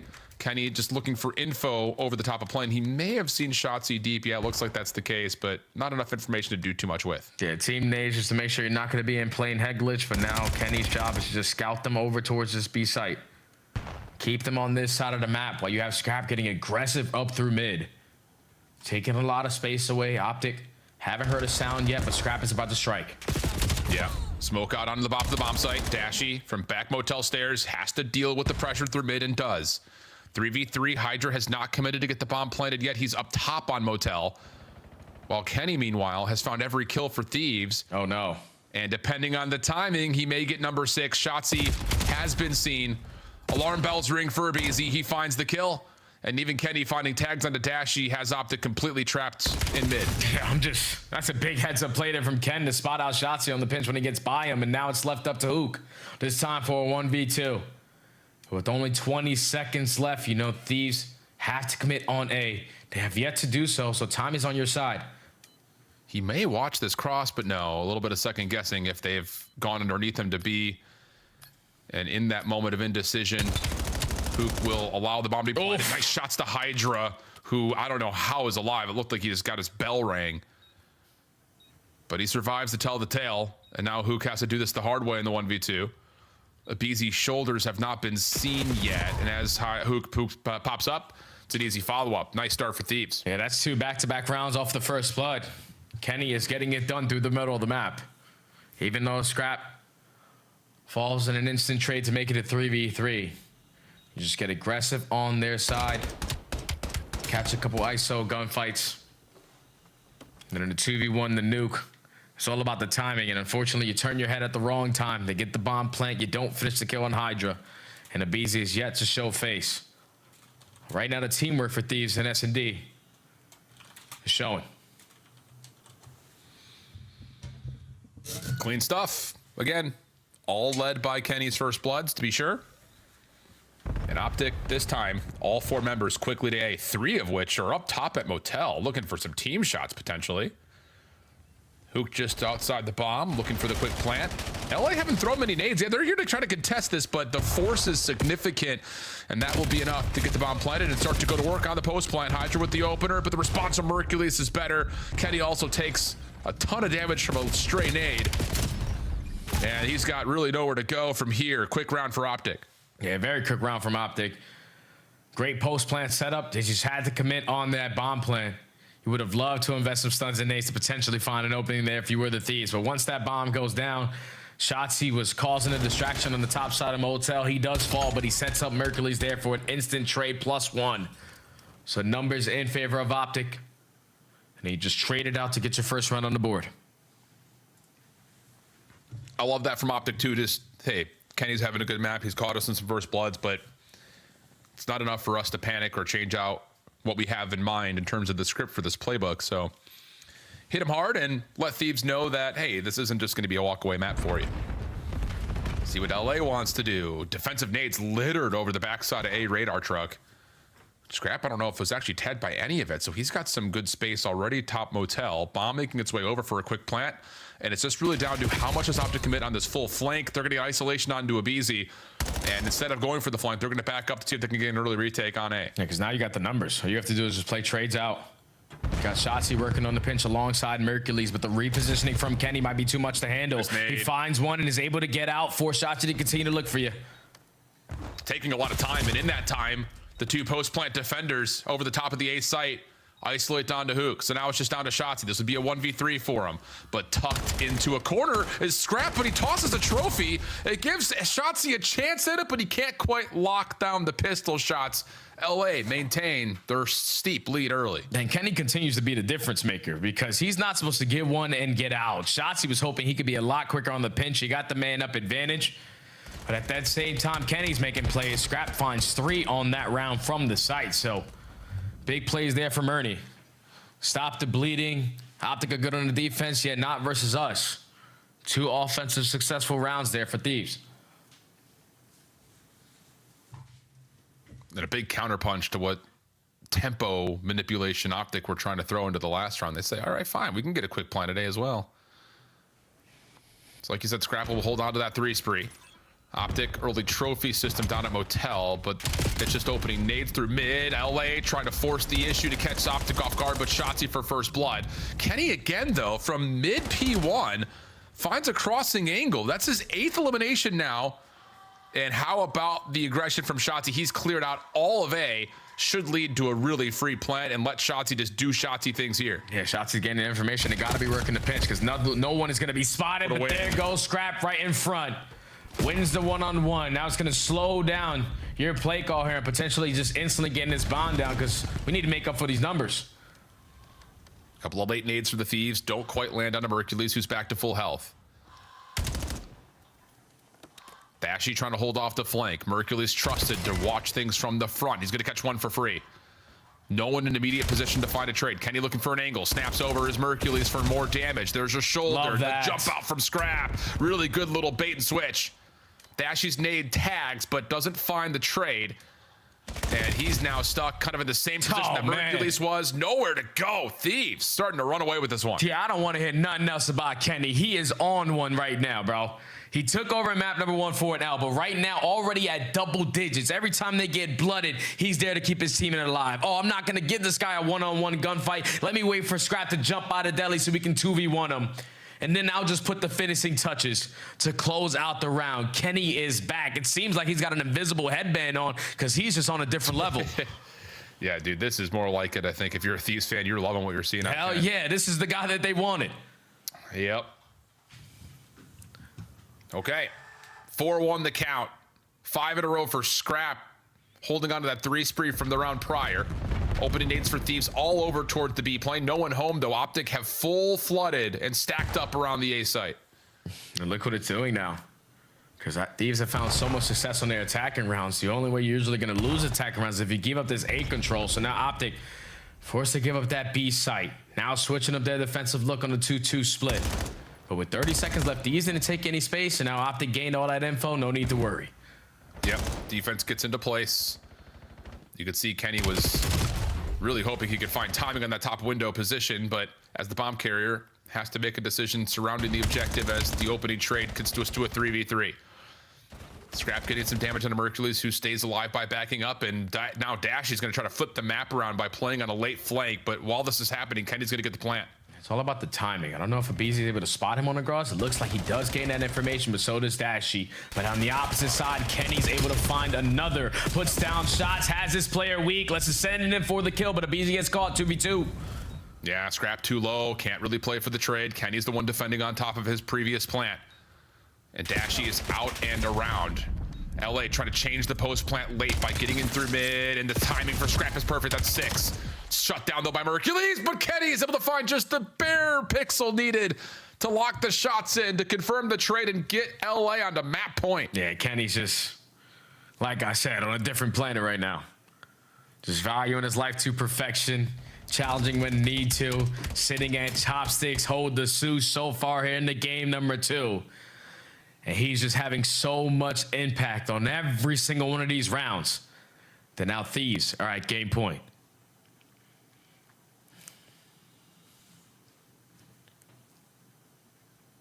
Now Optic have to be thinking, what do we call here? Because as much as you may be able to credit the first couple of rounds to Kenny for being in takeover mode, Optic really have not found much success on offense in terms of getting the bomb planted. Dashy with the scope, you saw the glint at range from Scrap, so it looks like we're gonna have 2 snipers on the table this round. Optic are kind of double stacked over towards B field though. Couple of exchange of shots coming out, but the first blood may very well happen here. Shotzzy just underneath the plane, looking for an angle, finds Ken for the first, knows that Scrap is nearby. Pistol off the first Scrap, wins it. Mercules not in position for the initial trade because Hydra fills the gaps, and now it's just down to Dashy with the sniper in hand. He hits the first. Don't rule him out, especially if you can hold this angle and find one more, but Scrap beats him. And how about a quick response from LA? Yeah, that wasn't even close there, Al. The Optic is so good on the defensive side in search and destroy, but couldn't secure at least one on this map where you know where the play is going to come in. And that's just due to the playmaking ability on the opposite side, man. The ARs really took over. Scrap and Kenny were the deciding factors to how every single round was going to go. And Optic simply had no answer for LA there on that map. No, not at all. Wow, what a re-coming out party, if you want to call it that, for LA. You heard it kind of talked by Anna the desk. Like, this has been a very tough stretch of matches, especially now knowing that the Falcons are as good as they are, FaZe is as good as they are. Those results in December had us, I think, initially looking at this Thieves team saying like, okay, like, damn, these guys are solid. But then you come out and you start your 2026 with not a single map win. You still have to play Optic. But again, very competitive at map number 1. Mercury's just the shining star, the difference maker. And then you respond by really not sweating at all in the search and destroy. First blood tally was solid. Their ability to plant and hold post plants were good. The ability to stop Optic from planting in their own right was good. So objective work, well noted for the Thieves as we look at a 1-1 map count and start to discuss what happens with an exposure overload. I think the most important thing here, Jay, is the fact that we've not seen Optic on this map yet. Whereas for LA, the results in overload have not been good. So it's kind of like 6 of one, half a dozen of another. What's your thoughts before break? Hey, man, this could be a good overload because Optic, they're sick and tired of playing Scar. You lose that one to Vancouver. You lose then to Falcons. Yeah, let's just throw exposure and mix and see what happens. All right, well, we'll see what happens as well. We're going to go to a quick break. Optic, after a solid map 1 out of the Golden Child of Hercules, get hit in the chin by the search and destroy from Thieves. So a key matchup for both these two squads has us looking at exposure overload with eager eyes. We'll be back after the break for more. Don't go far.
Do you agree with Smokes not being in respawn? I do personally, yeah. You do personally? I do too. I think it would make the viewing experience worse. What did I just see on my screen? Who was that guy? Did you see that? No. What was that guy? I don't know. Welcome to the Citizens over there on YouTube. There was some random guy, like, see how they have the quad box? Like, there was some random guy just like in the all 4 boxes, and he looked like he was going crazy. Yeah. Yeah.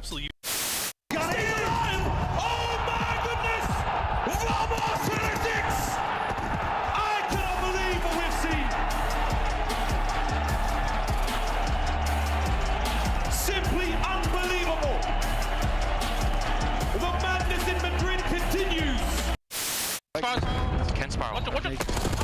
Sparrow, there's 2 bubble. Around me. Last guy red, he's low. Stay low. I'm 245. I'm sorry. Now the Ravens soar. Now the Ravens battle. The final 5 moments for them now. What a turnaround. What a tournament. Carolina survive. Optic Texas go home.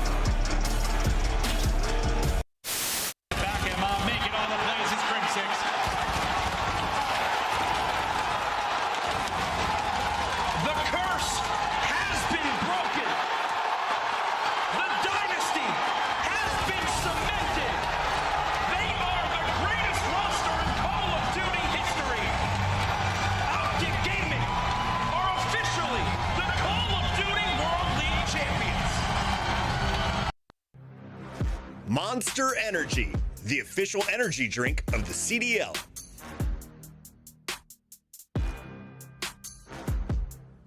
Black Ops 7 returns to the Esports World Cup in Riyadh this summer.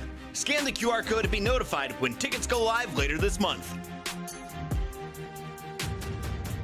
Start the season strong with the 2026 Call of Duty League Pack. Grab yourself the CDL operator by scanning the QR code on screen or check it out in the Call of Duty store in-game now. Welcome back. How about the display from Kenny so far? Again, may not have had enough in the tank to get past Hercules in his heroic moments in map number 1, but was top fragging for the Thieves. And then here, the search and destroy, dude. It just looked like nobody could gun him in a one-on-one gunfight. Yeah, I'm so happy for the guy that he's playing like this right now, because all I've been hearing is just a bunch of Kenny slander for the last couple of weeks. Obviously, the results don't lead to that. You go 0-6 as one of the top dogs of Super Team. You're expecting instant results, but sometimes all it takes is time. And right now, Kenny has found his time to shine, and he's tied this series up at 1-1, but job is far from done. Yeah, and I will say, like, looking at the first two maps in particular, it's not even just that Kenny is individually frying. How about the flexibility from aBeZy to help kind of keep the glue together between what Hydra wants to do and what the ARs want to do behind him? Like, aBeZy was mostly running M15 on map number 1. Yeah. So you had that little bit of extra connection, and maybe that was what was missing. I know Ant last week was talking a lot about how aBeZy and Hydra just didn't look like they were fully connected with one another. But you run 3 ARs and things seem to work out for you. Can that contain what you see from Optic, though, on Overload? I know the stretch in the last couple of weeks has not necessarily been as good as how it started, but an exposure Overload we haven't seen Optic on yet, and you have to feel like it's going to force some more frantic moments to where you have to quickly respond if you're Thieves. Yeah, this is the mode that they desperately need to show work on, because that Overload versus Toronto, you could just tell how out of sync they were. So hopefully they've been putting in work on the back end. Because Optic, even though this is a new map, they still are a different kind of beast. But Thieves already coming out the gate swinging. Dominate top mid map control. Have the EMB in their possession. And you already have Kenny clearing out a lane. Sure do, but Dashy stops Hydra from being a surprise. And then Shotzzy does shut down Kenny, meaning that the EMP will have to slow down just a touch. Stun comes through, gives an opportunity for Scrap to isolate the gunfight, and he does. But now he's by himself with just a pistol. And yeah, Optic will overwhelm him.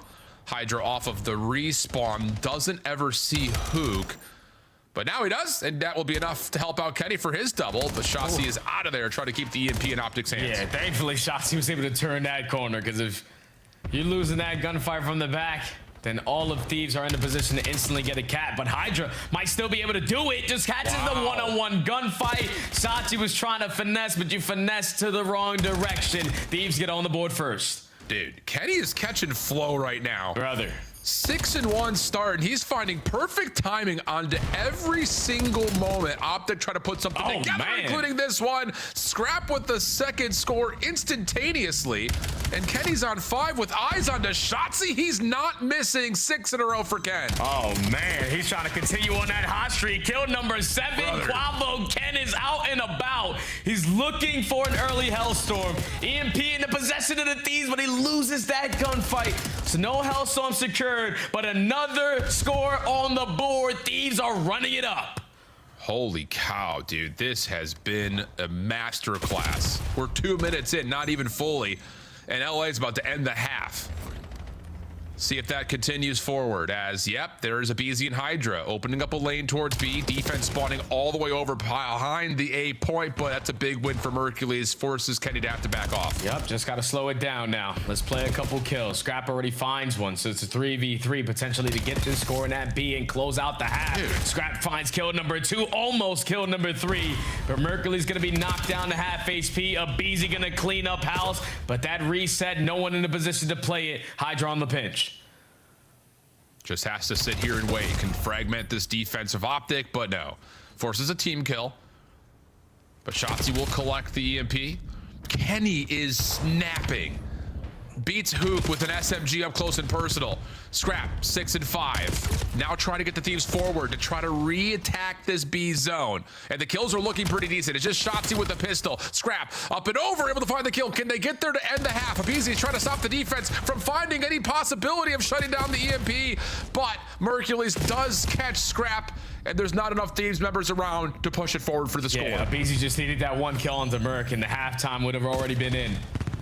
But Optic still have a chance to get a couple tally here in this round.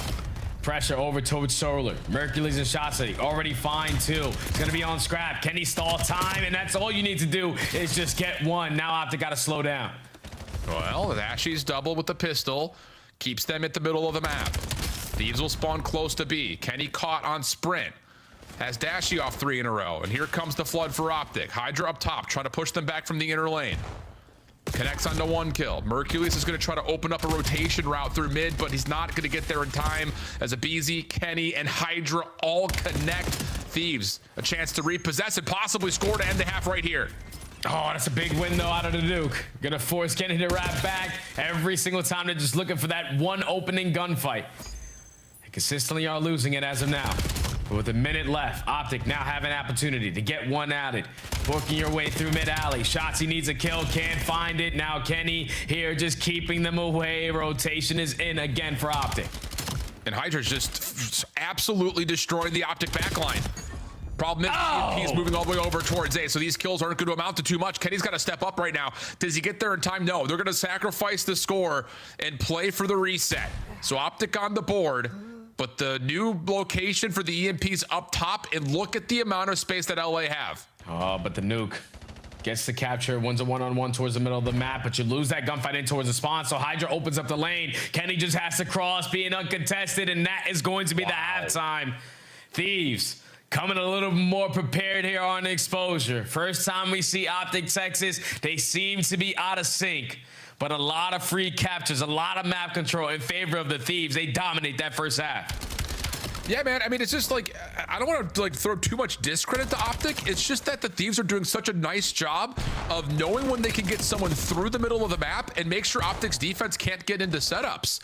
It's just every single time we see Optic try to get back together to respond to what success the Thieves have in the kill feed, someone is making sure spawns are completely mismatched, or you have moments like this from Hydra where he's just cleaning up the backline on his own. Now, that didn't necessarily lead to a moment for Thieves necessarily, but that's just one example of what Thieves are doing to make sure Optic cannot stay comfortable to even put together some sort of a counterattack. Yeah, that's the perfect word right there, comfortable, because even when you're coming off the respawn, you're not comfortable because you have to clear out every single corner because you're not counting the players right now. So Optic need to have a whole lot better of a second half here if they want to fight back into it, and that's already 3 dead. Mid-map control is going to be there, so you just got to get this trade on Hydra, who was on 10 in a row. I blinked, and he just started frying. Yeah, dude, it was after that last counterattack there from Optic. He gets that 2 in the highlight feed that we saw, and then just stays alive the entire time when they eventually got their 4th score and turns it into an opening double here on this half. So, first 30 seconds, at least by momentum, feels like it's going the way of the Thieves as Scrap takes down 2. Abizi shut down by Shotzzy. The pickup for Scrap is only momentary. And Hydra will just have to, well, as they get to work holding this position, but he wants more and almost gets it. Hook will have the last word on that gunfight, though, and Kenny will drop behind as Optic keep their base safe. Yeah, Kenny was just trying to clear out the lane. Force Optic to put focus on him. And now the rest of the teammates can reinforce their way through the middle of the map. That's 2 dead, but an instant response from Dashy and Shotzzy. Starting to come alive is Shotzzy with 2 in a row. EMP in their possession, but you got to get past Kenny, and he has not made any gunfight look easy. No, he really hasn't. Hydra 20 and 11. It's a score. Not just keeping pace with what Kenny's put together, but more than that. Hook has the EMP, but Optic don't have any real control to approach either of these 2 zones right now. Mercules was trying to work on that, but shut down by Abizi has Optic really just resorting to try to find something from the front here at B. Yeah, Thieves are just playing a spread defensive setup. Not going to get caught lacking potentially off of rotation, but now Optic are looking to commit over towards this B point. The lead blocker falls, and the nuke falls to the hands of Hydra. So another push gets shut down unless Shotzzy can single-handedly get this done. But yeah, no chance. EMP in possession of Thieves, and now you can just play keep away. Hook will feel things out over through tank. Trust that Dashy can hold that position. Not the case, but Hook will get to work at mid. Scrap is still alive. Mercury's caught trying to dive for the defense, so now it's just on to Dashy, and he's got a good angle for the first. Hydra doesn't want to bother with that challenge. So now you got to fill the space in mid, and whoa, Dashy nearly found the perfect timing on the Scrap. Shotzzy trying to find his trade and will be able to do so, as LA will have to back off and wait for help. 2 minutes and 30 seconds. Optic still fighting out of their spawn. You need to get a moment change. And it needs to start by finding kills onto Kenny because he keeps on breaking you down. And now Abizi on the bench breaks you down. Now he's trying to clear out more space, but he gets caught. And all this is doing is stalling out time. Only 2 minutes left to work with. That's some best as Hellstorm force Optic to sit in their base. No, Dash is able to find one from window up top to ring onto Kenny. So the Hellstorm only really kills the clock more than anything else. Quick pickup from Shotzzy. Pistol out. Tough battle with Scrap, who was not challenged in time by Dashy and doesn't make a difference. He wins that one anyways. So now Thieves in position to recontrol if they so choose to. And with Scrap's elimination, maybe they figure for it. Damage onto another, and yeah, nice tracking. Shotzzy will drop Dashy for the trade, but numbers still in the middle of the map tilt in favor of the Thieves. Yeah, there's just no need for Thieves to do anything else. Let's just look for the perfect moment to possess the EMP. Now that we have map control, we can start to go for a run, but we're up by 3. So every time we have possession, Optic have to fight 2 times harder to even get another one added to the list. Yeah. But this might be their opportunity. 3 go down. You got to clear space. You need this score right here. Yeah, you have to have this score. Otherwise, there's not going to be enough time. And Mercury saves the day, but the EMP carrier drops. That was Shotzi. And the defense for the Thieves continues to hold for now. Dashy in some trouble. Has to, again, get forward. Find a way to score here, but no. What a display this has been for Thieves, man. They look so much more improved. And is it just because Kenny's slaying? It kind of feels that way. No, I feel like it's the entire team just in sync, looking like an actual team on overload. We're only taking risks when we need to, when we have the numbers. We are calculating these pushes. We are accounting for anyone, not allowing anybody on the side of Optic to slip by us. And we are taking all of our opportunities and making the most of it. 35 seconds is mathematically impossible in the final 5. And Thieves are going to dominate here in the overload, take a commanding 2-1 lead. And this looks like a whole different roster. Yeah, it really does. I mean, there's just no holes. Jesus. That's another 4 down. You can go ahead and just make this icing on the cake. It'll be a 5-1 tally. Dunk. Dude, I'll say. I mean, you're absolutely right. I mean, you can obviously confirm and validate that with the scoreboard, but it's just, there's no holes right now for this Thieves team. And I don't know if it's just simply because we've gotten 3 maps where Abizi could pop a third M15 if he wants to, and that just allows for Kenny to get into the mix a little bit more and not feel like he's got to kind of pick and choose his battles. But these guys are flowing right now with this more 3-1 setup with 3 ARs and the 1 SMG out of Hydra. Yeah, everyone's just smiling in the player cams. They know that they're feeling themselves. And let me find out, all it took was to get rid of Den in every single game mode. Facts, dude. Because they are putting it together right now on exposure. Dominate. There in that map number 3, Optic could never get any breathing room. The one opportunity that they had when they shut down that initial push, Shotzi gets caught on the opposite side of the map off the rotation in a one-on-one gunfight. That simply cannot happen. That means that Optic are not tracking or keeping count of who is on the map and where are they. Because this is a mode that I expected in the beginning of season for Hydra to always shine in. And just having a little bit more team-oriented plays, pushing out the right lanes, leading for your teammates, and not being on the opposite side of the map. He takes over 20 non-traded kills, 3,200 damage, went on 10 in a row. Yep. And that was just an easy game of overload when that teamwork makes the dream work. I think, again, if you wanted just to watch back on this, it really is just the first 2 minutes. Like, watching how Thieves are able to get not just the initial kills, but then take away space through mid and force Optic to either spawn far away or have someone for Thieves that can get behind the play and never allow Optic to get set up defensively. It is really, really good stuff, just knowing where the opportunities lie and turning a favorable numbers situation into a major advantage positionally. Really good stuff, man. I'm impressed. It just does not look like the same Thieves team that we saw from any part of January to this point. And again, there is this level of talking about their schedule. By far the hardest strength of schedule in the first 5 games you could possibly have asked for. And the fact of the matter is, they may come out of it if they can finish the series out 3-2 overall. I know that the 6 map loss in a row was concerning, but let's be honest, this, without Mercules being Mercules in map number 1, this very well could have been a 3-0 for LA with how they're playing. Without question, man. If they didn't, like you said, allow Mercules to pop takeover or have that swing moment from the P2 to P3, this could have potentially been a 3-0, and all of the Thieves fans would have been jumping out of their chairs, including Nadeshot, who I know is honed in on this match. But your team right now is playing on a whole different level. You're going into another hard point, which this time it's going to be on Scar. You haven't touched it since the beginning of this game. Yeah. So hopefully the practice continues to show fruition, because they are on point right now. I think the map lays out for them to continue to let Abizi pick and choose which weapon he wants as well, which obviously has been a very successful recipe for them. So, ooh, crazy scenes here, my friends. Crazy scenes. I mean, think about this. We could exit this weekend with all of our top 3 teams in the standings having lost. In unexpected ways, too. I mean, to unexpected teams. It could lead, again, to what I think is going to be absolute cinema in Major 1. But let's recap a little bit for joining us here a little bit late. Again, we've kind of said the narrative vocally about what happened at map number 1. It really was Mercules versus Kenny in the overall scoreboard, and the difference maker at a couple of the clutch moments was Mercules. But Kenny comes out shooting 36 total kills, a 1.3 KD, and 4,100 damage.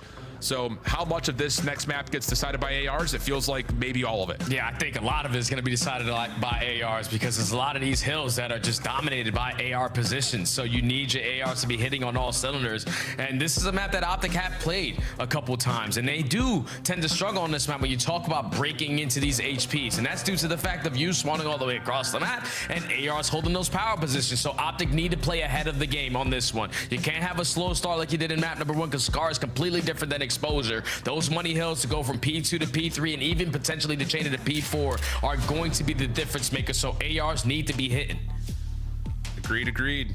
Right timings for those kills is also important in terms of either holding off rotations or, more importantly, setting up some success of your own to move across the map, which can be very difficult to do at times. What a story this would be, though, for Thieves to kind of do their best Undertaker impersonation and just rise out of the grave and take down Optic, who, again, after the recent results with Vegas, are looking like they very well could be, if not should be, the favored seed moving into their home major. But it feels like everything's about to be up for grabs now as we jump on into map number 4. Thieves trying to put it away here and shock the CDL world, if you haven't already been shocked already. Yeah, I guess at this moment it's a shock, but when you build a super team like this, you're bound to see some results very, very soon. Just sooner rather than later is what they were hoping for. And already into this map number 4, they are dominating the mid-map pressure. Instantly flip Optic over towards green side and have been flawless in this hold. Well, BZ still soaking up time. Nades will connect, keeps him low. Kenny trying to step forward to help him out from the shots cross. Has Dashy in the way, doesn't miss a bullet. Back over to mid, almost, but at least gets BZ back into the hill. So more contests coming through. Flawless start still, though, for LA. And now it's just down to winning this next set of gunfights with 10 seconds remaining. Optic find the clearance of the old hill. And Scrap, well, they're actually trying to flip things around here through mid. A couple of good kills come out, and you look to Kenny by himself, little rogue mission. Isolation on the Dashy's all that you need. You find the trade in LA, will get the rotational win to P2. And that's teamwork on full display. Thieves pressure through mid to open up that lane for Kenny to flank through blue side. Wins one gunfight, now you're in full control of the HP, and Optic is still spawning over towards green. So Optic continuously looking out of sync, going one by one, just getting picked apart as Scrap lines up a double. That's gonna be 4 dead. LA Thieves still in control. Looking good, looking good. Flawless start. Abizi off the regen. Nades landing. Kenny on the cutoff, though. Able to find 1 damage onto the second. Leaves for an easy trade for Hydra. And Abizi is just soaking up more hill time. He is almost at a minute of hill time already. And he's finding objective kills 4 in a row for Abizi.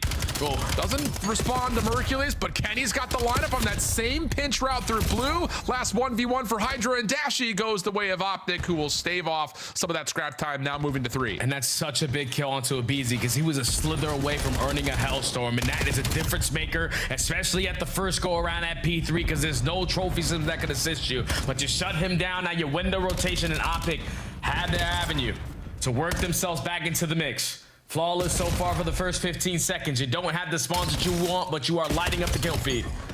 That's right. Oh, big win for Scrap. One more? No, not quite. Dashy with the shutdown. But Abizi and Hydra are right there to take control of the hard point.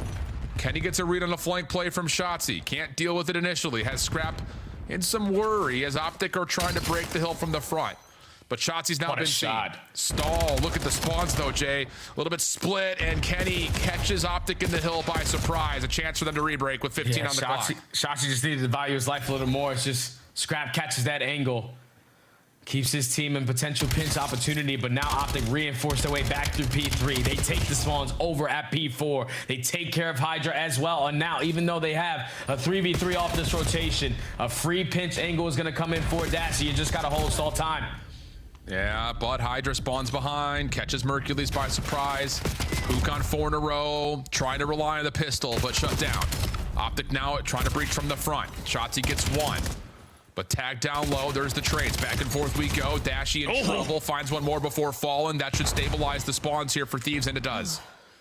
Yeah, but Optic already here, pushing their way through white wall.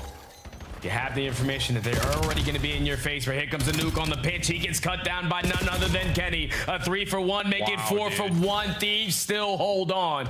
Still 20 seconds here. So Optic can get them to this one last hurrah because they are blessed with those green spawns regardless. But you need to push out if you are Thieves. You don't want to get trapped towards the back. Yeah, and as they do, Mercules finds one. And that's enough for some scrap time to be battled for. Mercules even finds another, so that slows down Thieves on the exit from old to new. Knife for scrap somehow connects onto Hook. And now maybe a chance to get around the back and move the spawns around here if you're scrap. Just comes down to if he wants to wait for help or is there going to be some production from the front. This is all individual gunfight after individual gunfight. Shotzzy wins the one on plane, but you lose the one top green. Now you have to turn around and put focus on Hydra. He's just trying to finesse, opens up the lane for his teammates to break through the front, and now they're here. But Scrap have committed to pushing through the window. One more spawner for Optic comes up at that exact moment. Kenny not able to finish off onto Hook. Hydra misses a window onto one, but still follows up to take down Merc. Can't slip away from the trade, though. An opportunity here for Optic to regain the lead with 20 still to fight for. Yeah, they have a lot of map control. This is going to be their lead plus some. And now you start thinking about that rotation. Hydra in a huge one-on-one here versus Dashy, and he loses it off the backslide. So now what does it do to the spawns? Because Optic is going to take space over towards blue. LA Thieves are going to spawn on the backside of old, and now Optic have an opportunity to chain it over towards this P1. Because look at that spawn from Dashy. You're not reading this pinch. No, you're absolutely not. Not until Kenny spawns up, maybe. And no, not enough timing to get the read. So hardpoint goes neutral. Optic playing from the north side of the map. LA trying to respond by defending from the south. Hoop, pinch route. Sees one for free. Expecting a second by White Wall. Beautiful. Finds that, no problem. 4 down. Optic with a moment of control. Everyone from Thieves spawning over towards green side, but it's actually going to be a 2-2 split because you were a little bit too aggressive over towards Motel. And now Optic are going to be outnumbered. You give Thieves an opportunity and they seize it. Looking for a lead change again off of P one time. Final 20 seconds. You're going to start thinking about that rotation, but Brucey is coming to life 2 in a row with straight Thieves. And Mercules feeling it, trying to jump on in. Knows he's got help all around this hardpoint. It is a mess at the scrap time of P1. Hook 20 and 13 off a double. Gives us a moment to breathe here as we head over to Motel. And LA are looking for openings, and they found 2 individual gunfight wins. Shotzzy has to kind of give up his position to help on the hill. Yeah, you're going to be outnumbered. Need to ice him and get some fights to go your way, but Hook is only able to find one. So the break is in for Thieves. Now you need your AR to just put down cover fire. Kenny forced to back on down, hoping that your teammate can go for a trade. But now there's pressure from every single angle on the side of Optic. The break is in, and they might be able to clean house here. Yeah, sure feels that way. Hydra, whoa, gets a little bit of support there from Scrap, and that turns into an opportunity for him to get the regen and shut things down. That's a 2v3 on the hill. Going to be a lead swap likely here for Thieves. Optic spawning over towards the left side of the map, deciding if they want to try to hit this or not, maybe. And that opening elimination will have them try to flood forward, but Kenny, a BZ, able to shut it down and leave it just a Scrap for a 1v1 with Dashy. That's 4 in a row. LA now moving across the map with some timing to possibly shut down Optic before they can get here. Yeah, it's a race over towards playing Heady. You just got to locate Hydra because he's going to break you down. He finds the first, puts down shots on the second, not able to take care of the nuke, but at least stalls time for your teammates to be on the HP. We just need to get our trophy system down because playing head glitch, you need to stay alive from the tax, but it's trade, Dashy finds 2.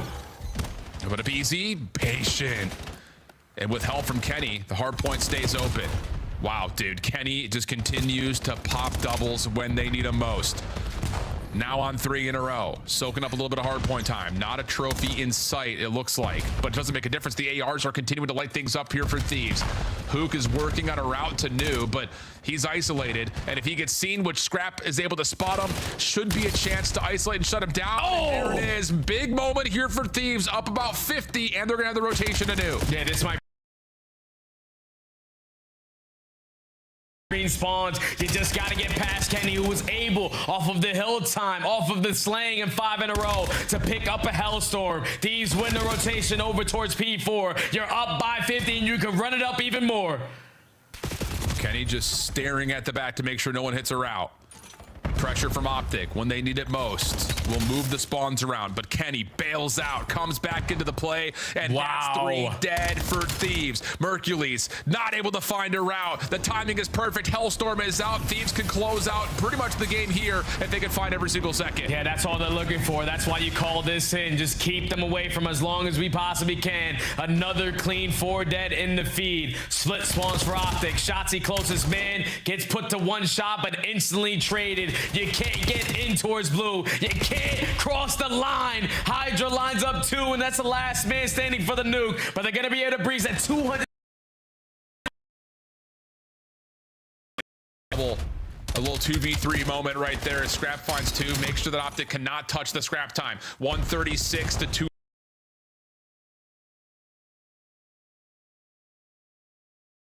Full 60 here at New. First line of defense is aggressive, and it has to hold. It has to be perfect.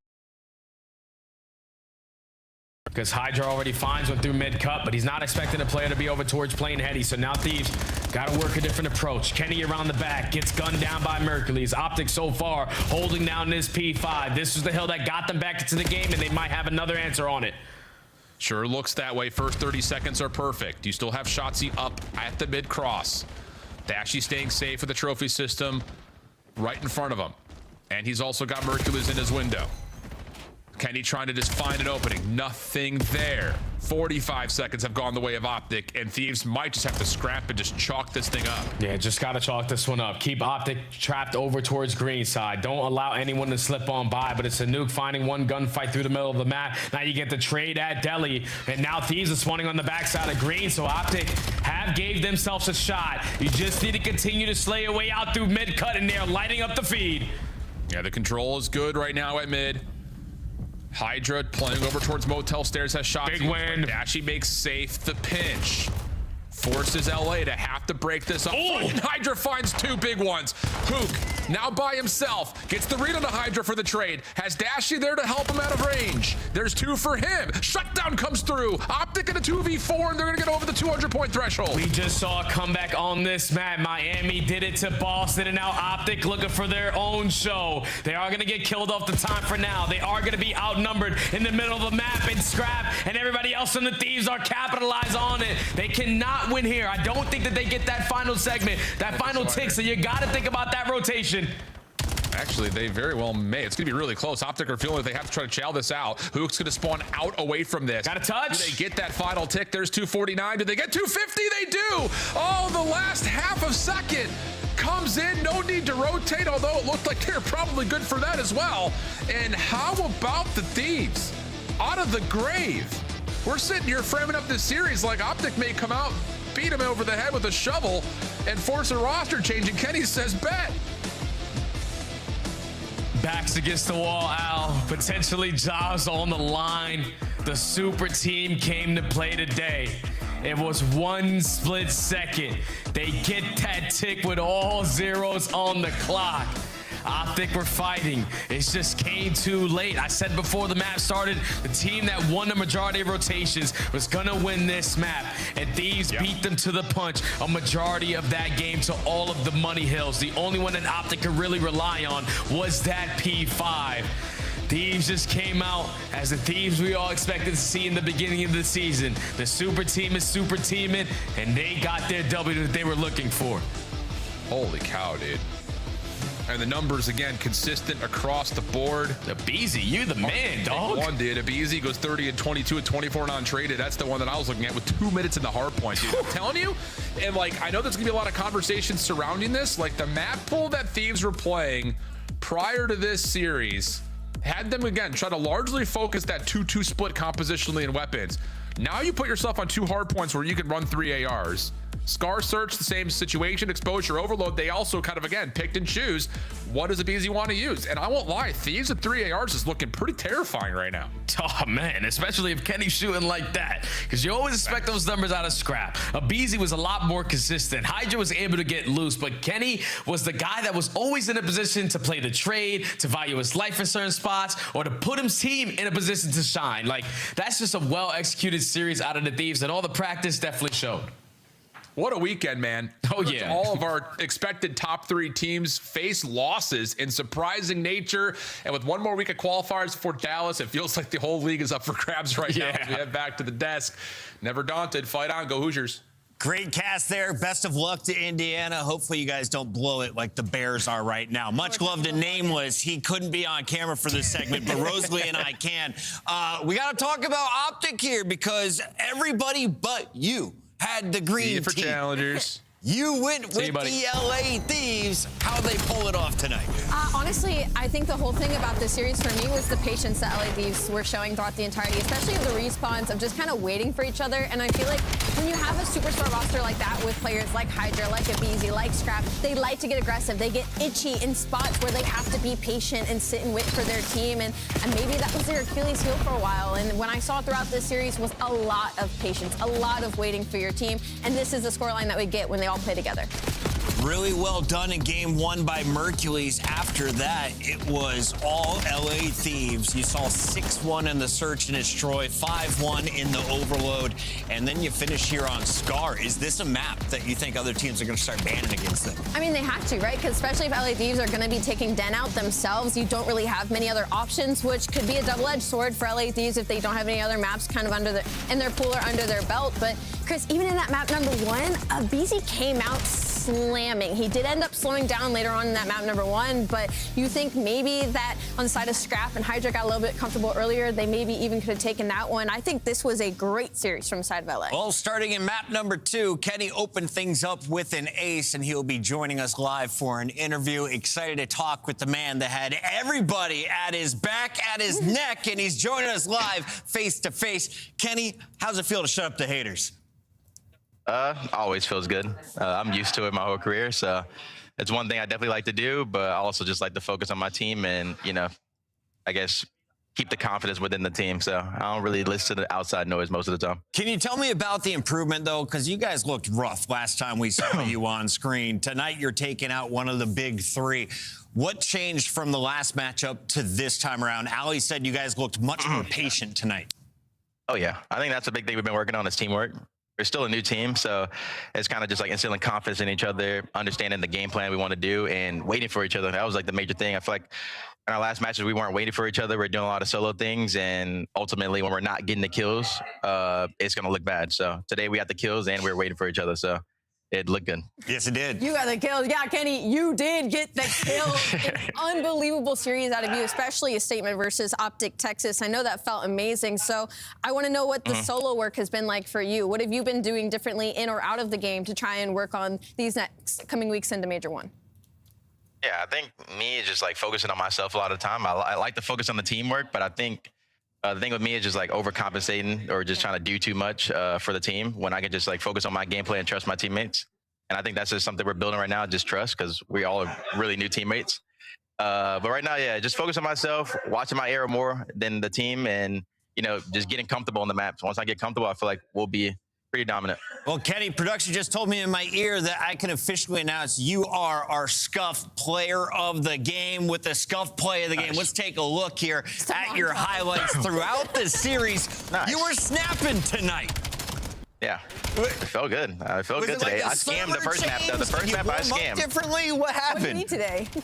I mean, it's just a team. Like, we've been working really hard in scrims to get the vibe and, you know, the team morale, I guess, together. I think that's one thing that it just feeds into the game once we all like each other. I mean, we do like each other. It's like, it's a different brotherhood whenever you're vibing and outside the game as well. So I think that's just one thing that we've been working on a lot, and it's helped us in game. So.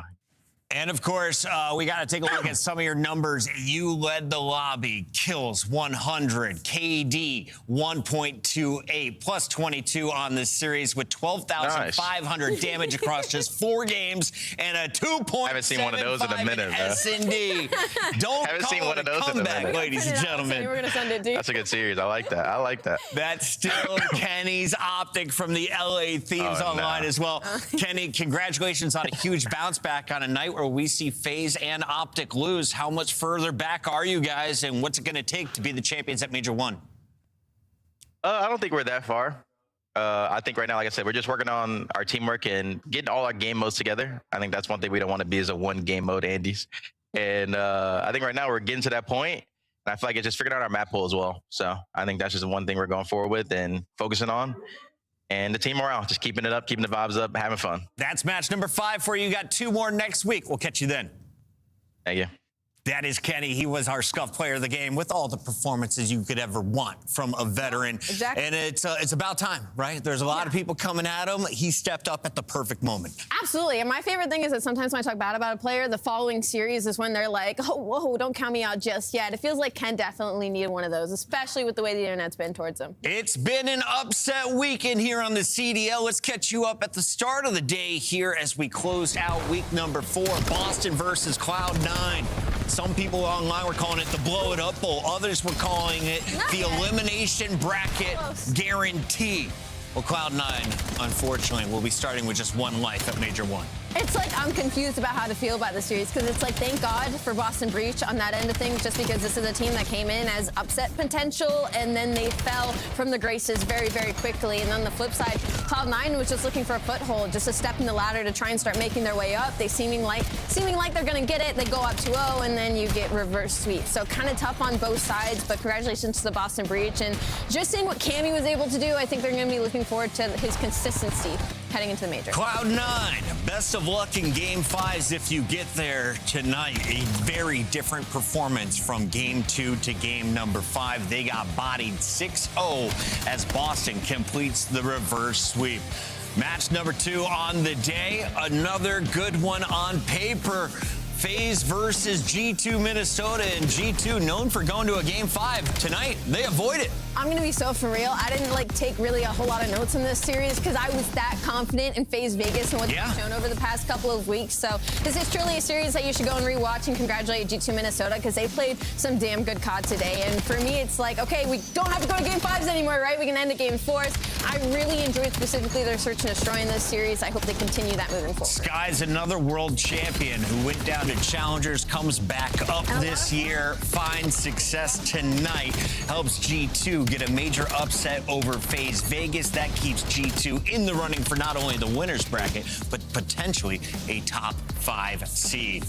Minnesota getting the dub, but when you look at the best numbers on the day, we got Kenny at 100, Byron, another AR, Mr. Plumbridge, Nasty with 95 kills of his own. Allie, if you had to pick one, who was your MVP tonight?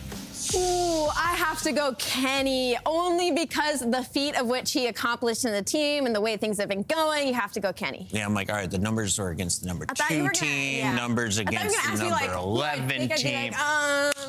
Great performances across the board for all of our squads as we have 3 teams now at 4-2. Koi, Gentlemates, Thieves, Royal Ravens, all at 3-2, and you can see Boston and Heretics still alive, fighting for their 4th win. G2, Cloud9, and Vancouver looking like they may be starting in that elimination bracket, but we still have 3 more days to go. Hear me out. New angle now with that optic loss. It's like less of like, okay, there's middle of the pack teams kind of battling it out. I think we have like 6 or 7 really good teams that could take out some of the top dogs. So this could make our first major really interesting with how that bracket's going to work out. Big shout out to everyone who tuned in from around the world, especially all of you guys who chimed in with your predictions. Make sure you guys are checking out next week's final week of qualifiers because we got a big one. Koi is going to be taking on Paris Gentlemates. You got Joe Deceives or Dan Ghosty in that one. Oh, I got Dan. I'm sorry. Yeah. I got Dan in that one. And then for LA Thieves, we mentioned they've got 2 more matches. Do they finish perfect with wins over Boston Royal Ravens? I'm not trying to jinx it, but after that win against Optic Texas, there is no reason they should lose to Boston or Carolina. Exceed the Burger King trying to play spoiler. Stay tuned. That's happening next week. For now, we're signing off. We'll catch you at 2:45 on Friday.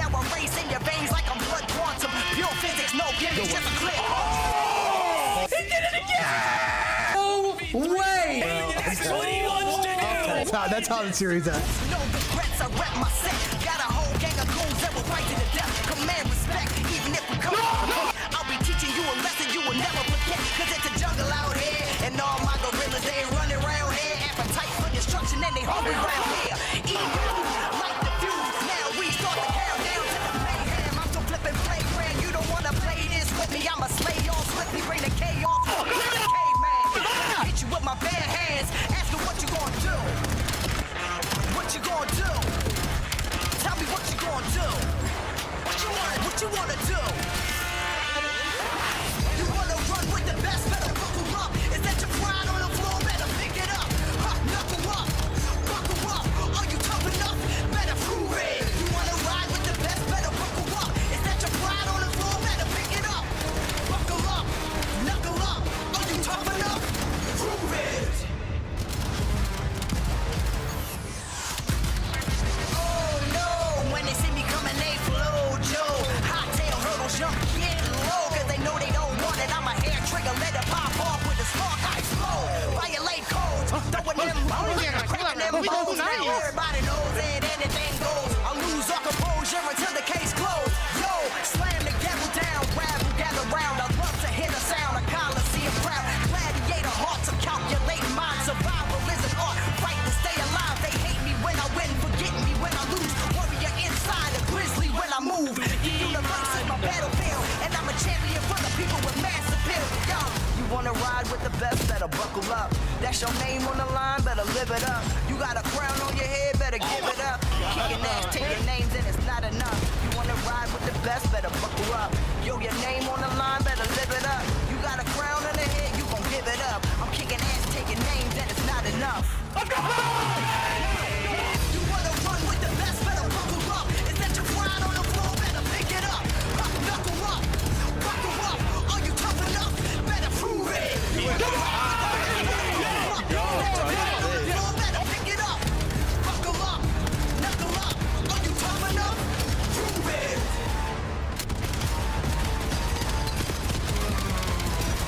Prove it. We got it. Nice! Come on, baby. Here they Be careful here. 3, 2, 1. Don't line up. Oh, what a flick. Wait, he's going back for more? Oh! Simple? Oh! That was gotta give him that! That was good! Oh my god! Holy sh! That was crazy. It's a booyah!